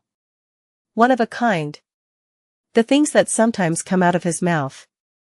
Sunny stared at her in outrage and hissed, "The things that come out of my mouth? You're the one to talk." She sighed, then looked at Rain with a hurt expression on her face. "You see how he bullies me? Ah, that's no way to treat a guest, Sunny. So ungracious. What will this nice neighborhood kid even think?" Rain energetically shook her head. No. I won't think anything. I have to go home, actually. It's been nice meeting you." With that, she hurriedly turned around and made a step to walk away. Effie raised her voice a little. "Bye. Nice meeting you, too. If you feel guilty about the misunderstanding, you can stop by any time. With food. All will be forgiven." Sunny stared at her with wide eyes, not quite believing what he was hearing. Finally, when Rain's figure disappeared behind the green fence, Effie turned to him and smiled. "It's almost like there's a factory somewhere in the city releasing whole batches of tiny, pale, bony teenagers. That girl is almost as pale as you, Sunny. I can't believe it." With that, she shook her head, turned her wheelchair, and went back inside to continue her dinner. Leaving Sunny alone, flabbergasted and trying to determine if he was currently awake. What was that? What just happened? Of all the countless scenarios he had in his head of how his first meeting with Rain would go, this was definitely not one of them. Sunny was too shaken by what had just happened to do anything else today. So, he just went down to the basement, entered the dream realm, and remained in his small room in the sanctuary instead of going out to fight nightmare creatures. There, he just slept peacefully for the entire night. This was a very strange way to act for Sunny, but many awakened did just that every day. Unless their citadel was under attack, which happened frequently in most parts of the dream realm, or they were assigned a certain duty, people just remained in their quarters, slept, and returned to the real world without throwing themselves into any kind of danger. Others performed various tasks to earn a livelihood in the citadel, all the while staying safe behind its walls. Few frequently ventured outside and challenged the wilderness of the dream realm. And who could blame them? Most people were made awakened against their will, after all. It was the spell that wanted humans to risk their lives, go through deadly trials and endure terrible suffering, not people themselves. So there was nothing wrong with a person who wanted to stay as safe as possible, for as long as possible. If anything, it was Sunny who behaved abnormally. In any case, he felt refreshed and more balanced when he returned to the real world in the morning. A good night of sleep helped him put his unexpected encounter with Rain in perspective. Yes, it was an unfortunate mistake on his part, and yes, the fact that she now knew his face and name was less than ideal. But truly, nothing too bad had happened. Rain just thought of him as a neighbor. Not even an acquaintance, just a stranger. Which was just as Sunny wanted it. To be on the safe side, he could avoid leaving the house for a while altogether. And yet, in the evening, he found himself sitting on the porch again, enjoying the view and a cup of tea, as he had already grown used to. After yesterday, I doubt that she'll ever want to approach this house again. So I should be all right. But as it turned out, he was not. Sunny noticed Rain walking from the public transport terminal long before she came anywhere near his home, because one of his shadows was stationed further down the street to keep a lookout. He sighed, then lowered his eyes and pretended to study the synthwood surface of the porch, hoping to avoid making eye contact with the teenage girl. This time, he was not going to give her a reason to come closer and talk to him. However, it was all for naught. When Rain approached the path leading to his door, she slowed down a bit, hesitated, then turned and walked directly to him. What the hell? Sunny raised his head and stared at her with a bit of surprise. Hi. It's you again. She nodded, then took off her backpack and produced a big food container out of it, seemingly full of something delicious. Then, Rain handed it to Sunny. Here. My mom made it. Your friend said to bring food, right? Oh, and I'm really sorry. For, yesterday. Sunny blinked a couple of times, then took the container from her hands and stared at it for a bit. Damn Effie, who told her to ask for food? I cook great food for the both of us myself. Then, he pretended to smile and said. Yeah, she did. And no problem. Say thanks to your mom. Sunny thought that the conversation would be over after that, but Rain lingered. There was a sort of curious expression on her face. It's nothing much, just some pasta with mushrooms and cream sauce. My favorite. Sunny, right? I'm Rain, by the way. He looked at the food container again, reevaluating his stance on its existence. Nothing special, he was willing to bet that the ingredients she listed were all natural, too. A far cry from synth-paste people like him usually consume to keep their bellies full in the outskirts. Sunny knew a few guys who would kill to eat something like this. His smile became more genuine. Yup, I'm Sunny. Nice to meet you, Rain. She smiled slightly, hesitated for a few moments, and then asked. So you're really 18? And live alone in your own house? I mean, with that nice friend of yours. Sunny shrugged. Sure. She's just staying over until she finds a place of her own, though. Why? The girl looked at him with wide eyes. I mean, aren't you a bit young to live on your own?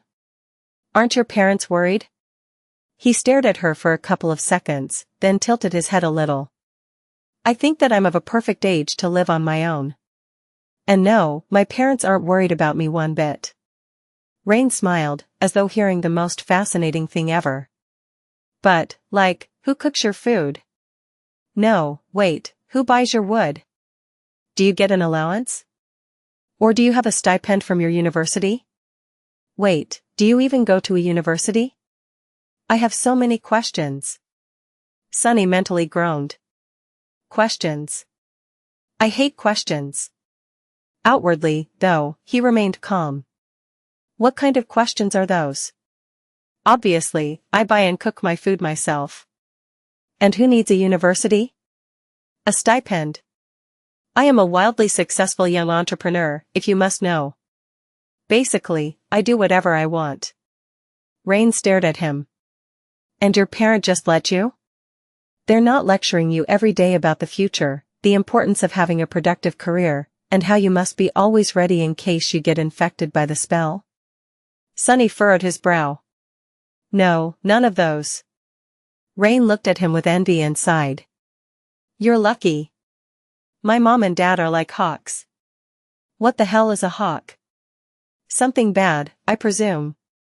He remained silent for a while, a complicated expression appearing on his face. Finally, Sunny said. Don't be hard on your mom and dad. You're the lucky one, really. I sort of twisted the truth a little. My parents don't care about where I am and what I do, because I don't have parents. So. I would rather be in your situation than mine, great as it is. Yours is a bit greater. Rain stopped smiling and looked at him with a hard-to-read, sad expression on her pale face. Then, she said quietly. Oh. I see. Sorry. I didn't know. She smiled a little and waved. Well, I'll be going then. Enjoy the pasta, Sunny. The young girl put her backpack back on, turned around, and left. Sunny remained on the porch for a while, staring at the tray of food. Slowly, a dark expression settled on his face. I can't continue doing nothing anymore. I need to make a decision and proceed. I wasted too much time as it is, already. He avoided doing anything about getting Rain ready for the possibility of becoming infected by the spell, because he didn't know what to do, and how. But this inaction had to stop. He had to come up with something. The problem was, he just didn't know enough to make a good decision. And even then, was he even qualified to make it? Sunny had a lot of experience dealing with various situations, possessed a quick wit, and was street smart, as well as having a real talent for killing things and remaining alive. Without wasting time on false modesty, he could admit that he excelled at many things. But were the things he excelled at even applicable to training a young girl for the nightmare spell? After all, what he wanted to give her were not combat skills or survival tactics, though she was being taught already, in an elite school that someone like him would have never been able to attend. What he wanted to give her was a mindset that would allow her to survive in the unforgiving hell of the dream realm. And mind was a delicate thing. If he went about it in the wrong way, he could bring more harm than good. Not to mention that everyone was different, and what worked for him was not guaranteed to work for someone else. Take his own friends, for example, all of them had wildly diverging mindsets, but each had been able to thrive even in a place as dire and harrowing as the Forgotten Shore. So, what the hell do I do? Sunny massaged his temples, then sighed. First, he had to observe more and understand more. Whatever he wanted to decide, it was stupid to try and base that decision on observing Rain for a single day as she went about her classes. Maybe I'll get inspired. Or my intuition will give me a hint. With that thought, he frowned, finished his tea, and went inside. The next morning, Sunny left his house early and used the transit system to reach the district where Rain's school was located. Now that he knew the place, he didn't need to follow his sister around. Instead, he went ahead, returned to the cafe he had hidden in the last time, and sent one of his shadows to keep watch on the entrance of the school as it waited for the young girl to appear. Half an hour later, he noticed her figure and silently ordered the shadow to follow Rain inside. I am going to have to keep studying her demeanor for a while, a few weeks, at least. By then, it is going to be clear if my initial impression was right, or if I need to reconsider my evaluation. I'll also understand her strengths and weaknesses much better. Sunny had to stop himself from groaning. A few weeks, that was going to really eat into his time. Both the hunt for shadow fragments and his training with Effie and Saint were going to suffer. Which was such a shame. Recently, he was starting to feel a hint of confidence when handling the cruel sight in its spear form. Previously, Sunny had mistakenly considered the spear to be a rather static weapon, one mostly capable of only straightforward thrusting attacks. And on the surface, it was, more than that, this was actually one of its best features. Anyone could use a spear with a decent level of effectiveness. That was why it ruled the battlefield for thousands of years. Unlike the sword, a person didn't need endless hours of practice to become a proficient amateur with it. But in the hands of a master, the spear was a completely different beast. It was swift, deadly, and unpredictable, capable of a vast variety of attacks at a wide array of ranges. It was a truly versatile weapon capable of dealing devastating damage to anyone who would dare to approach its wielder. What Sunny liked the most, though, was how deceiving a spear could be. Cruel Sight, in particular, was especially flexible due to its long blade, which could both pierce and slash. Not to mention the fact that the length of its shaft could be changed at will. Sunny was still much more comfortable with swords, though. Especially familiar ones, like the Midnight Shard of the Great Odachi form of the Soul Serpent. He was growing rather fond of the ability to keep his enemies further away from his body that the cruel sight gave him, nevertheless. So it was a real shame that he was going to have to reduce the amount of time he trained by a lot. That was not even the main reason why he felt malcontent about the prospect of spending weeks observing Rain at school, though. The main reason was, teenagers. Sunny clearly remembered the mental trauma he had experienced after being forced to watch the young elites attending the prestigious school making life difficult for both themselves and the teachers. Even after having to fall into an endless abyss while eating the rotten meat of a devil and burning in the ocean of divine flames, he would rather repeat the whole thing than experience school life again. Well, almost. Not really. With a sigh, Sunny concentrated on the pastry in front of him and prepared for a long and arduous day. That pastry alone made his mood better, simply because of the fact that it didn't come from a mimic. The young elites were the same, venomous, incredibly misguided, and infuriating. Luckily, Rain was also the same. She studied quietly and avoided all the drama, which basically made her a pariah. Good girl, Rain. That's right, disregard all the nonsense and learn as much as you can. Knowledge is a privilege. These classmates of yours are too stupid to value it, but you're not. Well, it wasn't as though they were some delinquents, either. Academic achievement was the cornerstone of the social hierarchy in this elite school, so the competition among the students was fierce. It was just that most saw learning as a tool to earn status, as opposed to the goal. Not that their priorities were any of Sunny's business. Hour went after hour, and at some point, he decided to leave the cafe and take a walk to chase away the boredom. But before he could, however, something happened. His communicator suddenly let out a grating, echoing ringing sound. A second later, the sound repeated. And it wasn't only just him. Every person in the cafe, from the clients to the members of the staff, was receiving the same notification. Sunny's chest grew cold. He knew that sound, of course. Everyone in the world knew and dreaded it. Looking down, he saw the familiar text appear on the screen of his communicator. No. The notification read. Emergency alert. Emergency alert. Gate activity detected in your proximity. ETA, 201 seconds. Evacuate immediately. Chapter 484 The Gate. A gate, there is a gate. Before Sunny even comprehended these words, he was trembling, cold fear rising from the depths of his heart to swallow him whole.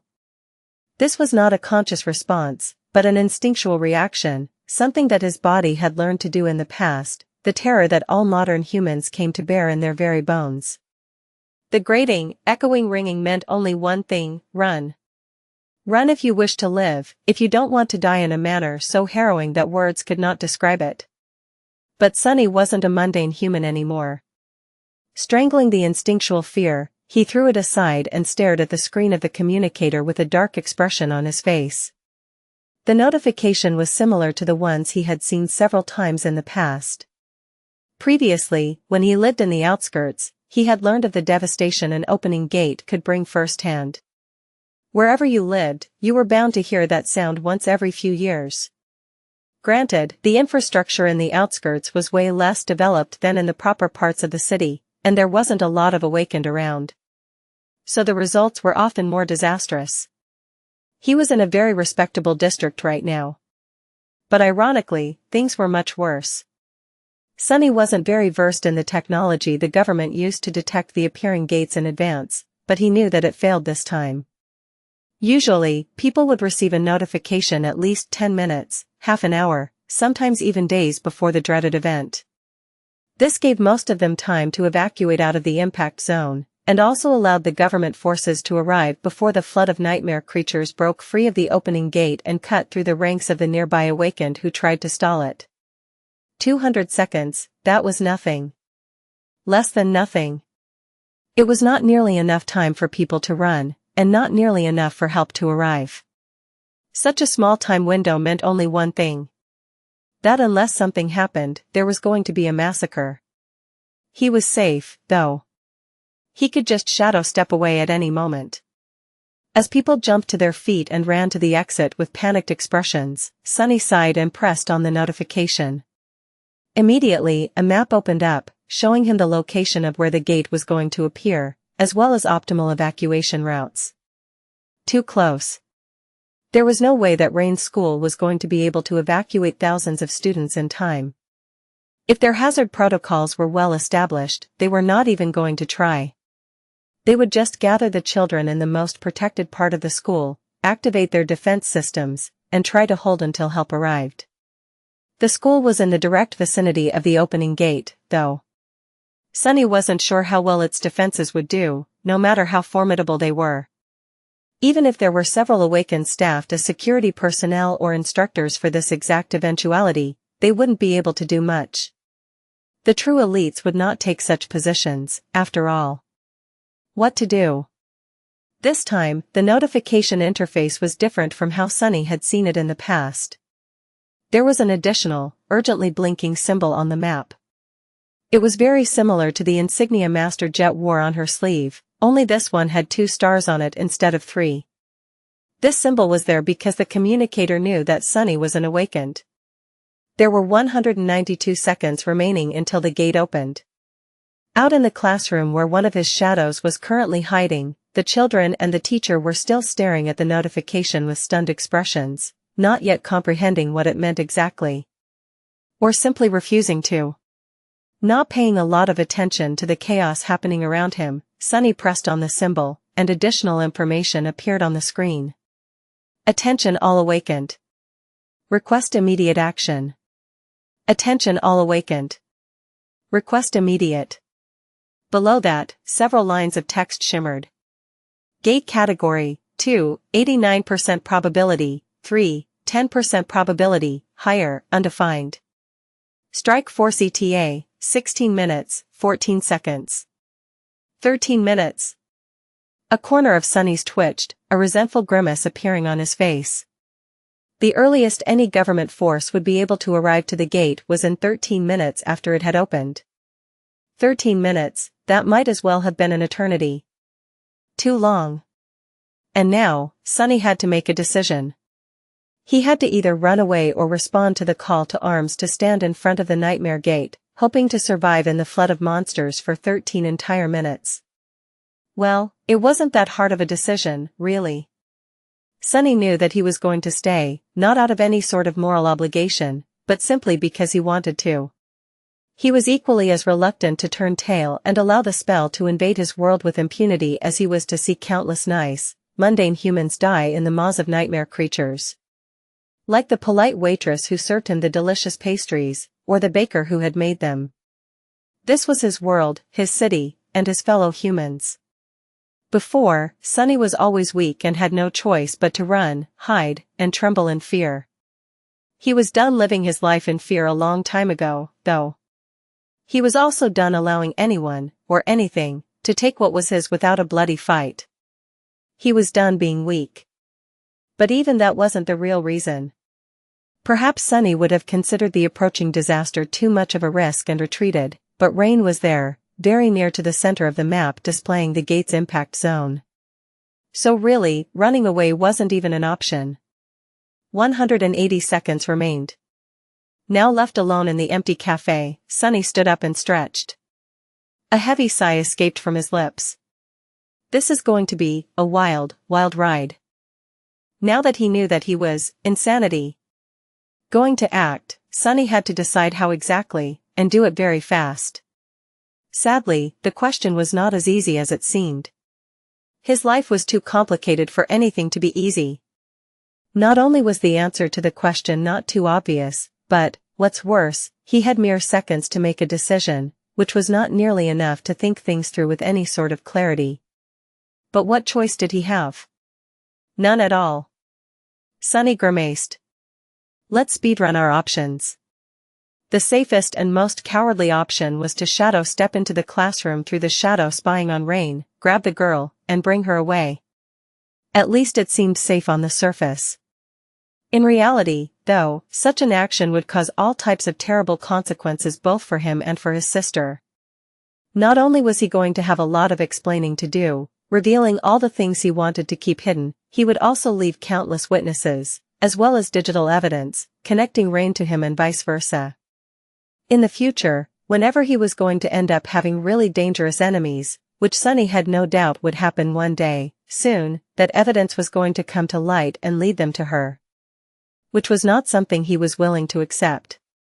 So, he was going to leave that option as the last resort, and act on it only if the school's defenses were breached and Rain was in imminent danger. With that out of the way, there was only one path left, doing his civil duty and going directly to the gate, in hopes of stalling the tide of nightmare creatures long enough for the cavalry to arrive. Awakened who didn't work for the government were expected and encouraged, but not technically obligated to respond to a call like that. Many, maybe even most, did not, and chose to run instead. And who could blame them? Not everyone with an aspect was a combatant, and even those who had not become one voluntarily. Forcing these already traumatized people to go to their potential deaths under the threat of retribution if they refused was not something the government was eager to do. Or maybe, it simply couldn't. Forcing Awakened to do anything was a dangerous idea, since they could potentially topple the government if pushed too much. So, the government preferred to use a carrot instead of a stick when dealing with them. It was a delicate balance. Sunny wasn't sure that he was even going to see that carrot, though. Because he was facing a dilemma. Yes, he had decided to fight in front of the gate, but this could also be done in several ways. 2 ways, really. Sunny could go into battle as himself, or, as Mongrel, protecting his identity from the prying eyes, and himself from any attention. Using Weaver's mask was not without risk, as every time he did so without proper preparations could potentially leave behind context clues that would allow smart people to narrow down the list of suspects. But the alternative, right now, with not a lot of time to weigh all the pros and cons, Sunny felt that the alternative was worse. If he wanted to have a hope of surviving for 13 minutes, he was going to have to go all out, showcasing the full scope of his true powers. That meant that all his efforts to create an image of a talented, but not too dangerous or noteworthy young Awakened were going to be destroyed. He was going to become really, really famous, and draw the eyes of entities he wanted to remain blind to his existence for as long as possible. Perhaps even worse, he was going to create one too many coincidences for Rain to continue not noticing his secret attention. It was one thing to have a quirky neighbor, if he suddenly showed up near your school in your moment of need, and turned out to be one of the most deadly Awakened of his generation, though, that would most likely be enough to make her start asking questions that Sunny wasn't ready to answer. So, Awakened Sunless was going to have to cowardly run away from the gate, while Mongrel was going to have to stand and fight. What a messed up situation. 170 seconds remained. Sunny sighed, knowing full well that this decision was not ideal. At the minimum, Mongrel's persona prevented him from using some of his most powerful tools, anything that people knew and associated with Sunny, no less. Like the cruel sight. Very few people had seen him use Saint, however. In fact, outside of Neff's cohort, Mordred was pretty much the only person who had. There were also the people he had fought the Lord of the Dead with, but all of them were gone now, with one notable exception. Xianxia was still alive and out there somewhere, in the embrace of one of the three great clans. So summoning Saint was not ideal, too. Even though someone else could have received a similar echo, revealing her was really risky. He could only do it if things got really desperate. Maybe I should reconsider. But there was no time to consider things anymore. There were less than 3 minutes left before the gate opened.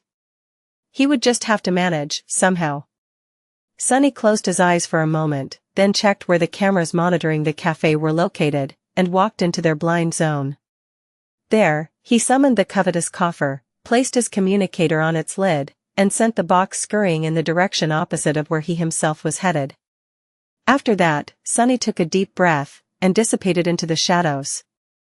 A few seconds later and hundreds of meters away, an armored figure wearing a fearsome black mask walked out of the darkness, the blade of the great Odachi resting on its shoulder.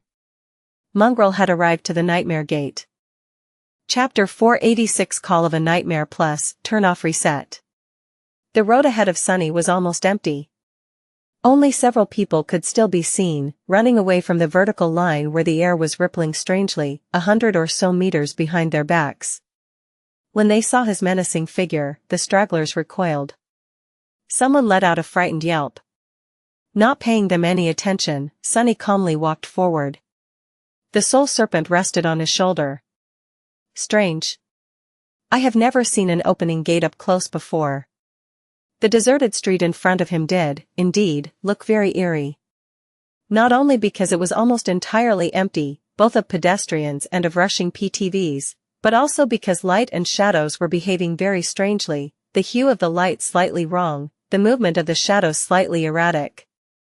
The sound was strange, too. It was deadly quiet, but at the same time, Sunny couldn't get rid of the feeling that there were barely audible noises coming from all directions, assaulting his ears like an inaudible cacophony of muffled, distant, demented screams. There was a strange pressure rising in the air, getting stronger the closer he got to the nascent Nightmare Gate. The gate itself was easy to recognize. It looked like a tall vertical depression in the fabric of the world, a place where light refracted in unnatural ways and the inaudible screams were the loudest, not a rift in reality yet, but a hint of one.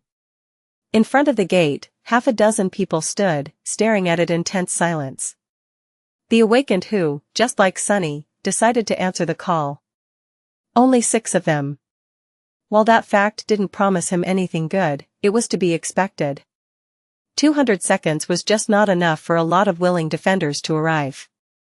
Even those who were ready to risk their lives in an attempt to protect the civilians needed time to get to the gate. After all, this bunch were those who had already been in the immediate impact zone when the alert was sent to their communicators, just like Sunny. Maybe they were overly confident in their abilities, or maybe, just like he, they had people they cared about in the surrounding area, perhaps even in the very same school where Rain was, a few hundred meters behind their backs. In any case, he couldn't help but feel a bit of respect toward these people. Coming to a gate already required a lot of courage, remaining even after it became clear that there were going to be less than 10 awakened fighting side by side to stall the tide of monsters was beyond that. These people were ready to die to fulfill their duty. Fools. Brave, brave fools. What about Sunny himself, then? I am a fool, too. But a cowardly one. Sunny had no plans of dying today. He knew what he was doing, and had ways to escape if things got too dire. Without slowing down even a little, he calmly walked past the 6 awakened and stopped with his back to them, closer to the gate than anyone else. Unwittingly, Sunny found himself standing at the head of the small group of defenders. Unlike them, he showed no sign of fear. The others were staring at the gate with pale faces, their bodies tense, their eyes full of unease and dark resentment. Sunny's pose, however, was confident, indifferent, almost relaxed. And in the eyes of the fearsome mask, there was nothing but darkness. The others reacted to his arrival with excitement. One more awakened to fight with them was already a good thing, but this one, in particular, looked especially imposing. His onyx armor and fearsome blade were obviously a cut above the memories they themselves had in their possession, and his calm demeanor suggested either an experienced fighter, or a madman. And then, someone recognized him. Wait, isn't that Mongrel? The others looked at the girl who spoke with confusion. Who? She stared at them with wide eyes. That's Lord Mongrel. Haven't you heard of him? A hint of recognition appeared in the eyes of the awakened gathered in front of the opening gate. One of them glanced at Sunny, lingered for a moment, and asked. I am sorry, friend. This young woman seems to have heard of you. If I may ask, are you an awakened of some renown? Sunny didn't move a muscle, and lied almost on autopilot. I am not an awakened. I have no renown. The man raised an eyebrow. What do you mean, not an awakened? Then who are you? Sunny cursed inwardly. My damned tongue. He gritted his teeth, remained silent for a second, and then answered in a calm tone. I am just a human. Then, he sighed and turned his head slightly, staring at the six awakened. From the look of their memories and how they held themselves, they weren't elites. Several seemed to know how to hold a sword, but that was all. They were going to get eaten alive once the gate opened. Disheartened, he asked. Combat aspects? The defenders looked at each other, and then the girl who had recognized him answered. I have an awakened aspect that enhances my agility and allows me to strike with deadly precision. 2 guys have dormant aspects centered around endurance and strength, and the other 2 can perform ranged elemental attacks. So, 3 weak combat aspects, 2 supporting fighters, and no one capable of proper support or healing. He lowered his head for a moment. There were only 30 seconds left before the gate opened. Slight tremors were running through the ground beneath his feet, and bits of dust and small pieces of gravel were slowly rising into the air, levitating on the invisible currents of energy coursing through the air. How I am going to do this? Sunny gripped the hilt of the soul serpent tighter, then said hoarsely. Stay back, kill anything that gets past me. He paused for a moment, and then added. Make them bleed. The girl stared at him with wide eyes. Stay back? But, sir, you can't do it alone. There will be a horde of them. Even if there were 100 of you, that wouldn't be enough to kill them all.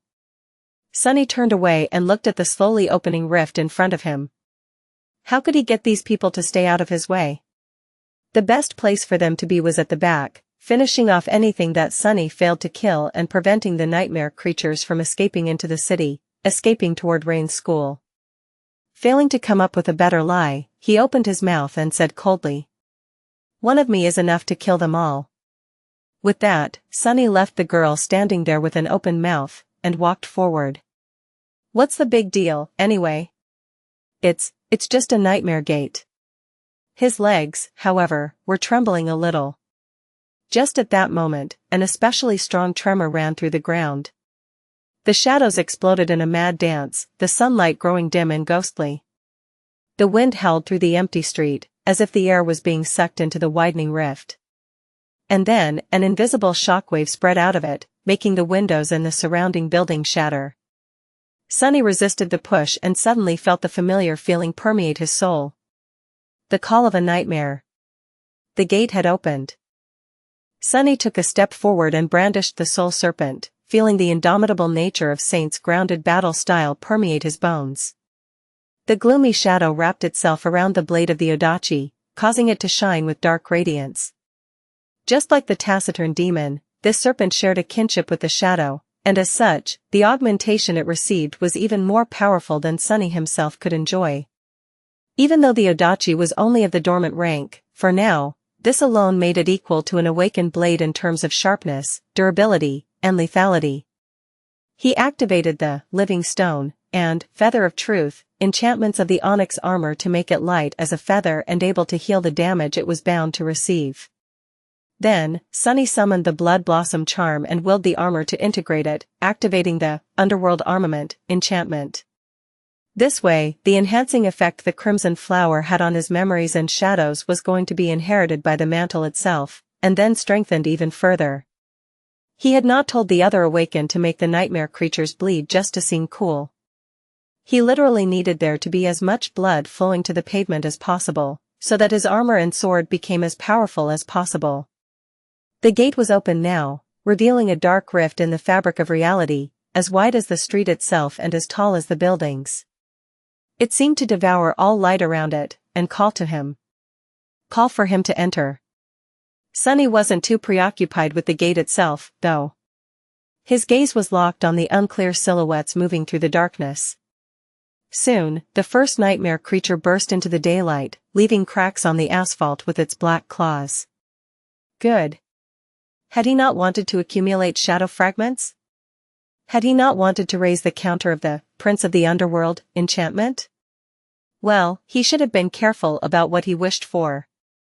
There were going to be hundreds of abominations coming through the rift today to satiate his wish. The second category gates were the most frequent to appear in the waking world. As such, everyone was familiar with how they functioned.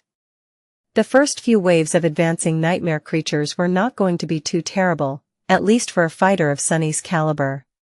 They would be comprised mostly of dormant creatures, with some awakened abominations mixed in. Their classes and numbers, too, would be comparatively low. But these first few waves, they were just a hint of the horror to come. Pretty soon, every nightmare creature coming from the gate was going to be of the awakened rank, with more and more fallen ones appearing as well. Their classes were going to rise, until there were as many demons as there were monsters and beasts around. And if Sunny was still alive by the time this second stage was nearing its culmination, well, two things could happen, neither promising him anything good. Either the gate was going to end up really being of the second category, or not. If it continued to grow, reaching the third category, then there would be more and more waves of nightmare creatures, hundreds of fallen abominations lunging into the real world from the dark void between worlds, with corrupted horrors and creatures of higher classes appearing among them. If it didn't, then, the guardian of the gate would manifest itself into reality. The guardian was always at least one rank higher than the gate's category, and could be of any high class, from a devil, to a dreaded titan. In any case, Sunny had to live through the initial waves first to find out what was going to kill him in the end. The first creature to appear from the darkness resembled a terrifying hound with blood-red bone spikes growing from its mottled, black fur. It landed on the road and opened its maw, then produced a guttural, hoarse roar. And then abruptly grew silent as Shadow Serpent's blade slashed across its neck, severing its head entirely. "You have slain a dormant beast." Sunny jumped back, and just as he did, more silhouettes lunged at him from the dark rift, their eyes burning with madness and bloodthirst as they smelled what was waiting for them up ahead. A whole world full of defenseless, untainted souls for them to devour. Not so fast, you filth. Sunny had a very simple plan. He was going to build a barrier in front of the gate. He was going to build a mountain of bleeding corpses right at the border of the darkness, to show the next waves of nightmare creatures how welcoming the real world was to their kind. As soon as more spiked hounds entered into the light, he lunged forward to meet them. Blood sprayed into the air, and as the menacing Odachi reaped another life, Sunny shifted his weight, slammed the pommel of the sword into the face of a lunging creature, then swiftly stepped forward and pierced the third one through the throat. Before the drops of blood even fell to the ground, he tore the blade from the corpse of the abomination, slicing it almost in half, and brought his heel on the skull of the beast he had previously slammed to the ground. In the process, he increased the weight of the mantle of the underworld, so the creature's head simply exploded under his boot. All of it took no more than 2 seconds. And on the third second, a dozen hellish beasts emerged from the rift, some of them running, some of them jumping high into the air to land on him from above. Behind them, a macabre wall of flesh, claws, and fangs was spilling out of the darkness like a rabid tide. Sunny growled, feeling the enchantment of the blood blossom activate and fill his sword with an unquenchable bloodlust. Come. Come, you bastards. Let this mongrel guide you all to hell. Chapter 488. A Beast More Terrible Plus, Turn Off Reset. No matter how fast Sunny was, how intricate his control of the shadow essence was, he had spent a whole month doing nothing but practicing it. After all, no matter how strong his body could become as the result, he still couldn't be in several places at the same time. Yes, he had 2 cores brimming with power, and his armor and his weapon were augmented by a combination of an aspect ability and enchantments. Killing one of the infernal hounds without receiving a hit was not that big of a problem, several, even. But a dozen? That was too much, even for him. So Sunny didn't even try. At this point, Mantle of the Underworld was as close to the pinnacle of the ascended rank as a memory could be, so these dormant beasts had no chance of piercing it with their fangs. He could allow himself to be bitten a few times. He just had to be strategic about it. He had to protect his neck and the back of his head, as well as pay attention to balance and mass. Yes, the abominations couldn't get to his flesh just yet, but an impact was still an impact. If he wasn't careful, the bastards were going to topple him, and once he was on the ground, the game would be over. Luckily, he had Feather of Truth at his disposal and could manipulate the weight of the onyx armor, turning it from incredibly light to as heavy as a mountain. In conjunction with the cautious use of Saint's grounded style, which excelled at solid footwork and indomitability, he could stay upright no matter how many beasts attacked him. Ignoring the creatures that were lunging at him from the ground, Sunny dashed to the side to avoid being landed on by one of the jumping hounds, and received another on the tip of the odachi, allowing the momentum to impale it on the sword. Before the heavy carcass could weigh the shadow serpent down, Sunny used the long hilt as a lever and slammed the dead creature into the mass of its attacking kin. By that time, one jaw was already closing on his thigh, and another was centimeters away from his forearm.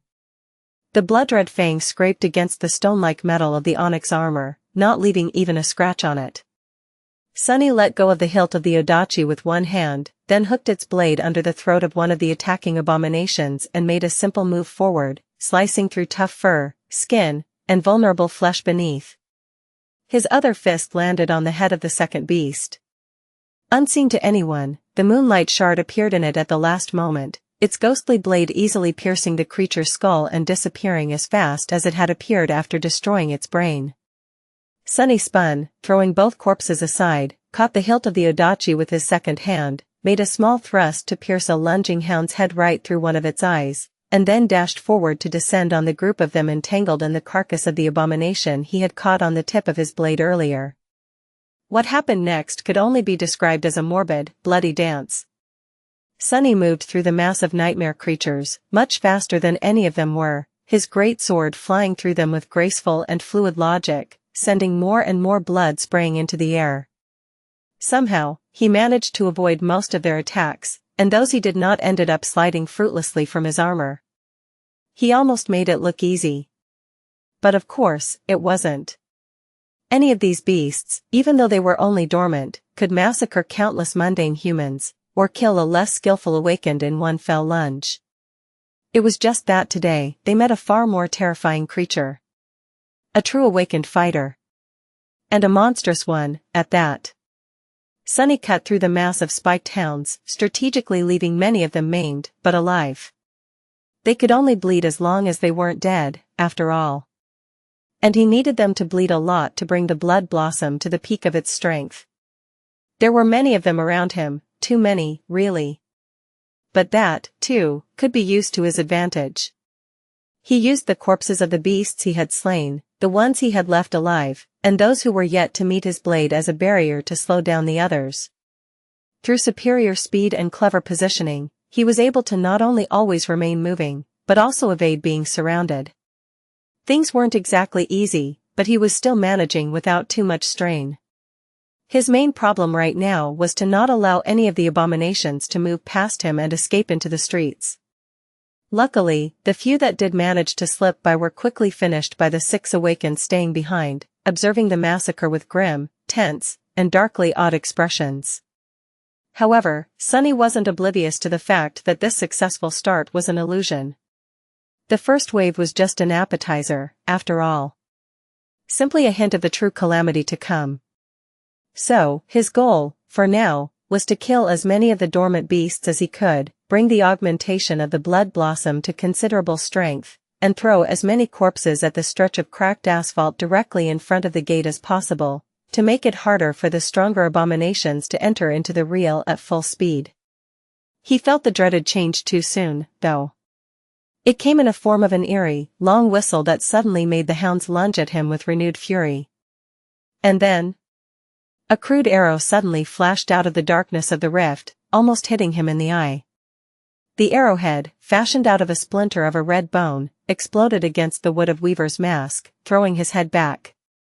What the? He swiftly repositioned and caught his balance, then dashed forward and skewered several beasts on the blade of the shadow serpent. More arrows flew out of the darkness, piercing the flesh of the attacking hounds or sliding off the onyx surface of the mantle of the underworld. He felt each hit, though. The power behind these arrows was truly monstrous. Awakened. Awakened creatures are coming. Already? As soon as he thought that, the first of the hunters came out of the darkness, following their hounds into the real world. Sonny gritted his teeth. A tall, desiccated humanoid with skin as black as coal and as rough as the bark of an ancient tree, wearing rotten remains of fur armor, raised a mighty bow made out of wood and bone, and looked at him with empty holes where his eyes should have been. Furious, red flames burned in their darkness instead. Crap! Sonny grabbed one of the hounds and hoisted its body up, just in time for the arrow to pierce its body instead of hitting him in the face. Bows, they're using bows? How was that even fair? Feeling the bloodlust of the blossom charm surge in his heart, Sonny threw the dying hound at the bone hunter, gripped his sword, and dashed forward once again. There were several ancient archers aiming at him already, and more of the hunters were appearing from the darkness. Some wielded bows, some spears with jagged flint blades and crude axes. Those were awakened monsters, each and every one equal in rank and class to carapace centurions Sonny had fought once, a long time ago, on the Forgotten Shore. And to Sonny himself, technically, a much tougher enemy for him to slaughter. Luckily, unlike the massive centurions, the hunters weren't covered in adamant and chitin from head to toe. Ducking under the flying arrow, Sonny lunged forward and thrust the tip of the odachi into the desiccated flesh of one of the bowmen. The black, bark-like skin offered a lot of resistance to the shadow-honed blade, but the force of the blow was terrible enough to rip through flesh and bone, allowing it to pierce the body of the hunter and emerge from his back. Sonny just hoped that these bastards had anatomy similar to humans, and that their hearts were located in the same place. From the look of it, they were. However, the monster did not react to having his heart destroyed as a human would. Instead of dying, he simply grabbed the blade of the shadow serpent and took a step forward, skewering himself deeper onto it, in an attempt to reach Sonny with the other hand. Curses! Sonny twisted the blade, severing the monster's fingers, and then pulled the odachi upward, slicing through his ribcage, neck, and skull. This, finally, caused the bowman to die. You have slain an awakened monster, ancient barrow wraith. Revenants, great. Simply great, damn it. So he was fighting corpses that were possessed by some sort of a murderous spirit. As such, the hunters weren't fully sentient. That didn't stop them from remembering some of their craft, though. Not only were they able to wield their stone weapons with deadly skill, they also seemed to coordinate their attacks, hurting Sonny like prey. The archers moved apart so that he would have no choice but to show his back to one while attacking another. Those with melee weapons rushed forward, aiming to surround him. The situation was quickly turning desperate. Sonny gritted his teeth, dodged a strike of a stone axe, saw it shatter the asphalt into dust, and lashed out with the shadow serpent. Just a moment after the blade of the great odachi severed the attacker's legs, another arrow hit him in the shoulder, causing Sonny to stagger and almost lose his balance.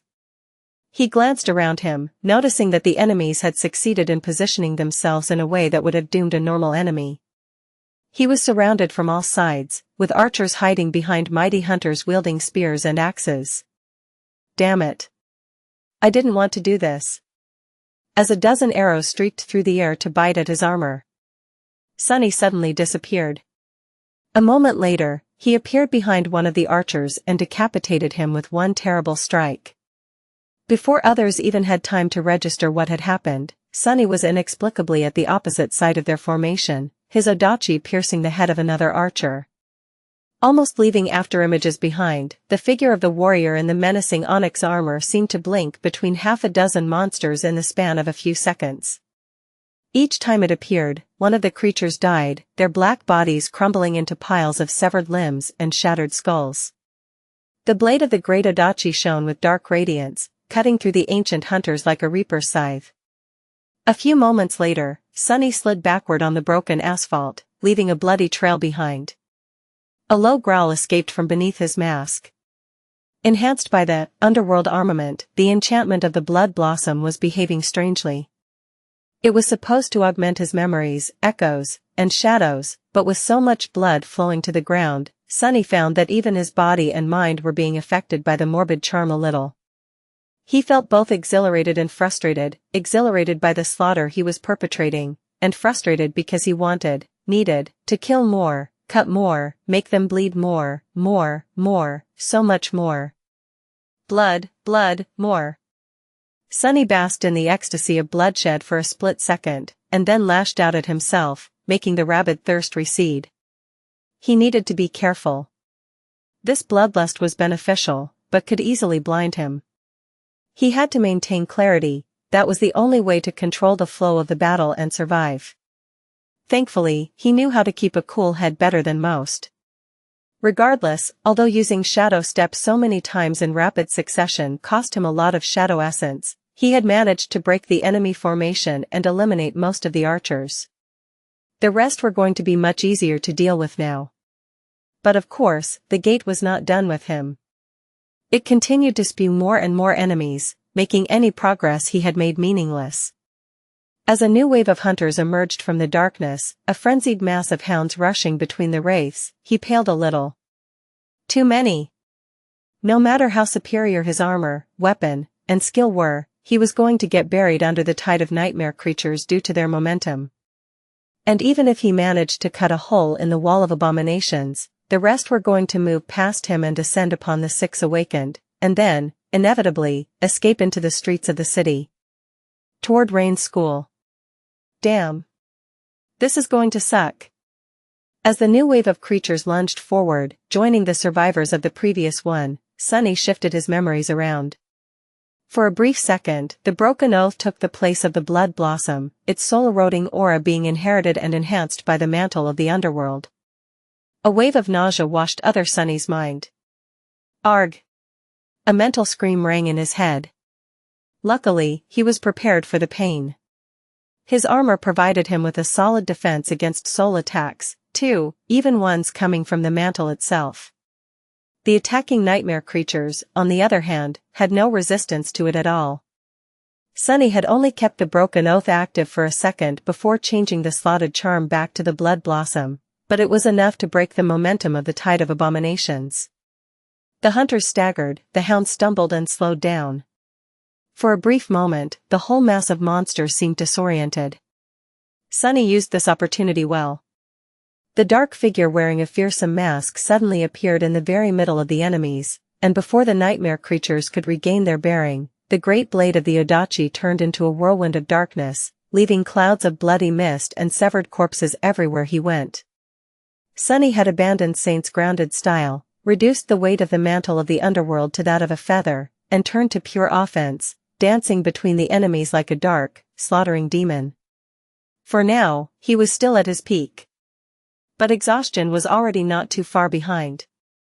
As he fought, his breath was slowly becoming hoarse and labored. How long has it been? He thought back to what had happened until now. And felt the first hint of desperation. Just a couple of minutes. The whole battle took slightly more than 2 minutes. And he had to continue for at least 11 more. 6 minutes. That was how long Sunny managed to hold on until things really went from bad to terrible. By then, the ground in front of the gate was littered with piles of corpses, their blood flowing down the pavement like a crimson stream. He had lost count of how many dormant abominations he had slain, how many ancient hunters he had sliced apart. Despite how strong and fearsome the primeval race were, their assault had broken against the impenetrable barrier of his blade, his aspect, and his will. Sunny paid a price, though. By now, his muscles were burning, and he had to force the air in and out of his struggling lungs. The mantle of the underworld held, but his body beneath the black stone-like metal was beaten and battered. The armor itself was covered in blood and dented slightly in several places. Those dents did not come from the hunters, though. During the third wave, new nightmare creatures emerged from the darkness of the gate. Among them were larger beasts, more terrifying than the hounds Sunny had been slaughtering. And their masters. The demons of the mysterious barrow were similar to the desiccated huntsmen, but much taller, stronger, and better equipped. They wielded masterfully crafted flint weapons and armors made out of rotten leather and bone, their empty eyes burning with hungry red flames. What's worse, they really knew how to use their stone spears and swords.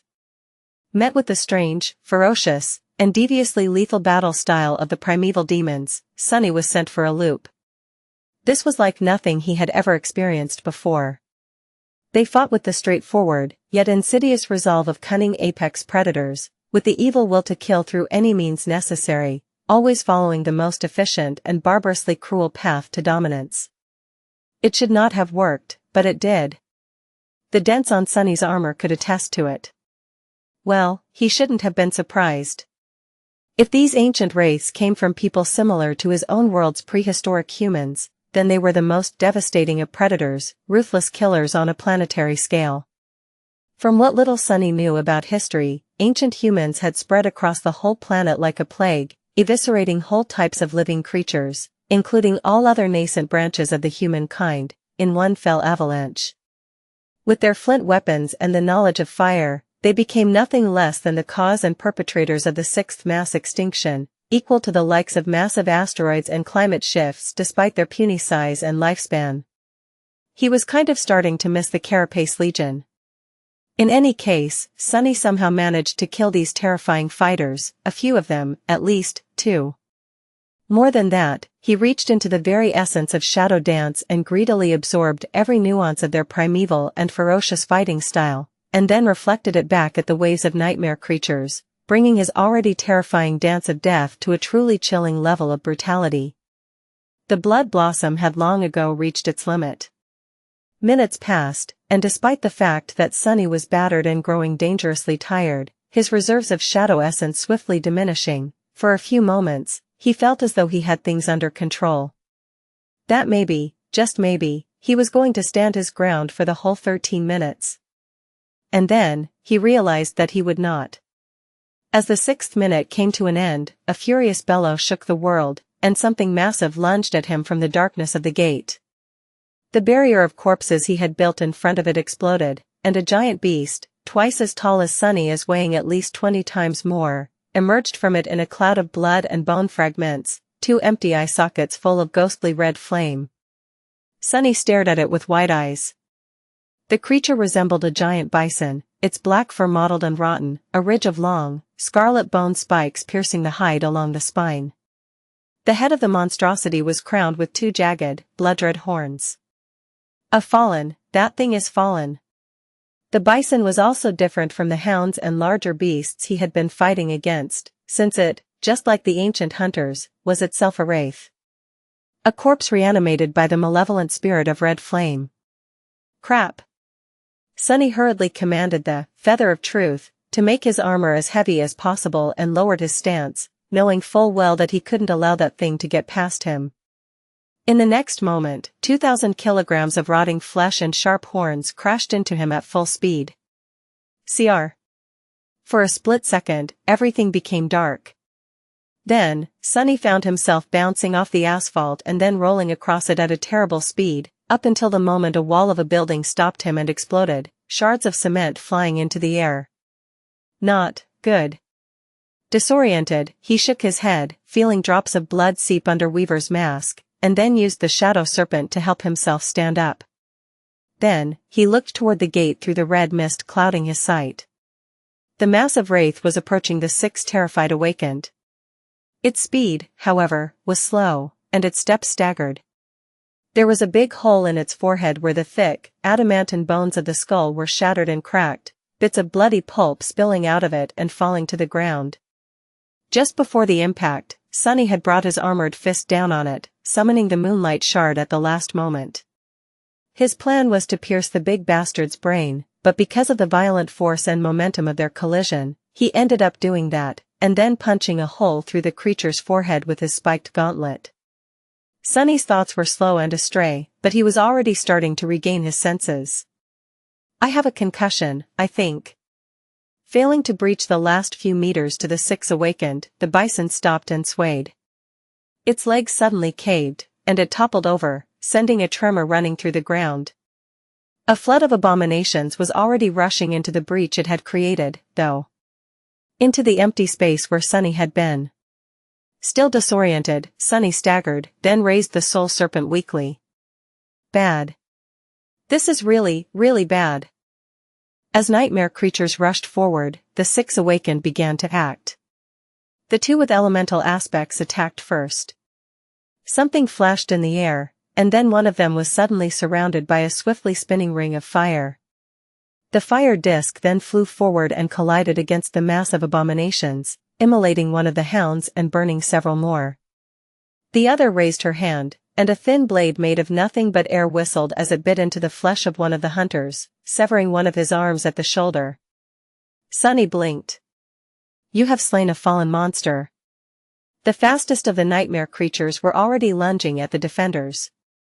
The girl he had spoken to before took a step forward and attacked with a slender saber, striking at the neck of a spiked hound and opening its artery with a precise cut.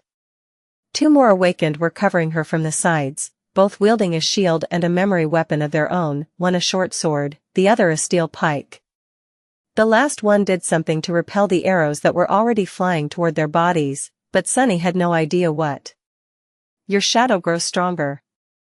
The awakened were performing well. They acted with sufficient coordination and foresight, doing everything in their power to slow down the tide of approaching monsters. Although not elites, each of them was a capable combatant. They were brave and determined. And yet, it was not going to be enough. Not nearly enough to survive, let alone prevent the invaders from escaping into the city. "You have received a memory." What to do, what to do? Not fully realizing what he was doing, Sunny commanded the shadow to wrap itself around his body, and for the soul serpent to slither back onto his skin. Immediately, he felt much more powerful, his head more clear.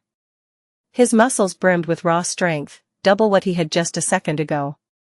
His breathing became deeper. Sunny knew that he had to slow the abominations down, and then get back into the fight. That was the only way. Making a step forward, he swayed a little, and then grabbed the roof of an abandoned PTV to help himself keep balance. Bending down, he then grabbed the bottom of the heavy alloy vehicle with his other hand.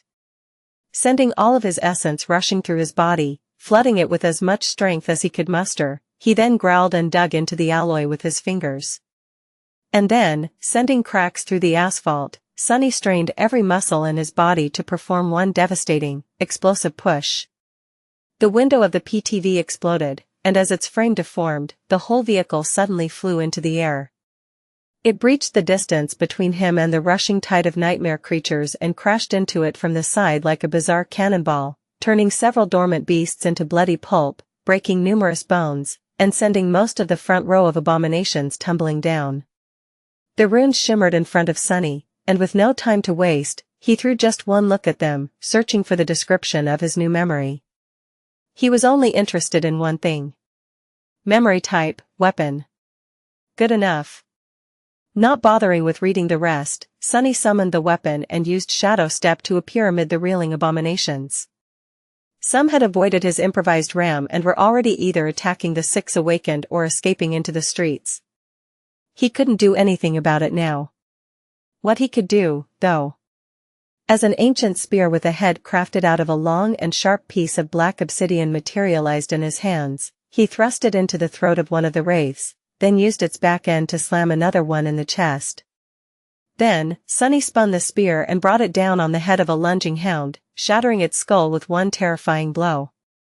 While he tried to overcome the ringing in his ears and continued to fight, more nightmare creatures got past him, and more still were already emerging from the gate.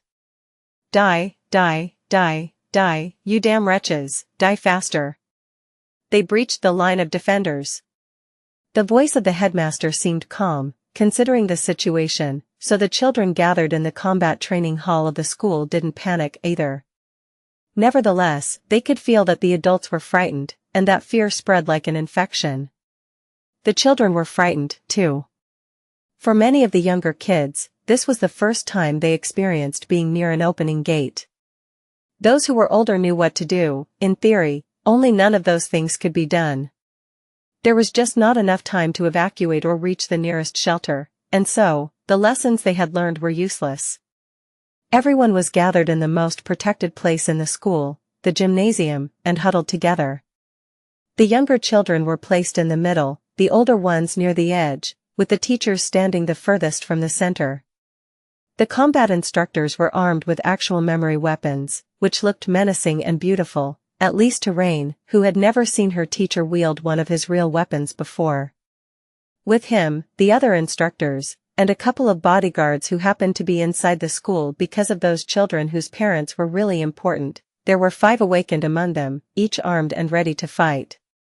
The other teachers and older students were armed, too, albeit with mundane weapons. Rain herself was holding her training sword, realizing for the first time how flimsy and pathetic it was. Before, the sword had always seemed to weigh a ton and be unnecessarily sharp. Now, she wished that it was a real weapon, and not just a training one. What is going to happen? Because she happened to be standing near the headmaster, she saw her combat instructor glance at him and say something in a low voice. Rain wasn't supposed to hear it, most likely, but she did. He said, "It's a miracle that they held that long, really. Only 7 of them. I don't know who these people are, but they should have been overwhelmed in the first minute." Overwhelmed? But, if 7 awakened were supposed to die in less than a minute, then what about the 5 protecting us? Rain suddenly felt cold and scared.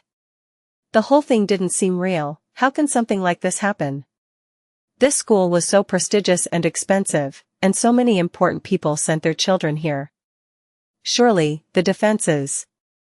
As if answering her thoughts, muffled sounds of firing penetrated the walls and sent shivers running through everyone's bodies. The automatic turrets had gone online, which meant that there were nightmare creatures approaching. Rain's father worked for the government, handling matters having to do with the logistical support of the awakened, and although he didn't like to talk about work, she knew more about these matters than most kids of her age.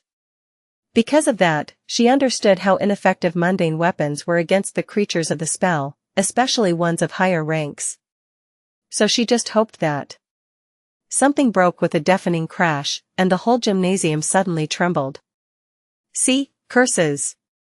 Rain gripped the hilt of her sword tighter, and turned toward where the crash had come from with a pale face. Her eyes widened. Hundreds of meters away, in the mass of nightmare creatures, Sunny sent another abomination to hell, threw its body away, and growled. There were so many of them. Too many. Through the shadow hiding beside Rain, he saw that those monsters that had gotten past him and the other defenders had reached the school. He also saw more and more creatures arriving through the gate, beasts, monsters, and demons, awakened and fallen. There was simply no end to them. And he was dead tired and growing weaker, fast. His body was at its limit, his reserves of shadow essence were running dry, and even the mantle of the underworld was showing signs of straining to resist the never-ending rain of blows he was not able to evade anymore. Feeling blood streaming down his face, Sunny briefly glanced toward the distant school, then back at the gate. And then, he shivered. Something had changed. Something was coming. In the darkness of the gate, a new silhouette appeared. A moment later, all the beasts that surrounded him froze, and then held triumphantly, as if to welcome the new creature to the waking world. The gate guardian had arrived. Sunny stared at the gate, momentarily paralyzed by dread.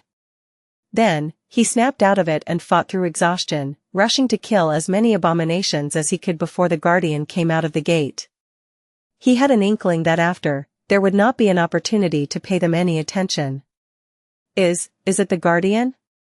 How many minutes has it been? He had no idea. Somewhere along the way, Sunny had lost count of the time. all he knew was that it had not been long enough. Meanwhile, a hulking figure emerged from the darkness of the gate, and as it did, the red flames burning in the empty eye sockets of the ancient race flashed brighter, their dead mouths opening to produce a litany of menacing hells. See, crap. The guardian was more than 4 meters tall, his desiccated body resembling that of the primeval hunters and demons Sunny had fought, but at the same time much more frightening. He wielded a long spear, its blade cut out of a single slab of obsidian and covered in so many stains of ancient, dried blood that it seemed as if the stone itself had absorbed them and turned dark red.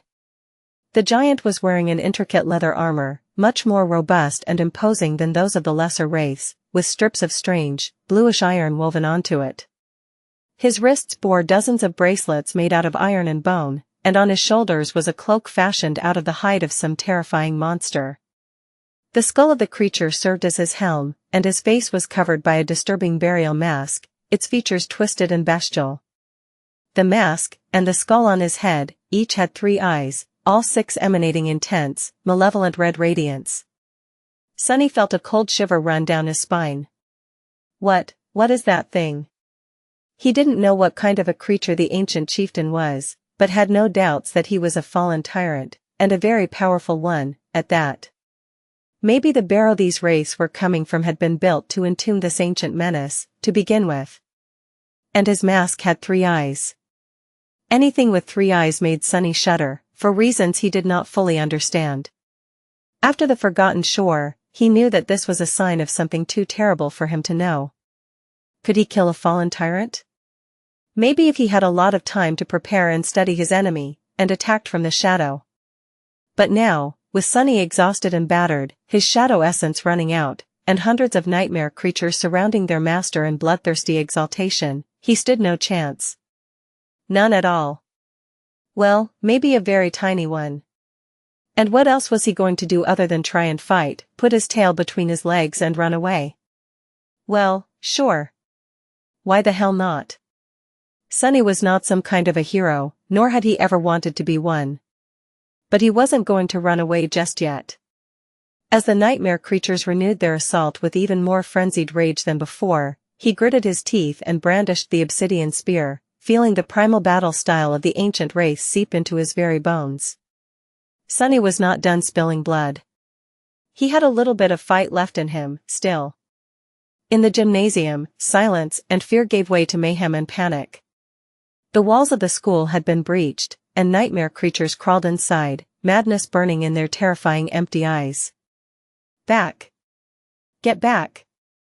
The children were pushed against one of the walls, teachers standing between them and the terrible monsters with mundane weapons in their trembling hands.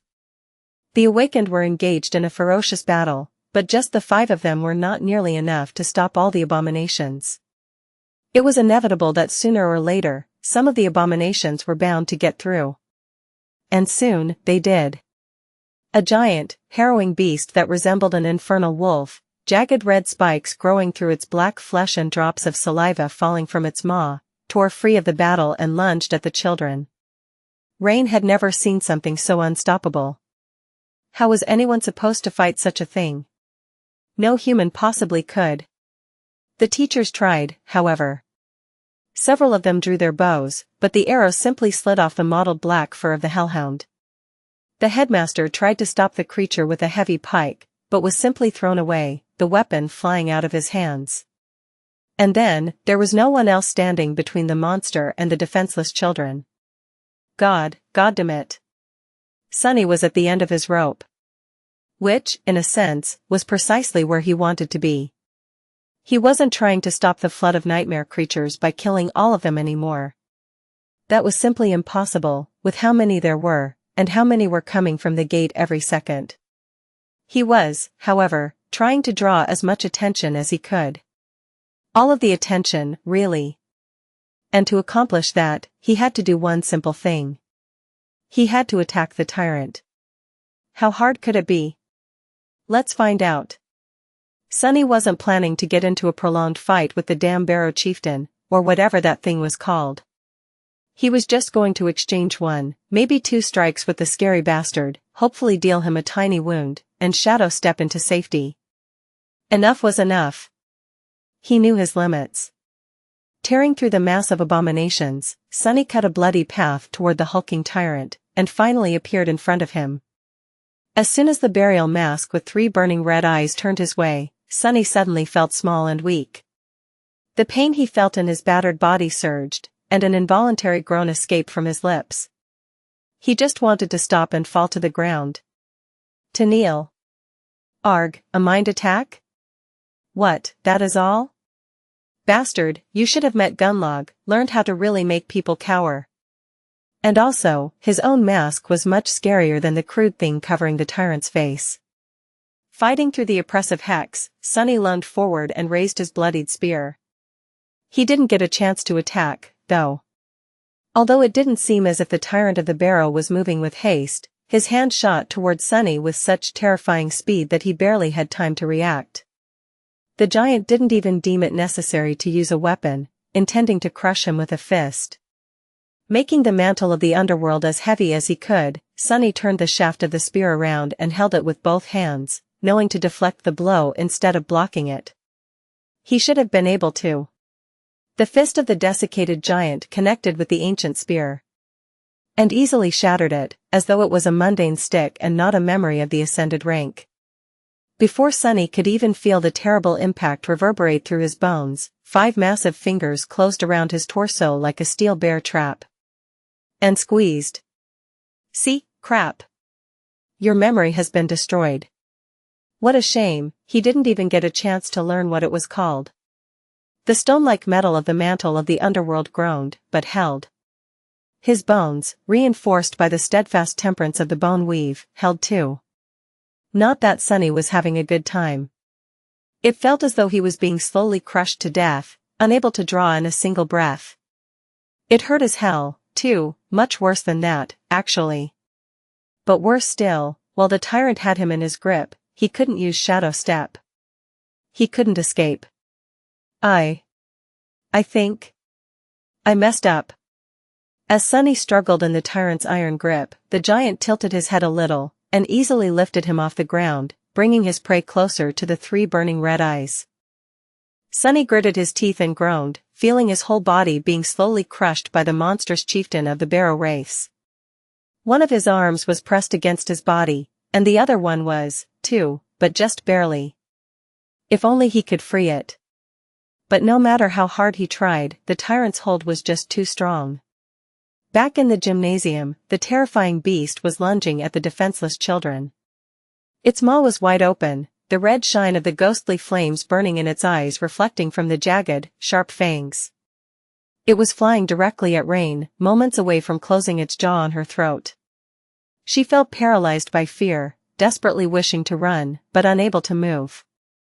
Was this how she was going to die? No, it couldn't be. But it was. Suddenly, a spark of a strange, dark emotion ignited in Rain's heart. Die? No, not like this. I refuse. She was holding a sword, was she not? Even if that thing was going to devour her, Rain was determined to die fighting, just like she had been taught to. She was going to remain human, not a cowering animal only good enough to be the stronger beast's prey. She owed that much to her parents, at least.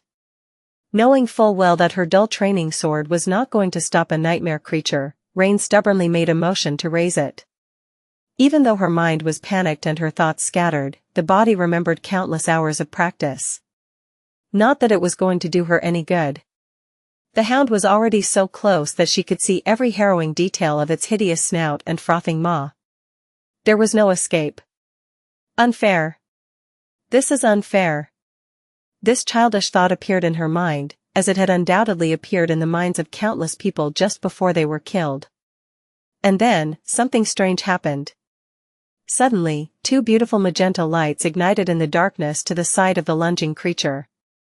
A moment later, a dark blade of a strange, stone-like sword flashed out of the shadows and easily sliced through the abomination's neck, separating its head from its torso. A round shield made of something that resembled stone then appeared and swatted the headless body away from Rain, not allowing even a drop of blood to fall on her. As she froze in shock, a graceful woman wearing menacing black armor stepped out of the darkness, two ruby flames burning behind the visor of her closed helmet. Rain had never seen someone so terrifying, yet so magnificent. The woman glanced at her with indifferent calmness, and then turned around to easily pierce another hound with her stone-like sword, then sever one more in half with a swift, vicious strike. It was as though the flesh of the abominations offered her no resistance. 3. She just killed 3 nightmare creatures. And not only that, but she also killed them in the span of a second, with a confident, relaxed ease. Who is she? Before Rain knew what she was doing, she heard herself saying in a small voice. Who are you?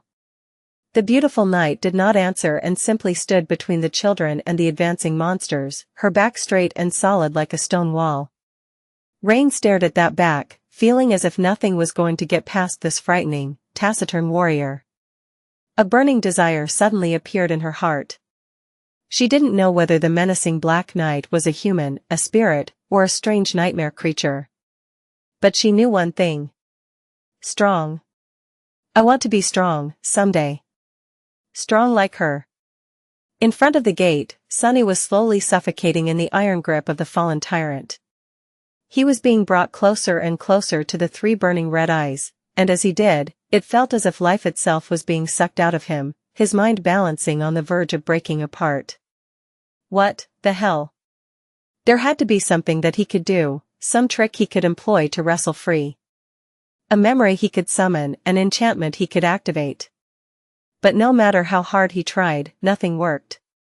Sunny's vision was slowly starting to grow dark. Damn it. I need to. He could have summoned the cruel sight if his hands were free, but they were not. He could have turned the mantle of the underworld too heavy for the tyrant to lift, but it was already as heavy as the feather of truth, aloud, weighing as much as a small mountain. What else was there in his arsenal?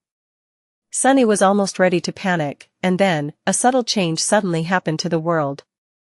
It was easily missed or discarded, more of a feeling than an actual shift. Sunny only noticed it because it felt strangely familiar. It felt as though the whole world suddenly became colder by a couple of degrees. But why would it? Before he could properly consider the meaning of the subtle change, though, something flashed through the air, and suddenly, Sunny could breathe again. He could do so because the hand holding him wasn't connected to the tyrant's body anymore, the arm severed cleanly at the elbow. What? Sunny fell to the ground and rolled away as a fountain of seething blood shot out of the stump that used to be a wraith chieftain's arm, evaporating and turning into a cloud of scorching red mist. What just happened? Still reeling, he struggled to stand up and saw someone landing on a piece of rubble next to him. It was a beautiful woman who seemed to be in her late 20s. She was wearing a dark blue uniform with silver epaulettes and leather boots, her short hair as black as a raven's feather, and her skin as white as snow. Her icy blue eyes were colder than the deepest reaches of a frozen hell. In her hand, the woman was holding a somber glaive, drops of boiling blood swiftly turning into ice on its slender blade. She looked like death herself. Master Jet. Indeed, it was Soul Reaper Jet. The cavalry had arrived. Sunny had never been that happy to see anyone in his entire life. Master Jet arrived just in the nick of time, saving him from having to regret the decision to send Saint to aid Rain. Not to mention that she was really pleasant to look at. More importantly, taking off a fallen tyrant's arm with one strike. Even for an ascended, this was an incredible feat. Tyrants were not creatures one usually dared to challenge alone. Instead, they were dreaded horrors that were capable of decimating whole cohorts of experienced, battle-hardened fighters. Masters rarely worked together, simply for the fact that there were too few of them and too much for each one to do. But facing a tyrant was one of the things that pushed them to band together. And even then, not everyone was guaranteed to return from the fight. Truly, Teacher Julius had not been exaggerating when he said that even saints were wary of Soul Reaper Jet. And yet, although her entrance was spectacular, would she be able to battle the tyrant and survive? Even though the chieftain was seriously wounded, that wound came from a surprise attack. Now that she lost the advantage, things could change really fast. As if answering his thoughts, Master Jet glanced at him. Despite the fact that they were surrounded by piles of corpses, the terrifying giant looming above them like an omen of doom, an unexpected smile suddenly appeared on her cold face. Cool mask. With that, Soul Reaper sprung forward, turning into a blue blur. Her movements were so fast that Sunny had only been able to perceive them because he was an awakened, his senses vastly superior to that of a mundane human. Several things happened at the same time. The somber glaive flew away as it spun fast enough to appear as a blurry circle. It cut a bloody swath in the mass of abominations, eviscerating dozen in a matter of a second as it moved in a wide arc. At the same time, Master Jet streaked across the bloodied, broken asphalt and appeared behind the tyrant, then caught the glaive and immediately lunged forward in a devastating thrust. The chieftain was much faster, though. His spear seemed to almost teleport into the path of the glaive, positioned for an indomitable block. Something weird happened then. Master Jet's weapon suddenly turned ghostly and eerily luminous, and simply passed through the shaft to the spear, then effortlessly phased through the creature's armor, burying itself deep in his chest. Right where one of the soul cores should have been. What the? Things didn't go as she had planned, though. Sunny got that suspicion because of a slight frown that appeared on Jet's face, and the fact that the tyrant did not slow down even one bit. Instead of having its soul damaged or one of his cores destroyed, the bastard simply took a step forward and raised his spear, which suddenly ignited with blinding light and flooded the area directly in front of the gate with menacing red radiance. Sunny sighed. Well, that's my cue to get the hell out of here. This was not a battle he could handle, at least not in his current state.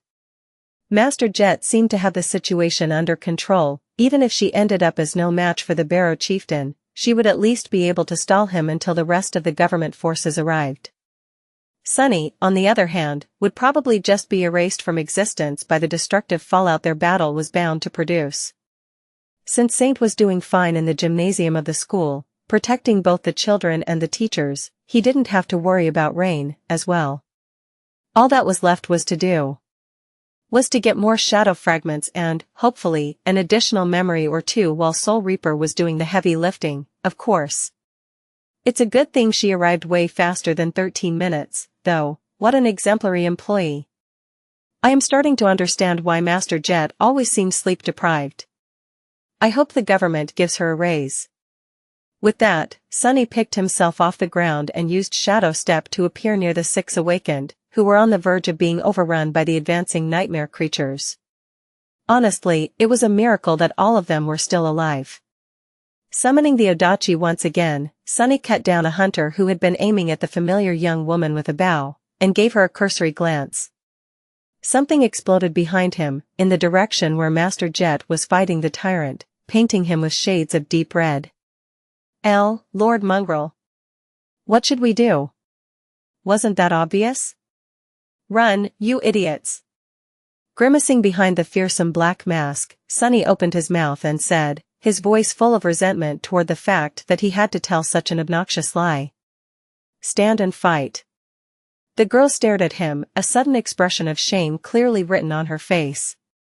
Of course, that is what an awakened ought to do.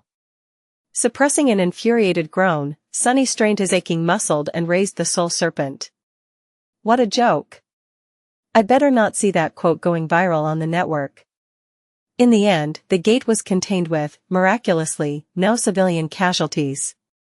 Soon after Master Jet appeared, the government strike force finally arrived. Several swift air carriers descended from the skies in the howling of jet engines, and dozens of awakened jumped down, all clad in high-quality armor and wielding powerful weapons.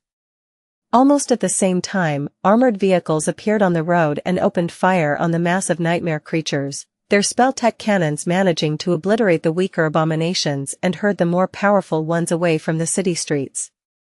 Operated by mundane humans, these machines were meant to control the battlefield and make it easier for the awakened to eliminate those creatures too tough for human weapons to destroy reliably. More cohorts, machines, and mundane soldiers followed. Master Jet, unbelievably, ended up actually killing the tyrant. The break in their battle came when she suddenly shifted from attacking the chieftain himself to aiming for the three-eyed skull he wore as a helmet. As soon as she managed to crack the skull, the red flames burning in the eyes of the race were extinguished, leaving them disoriented and weakened. Many simply fell to the ground, losing their perverted unlives. The tyrant staggered, and then collapsed in a heap of rotten fur and desiccated flesh, sending a tremor through the bloody battlefield. This time, he was truly and utterly dead. After that, the scales of the battle tilted drastically in the favor of humans. Noticing a dedicated team of awakened enter the school to secure the students, Sunny dismissed Saint and glanced at the scene of slaughter one last time. His heart was in agony. Not because of the havoc and destruction that seemed to envelop once peaceful streets, but because of all the soul shards and contribution points he was going to miss out on. Such cruelty. Such injustice. Well, at least he received a very large number of shadow fragments, several memories, and even learned a new, profound and deviously deadly battle style. This thought did not console him very much, though. Almost on the verge of crying, Sunny sighed. And dissolved into the shadows. Without saying anything or demanding any credit, Mongrel was gone just as suddenly as he had appeared. All that was left behind were scores of dead nightmare creatures and the memories of those who saw him fight. And some time later, in a dark and empty alley, awakened Sunless, who avoided the summons to defend the gate, walked toward an especially remote corner and bent down to pick up the covetous coffer, which was furtively looking out from behind a big garbage container. Taking his communicator, Sunny patted the box on the lid and dismissed it, then stared at the screen with a dark expression. A heavy sigh escaped from his lips. Ah, it's good to be a coward. By the time Sunny limped back to his house, the news of the gate opening in a prestigious district of the city was all over the network. Luckily, the school Rain attended was situated really far away from where both of them lived. None of the mayhem had reached the terrace neighborhood, leaving it as quiet and peaceful as ever. It was a bit strange to see that nothing had changed here despite the fact that mere tens of minutes of riding the train away, the bodies of numerous nightmare creatures littered the ground. Life simply went on. Well, it wasn't really that surprising. If people reacted strongly to every instance of a gate appearing, nothing would ever get done, and everyone would live every day of their lives in fear. So, those not affected by the disaster directly did not allow it to disrupt their moods or routines. People could get accustomed to anything, even the constant possibility of terrifying monsters suddenly coming out of an infernal rift in reality on their street. As long as important parts of city infrastructure weren't damaged, no one was going to care that much. And even if they were, citizens knew how to adapt. Public transport would be rerouted, power outages would be dealt with by switching to autonomous generators or simply using candles, and so on. The gate was contained, the impact area was already being cleaned by the government workers. When tomorrow came, the cafe Sunny had visited would be open again, as if nothing happened. Life would return to normal. And those who had experienced the terror of the gate firsthand would go on, silently bearing an invisible scar on their heart. But that was all right, too. Collecting scars was something that everyone who lived in this world had to do as they matured. This was the reality of the nightmare spell. Why am I suddenly in a philosophical mood? Sunny shook his head, then scoffed and opened the door of his home. Effie was in the living room, taking advantage of the state-of-the-art entertainment system Sunny had bought and paid for. When she saw him, a surprised expression appeared on her face. Gods, what happened to you? Did a piano fall on your head? What a strange question. Sunny sighed, then glanced at her archly. No. A gate fell on my head, sort of. Damn thing opened right near a cafe I sometimes visit. They sell incredible pastries, so, good news is, I managed to finish my pastry.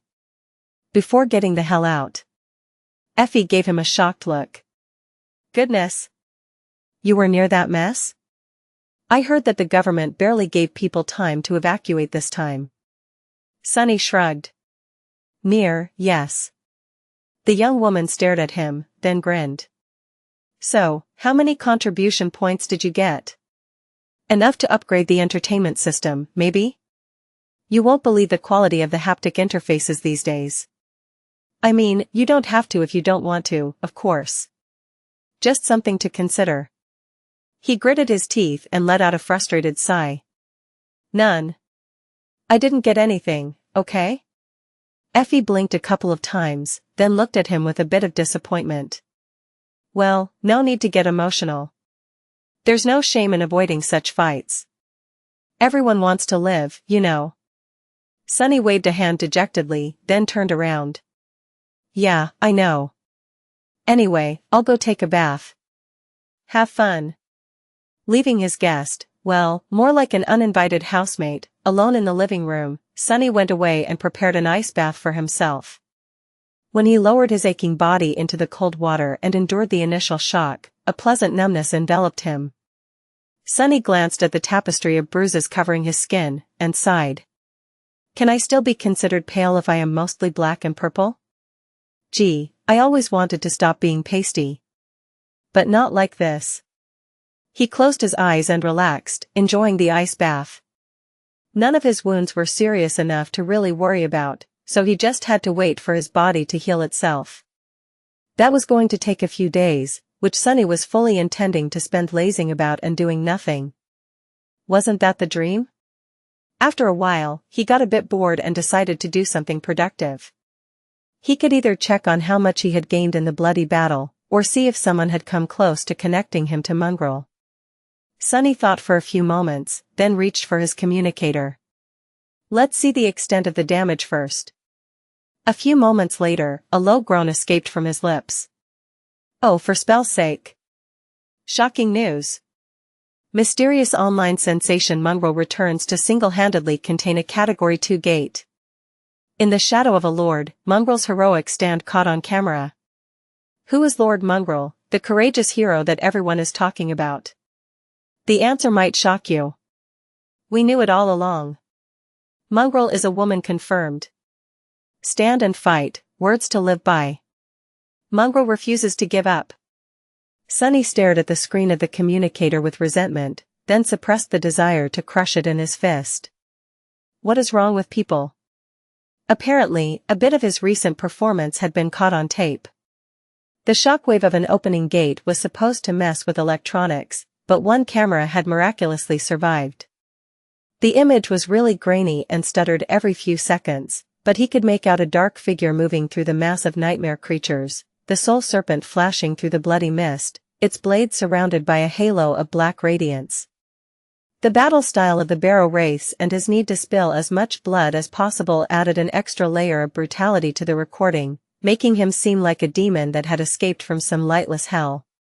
Sunny grimaced as if in pain, and tentatively looked down, on the views counter beneath the video. When he saw it, the communicator slipped from his hand and fell into the water. Good thing it was waterproof. Damnation, well, you've done did it now, fool. Congratulations. You've gone mainstream. Chapter 496 Stand and Fight. Today, a terrible tragedy almost happened in a peaceful and prosperous part of the city. It was a day like any other, until a sudden notification alerted the citizens that a gate was about to open nearby. With no time to evacuate, numerous people were going to die, but then, a courageous awakened placed himself in the way of nightmare creatures, holding off the entire advancing horde by himself and refusing to give ground until the government forces arrived. This hero then disappeared without demanding any reward, not leaving even his name behind, only scores of slaughtered monsters and numerous saved lives. Who is this brave and modest savior? Where did he come from, and what is his true identity? Well, some readers might recognize him as the viral dreamscape sensation, Mongrel. Sunny stared at the communicator, which had water dripping from it, with a dark expression on his face. An official newspaper, this is a damn published article, not a random network thread. Previously, Sunny had only gone really viral among the people who were interested in the dreamscape and dueling. Even though the recording of his performance in the Colosseum reached a wider audience, most of the people who had seen it did not pay Mongrel a lot of attention, since they didn't understand the details of his achievements. This one, however, was different. Everyone could relate to a gate opening and knew how terrifying and calamitous such an event could be. So, the new video showed Mongrel in a context that revealed just how bizarre and exceptional his deeds were to everyone. Add to that the fact that the combination of the mantle of the underworld, the soul serpent, and Weaver's mask looked really striking and menacing, and that, miraculously, no civilian had died despite the late warning by the government, and Sunny found himself in a sea of trouble. Suddenly, he was happy with the fact that he had not been able to augment himself with both of his shadows. At least his physical prowess did not seem too out of the realm of humanly possible, or rather, possible for an awakened. The other good news was that there, thankfully, was no recording of Saint. The cameras in the school had been properly damaged, and for that reason, people only knew of her by verbal description. Which caused its own share of problems because of how similar the mantle of the underworld was to her armor. Due to that and the nature of how rumors distorted the truth the more they were shared, soon, many people were convinced that Mongrel had protected the children in the school personally. And that led some to become convinced that Mongrel was a woman. Sunny tiredly covered his face with a hand. His worst fears had not come true, though. Despite the fact that the recording showed him using Shadow Step, no one learned the true nature of his ability from the grainy image, and no one connected him and Mongrel together. Maybe because of the ridiculous way A Song of Light and Darkness portrayed Sunny, but no one even tried to assume that Changing Star's bumbling sidekick was actually the dark, deadly, demonic swordsman Mongrel. Instead, there were countless discussions like this. Mongrel_Seeker, new information on Mongrel's aspect. Previously, we all thought that his ability had to do with physical enhancement or perception, right? But we were all wrong. The new video clearly shows that his aspect is actually spatial sorcery. Spirit of the Colosseum, do you realize what that means? It means that he didn't even use his aspect in the Dreamscape duels. That was all just pure skill. Crazy. Anonymous user, you mean her aspect? Mongrel_Seeker, heresy. Lord Mongrel is not a her.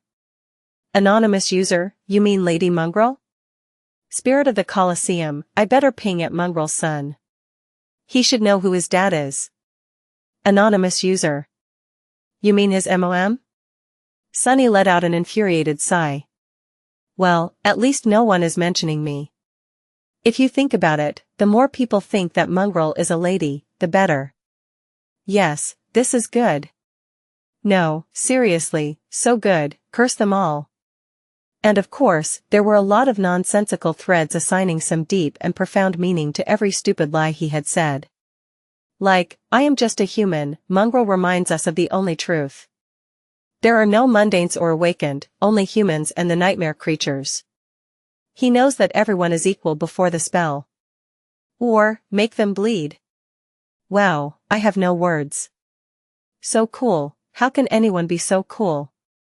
At the end of the day, that is all that any of us can do. Repay each drop of human blood the nightmare creatures spill with a river of their own. But mostly, it was the damned idiotic advice he had given to one of the 6 awakened near the end, stand and fight. Am I the only one who got shivers after hearing that? Such simple, but all-encompassing adage. Lord Mongrel, he is a true awakened. Everywhere he looked, it was the same 3 words. So many people were repeating, praising, and adding them to their bios that Sunny wanted to vomit. What is happening? As people continued to watch the recording and discuss it, the truth got hazier and hazier. Pretty soon, everyone seemed to have forgotten that Sunny had not actually contained the gate by his lonesome self. No one mentioned Master Jet, who had literally saved his skin and took on the Guardian alone, eventually defeating the fallen tyrant without a cohort of masters supporting her. No one mentioned the 6 awakened who had helped him, and a literal army of government soldiers who had done the really heavy lifting and wiped out the entire horde, which he had only stalled until their arrival. It was all Mongrel and his courageous, selfless, heroic stand against numerous nightmare creatures, as if he was some sort of a fearless, slaughtering demigod. It's almost like no one even cares about the truth. Sunny threw the communicator on the pile of clothes and closed his eyes in frustration. It was a very strange sentiment. The irony was not lost on him one bit.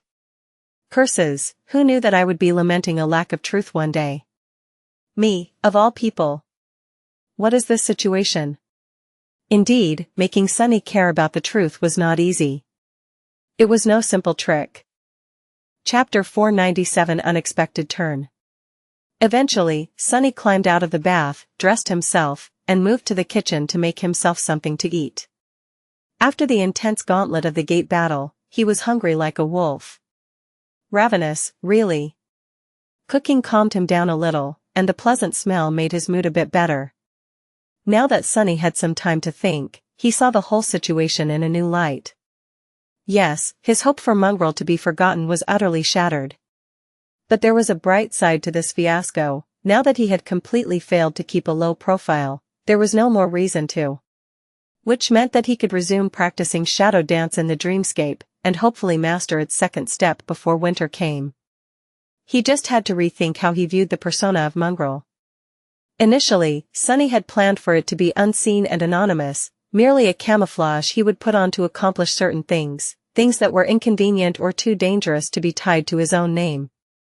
Well, that ship had sailed. He was pretty sure that from now on, anything having to do with Mongrel was going to be at the center of people's attention. But that wasn't necessarily bad. There were ways to remain unseen even in the spotlight. In fact, sometimes it was easier. All magicians knew that the secret to pulling off a flawless trick was not to become invisible, but to direct the crowd's attention towards something eye-catching and away from the hand performing the switch. Sunny was not a magician, but he did consider himself to be an experienced cheat. The principle was more or less the same. So if he played his cards right, the more attention Mongrel received, the more freedom he would have to move unseen in the shadows, accomplishing his goals under everyone's noses with no one being the wiser. Maybe. Such a thing was hard to accomplish and had more risk, but also promised a greater reward. So, not all was lost. Plus, he had protected Rain. That was the only thing that really mattered. Everything else paled in comparison. Sunny finished his decadently generous dinner and moved to the porch. Sitting in the shade, he relaxed, grimaced a little due to pain, and took a sip of tea. He was suddenly in a great mood. And why wouldn't he be? It was finally time to take a look at his spoils. The battle might have been hard and had almost cost him his life, but he had not fought for nothing. Summoning the runes, Sunny glanced at the familiar string of them and smiled. Shadow Fragments, 1814/2000. Incredible. In just 10 or so minutes, Sunny had gained more shadow fragments than he usually did in weeks. From what Sunny remembered, he slaughtered almost 100 nightmare creatures in front of the gate. Granted, most of them were of the dormant rank and had not contributed any fragments to his growing cores, but still, it was a monumental accomplishment. It made him think back to the first abomination he had ever slain, the Mountain King's larva. How tense and terrifying that fight had been, how convinced he was that the perverse creature would kill him. Who would have thought that one day in a not-too-distant future, he would be able to slaughter 100 nightmare creatures of similar and greater power without being torn to pieces? Sunny had come so far.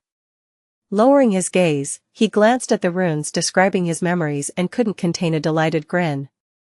Oh, I was so lucky today. Without even counting the obsidian spear he had gotten and then swiftly lost to the tyrant, there were 6 new memories in his arsenal, most of them of the awakened rank. Sunny studied them for a bit and, coming to the conclusion that none were better than his current ones or performed something he wasn't already capable of, dove into the soul sea.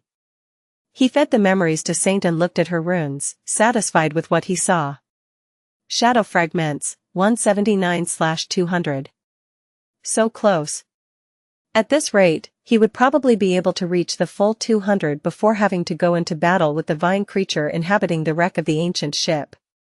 If Saint grew even more powerful before then, her presence was going to change a lot of things. Sunny drank his tea in the peaceful silence of the terrace district, grimacing from time to time because of the pain in his bruised body. But even the pain couldn't spoil his mood. Ah, today was a good day.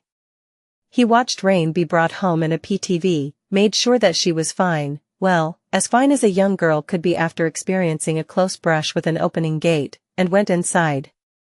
He was due for some well-deserved rest.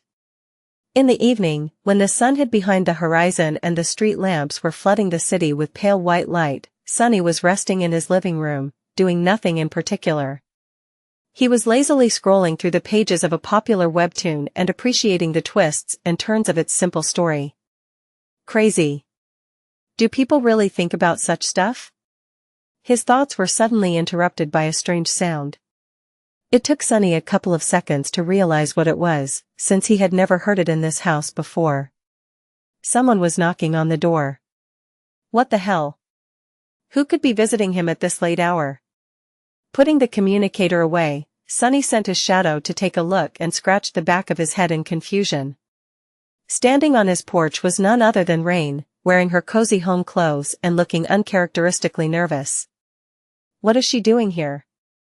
For a moment, Sunny considered pretending that he wasn't home, but then sighed and stood up. There was no point in hiding, since they literally lived almost next to each other. Walking over to the door, he lingered a second or two, made sure that none of his bruises were showing, and then opened it. Yeah? What's up?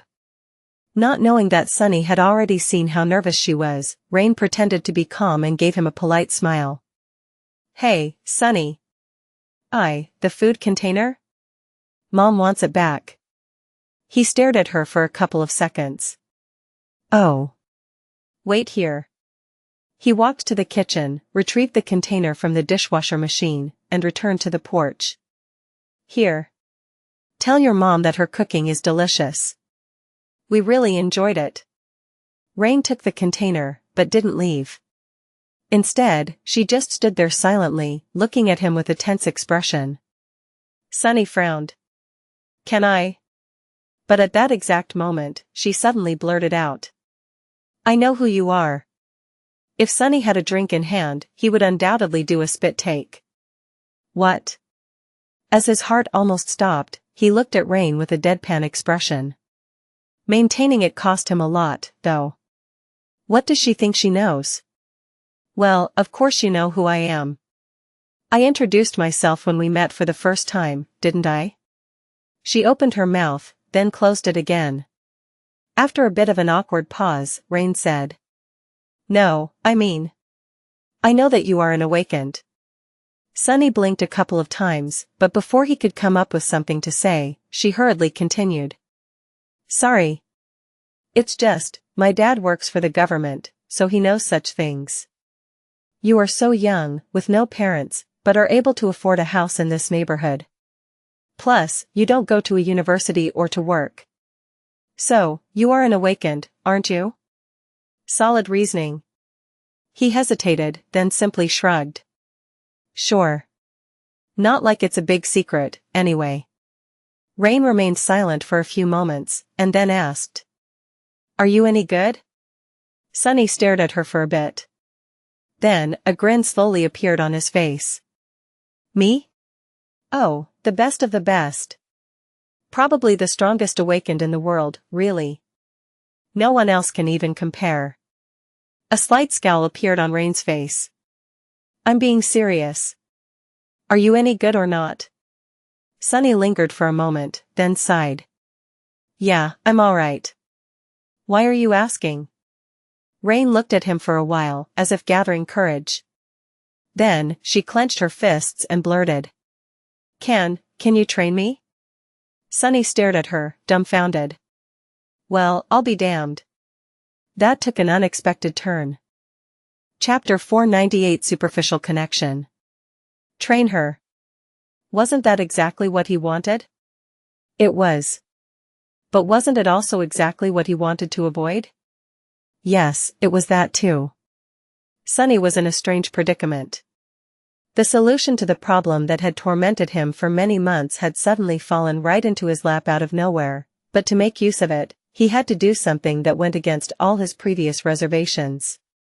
He didn't want Rain to be connected to him in any way.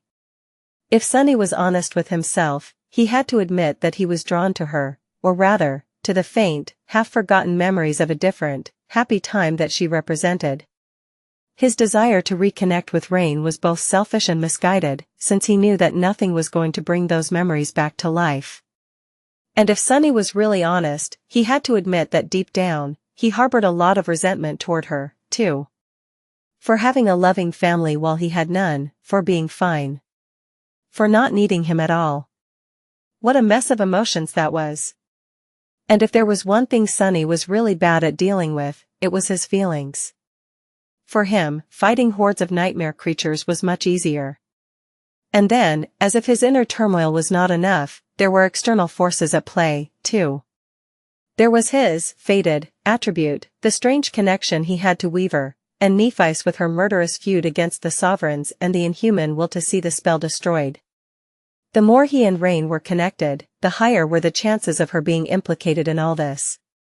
But maybe, as long as they only had a shallow connection between a kid from an affluent family and her hired tutor, things weren't going to get out of hand. He also had to consider that the threat posed by a potential first nightmare was much greater than that of being superficially tied to him. After all, Sunny had not done anything to attract the really dangerous kind of attention, or rather, had not been caught doing anything like that yet. While he was torn between these conflicting thoughts, Rain waited patiently, and then, misjudging his silence, said, "Oh. Of course, I will pay you. I have some money saved for a trip, and, well, I can also talk to my parents. It's just that you're the only awakened I know, you know? Apart from my combat instructor in school." Sunny looked at her, a deep frown on his face. Eventually, he asked, "What brought upon this conversation? Why do you suddenly want someone to train you?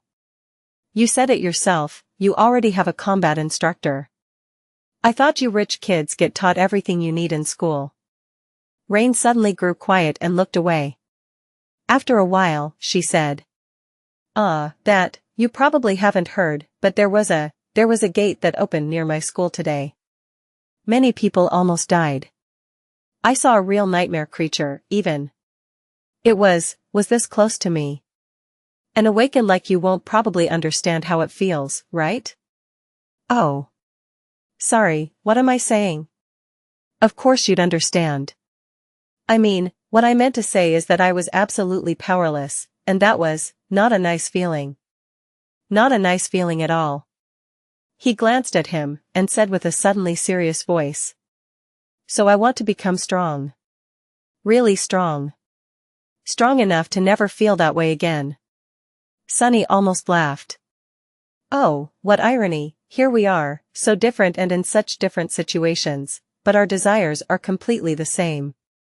Become stronger, so much stronger. As strong as one could possibly be. Rain paused for a few moments, and then added, "And what we are taught in school is not nearly enough. At least it wasn't today. Some of my classmates have private tutors that their parents hire for them, real awakened fighters. But it's just a question of status to them. They don't really learn, or if they do, I didn't see it make any difference when the nightmare creatures were trying to kill us." Sunny smiled from the corner of his mouth. "That's because 1,000 hours of training will never be as impactful as one real fight. My own mentor told me that once." He hesitated for a second, and then sighed. "I myself was trained by a very special person. The best fighter I have ever met, and probably ever will. The funny thing is, though, I sort of swindled her into teaching me how to handle a sword. Felt a little guilty about it ever since. So I guess it won't hurt to pay it forward and help someone like you out." Sunny looked at Rain with a dark expression, realizing that he had already made a decision. To hell with this, why make things complicated when they are actually really simple? He shook his head. "Be warned, though. If you want me to train you, I will really train you. It's going to be hard as hell and hurt a lot. I don't want to hear any complaints, or see you slacking off. Understood?" Rain suddenly giggled. Sunny scowled. "What's so funny?"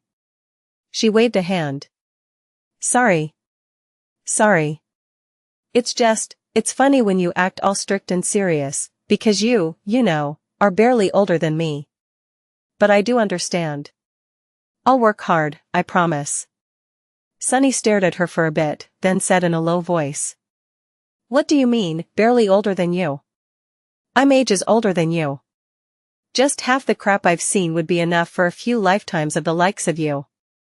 Then, he smiled menacingly and added, "Oh, and by the way, I also won't be cheap.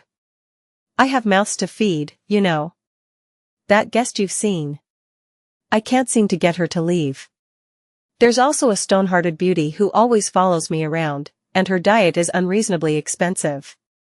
But what can I do? Attracting women with terrifying appetites seems to be my curse. He sighed, looked at Rain, and added. But if you still didn't change your mind, then fine. I'll train you, Rain. Somewhere far away, in the depths of an endless and inescapable nightmare, a blinding disk of an incandescent sun was bathing the dunes of a vast desert in a flood of immolating heat. The sands of the desert were flawlessly white, and the azure sky above them was deep and boundless like an ancient ocean, with not a single cloud blemishing its silken expanse. Being battered by the heat, a lone figure moved across the sand. It was a young woman with striking gray eyes, her skin covered in terrible burns, her silver hair dirty with blood and surrounded by a radiant halo of reflected light. She wore charred remains of a shattered armor, and wielded a broken sword, its silver blade fractured and ending in a jagged edge close to the hilt. The young woman walked forward, the trail of her footprints stretching far into the distance and disappearing over the horizon. To her left, there was nothing but an endless sea of white dunes. To her right, a line of black mountains eventually created a boundary for the scorching desert. Far ahead, there was a tree with scarlet leaves and a scattering of something that looked like pale fruit hanging from its wide branches. This was where Nephi's was headed. She had to reach the tree before the night came, or, no, it was better not to think of it. Her water had long run out, and the thirst was slowly taking hold of her mind. Her tortured body was a sea of pain, but she could still walk. She could still fight. She was still not willing to give up. After a while, the tree grew closer. Nephi stopped and stared at its white bark, its scarlet leaves, and the shapes she had thought were fruit. But they weren't. Instead, tens of thousands of skulls hung from the beautiful branches, fastened to them with glistening threads of black silk. A spring of water formed a clear pool in the shadow of the great tree, and on its bank, with his back to her, stood a figure clad in a strange, rusted armor. A human? No, the figure was too tall to be one of her kind. As if hearing her thoughts, the creature turned around, revealing a desiccated face of a corpse, hollow eyes emanating ominous blue radiance, and 6 hands, each grasping the hilt of a weapon. 2 hands held long swords, their blades sharper than a razor and curved slightly, 2 hands held menacing twisted sickles, and the last 2 held a heavy scepter and a broken shield. The chest plate of the creature's rusted armor was shattered, revealing a harrowing wound beneath. Being consumed by thirst and exhaustion, Nephi raised a hand, as if begging the creature to stop. But, of course, it didn't. With furious madness burning in its eyes, the abomination lunged at her, striking down with one of the sickles. It moved faster than lightning, sending a scarlet cloud of fallen leaves swirling into the air with a strong gust of wind. Taking a step back, Nephi raised her broken sword to deflect the devastating strike, as if forgetting that it had no blade. At the last moment, though, a ray of pure sunlight appeared where the blade should have been and stopped the sickle from rending her flesh. Nephi swayed from the force of the impact, but remained standing. Her cracked lips opened, and a hoarse whisper escaped from them. Let us burn, then, let us burn together. In the next moment, white flames ignited in her eyes. Her skin suddenly shone with pure radiance, which then became brighter, and then, brighter still. Throwing the sickle away, she dodged 2 thrusting swords and danced around the armored giant, her blade of sunlight piercing the rusted armor with terrifying ease. The 2 of them fought in the shade of the ancient tree, thousands of skulls staring at their battle with empty eyes as they swayed in the wind. Nephi was much slower and weaker than the 6-armed demon, but her skill was flawless, inexplicable, and deadly. She moved with the flow of the battle as if it was her natural element, controlling its cadence with indifferent ease. Her flesh mended itself seconds after being torn, and the flames burning in her eyes only grew hotter.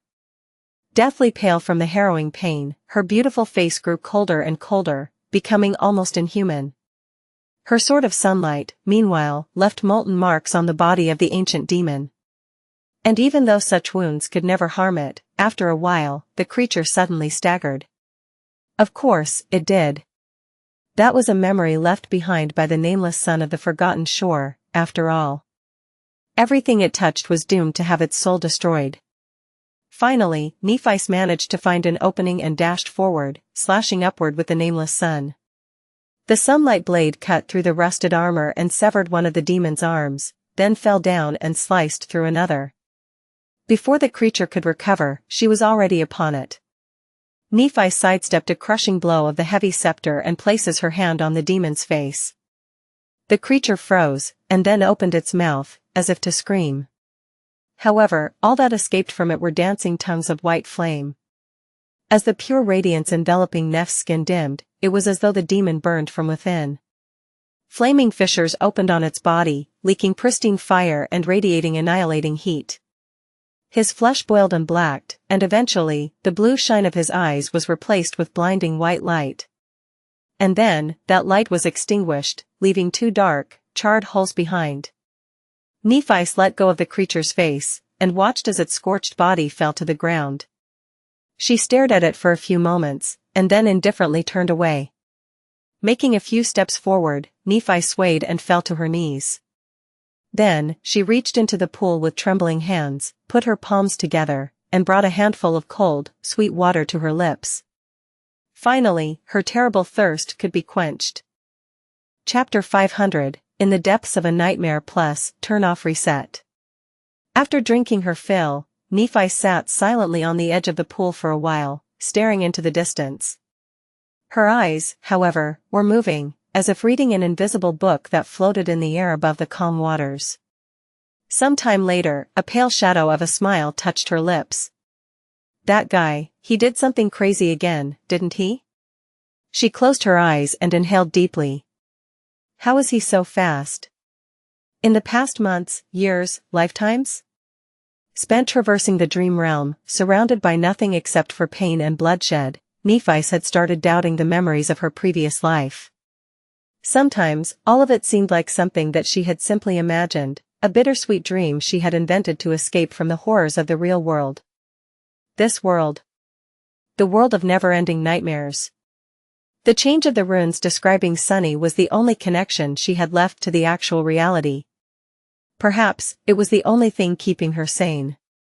Even if the things she saw in the shimmering runes were sometimes hard to believe.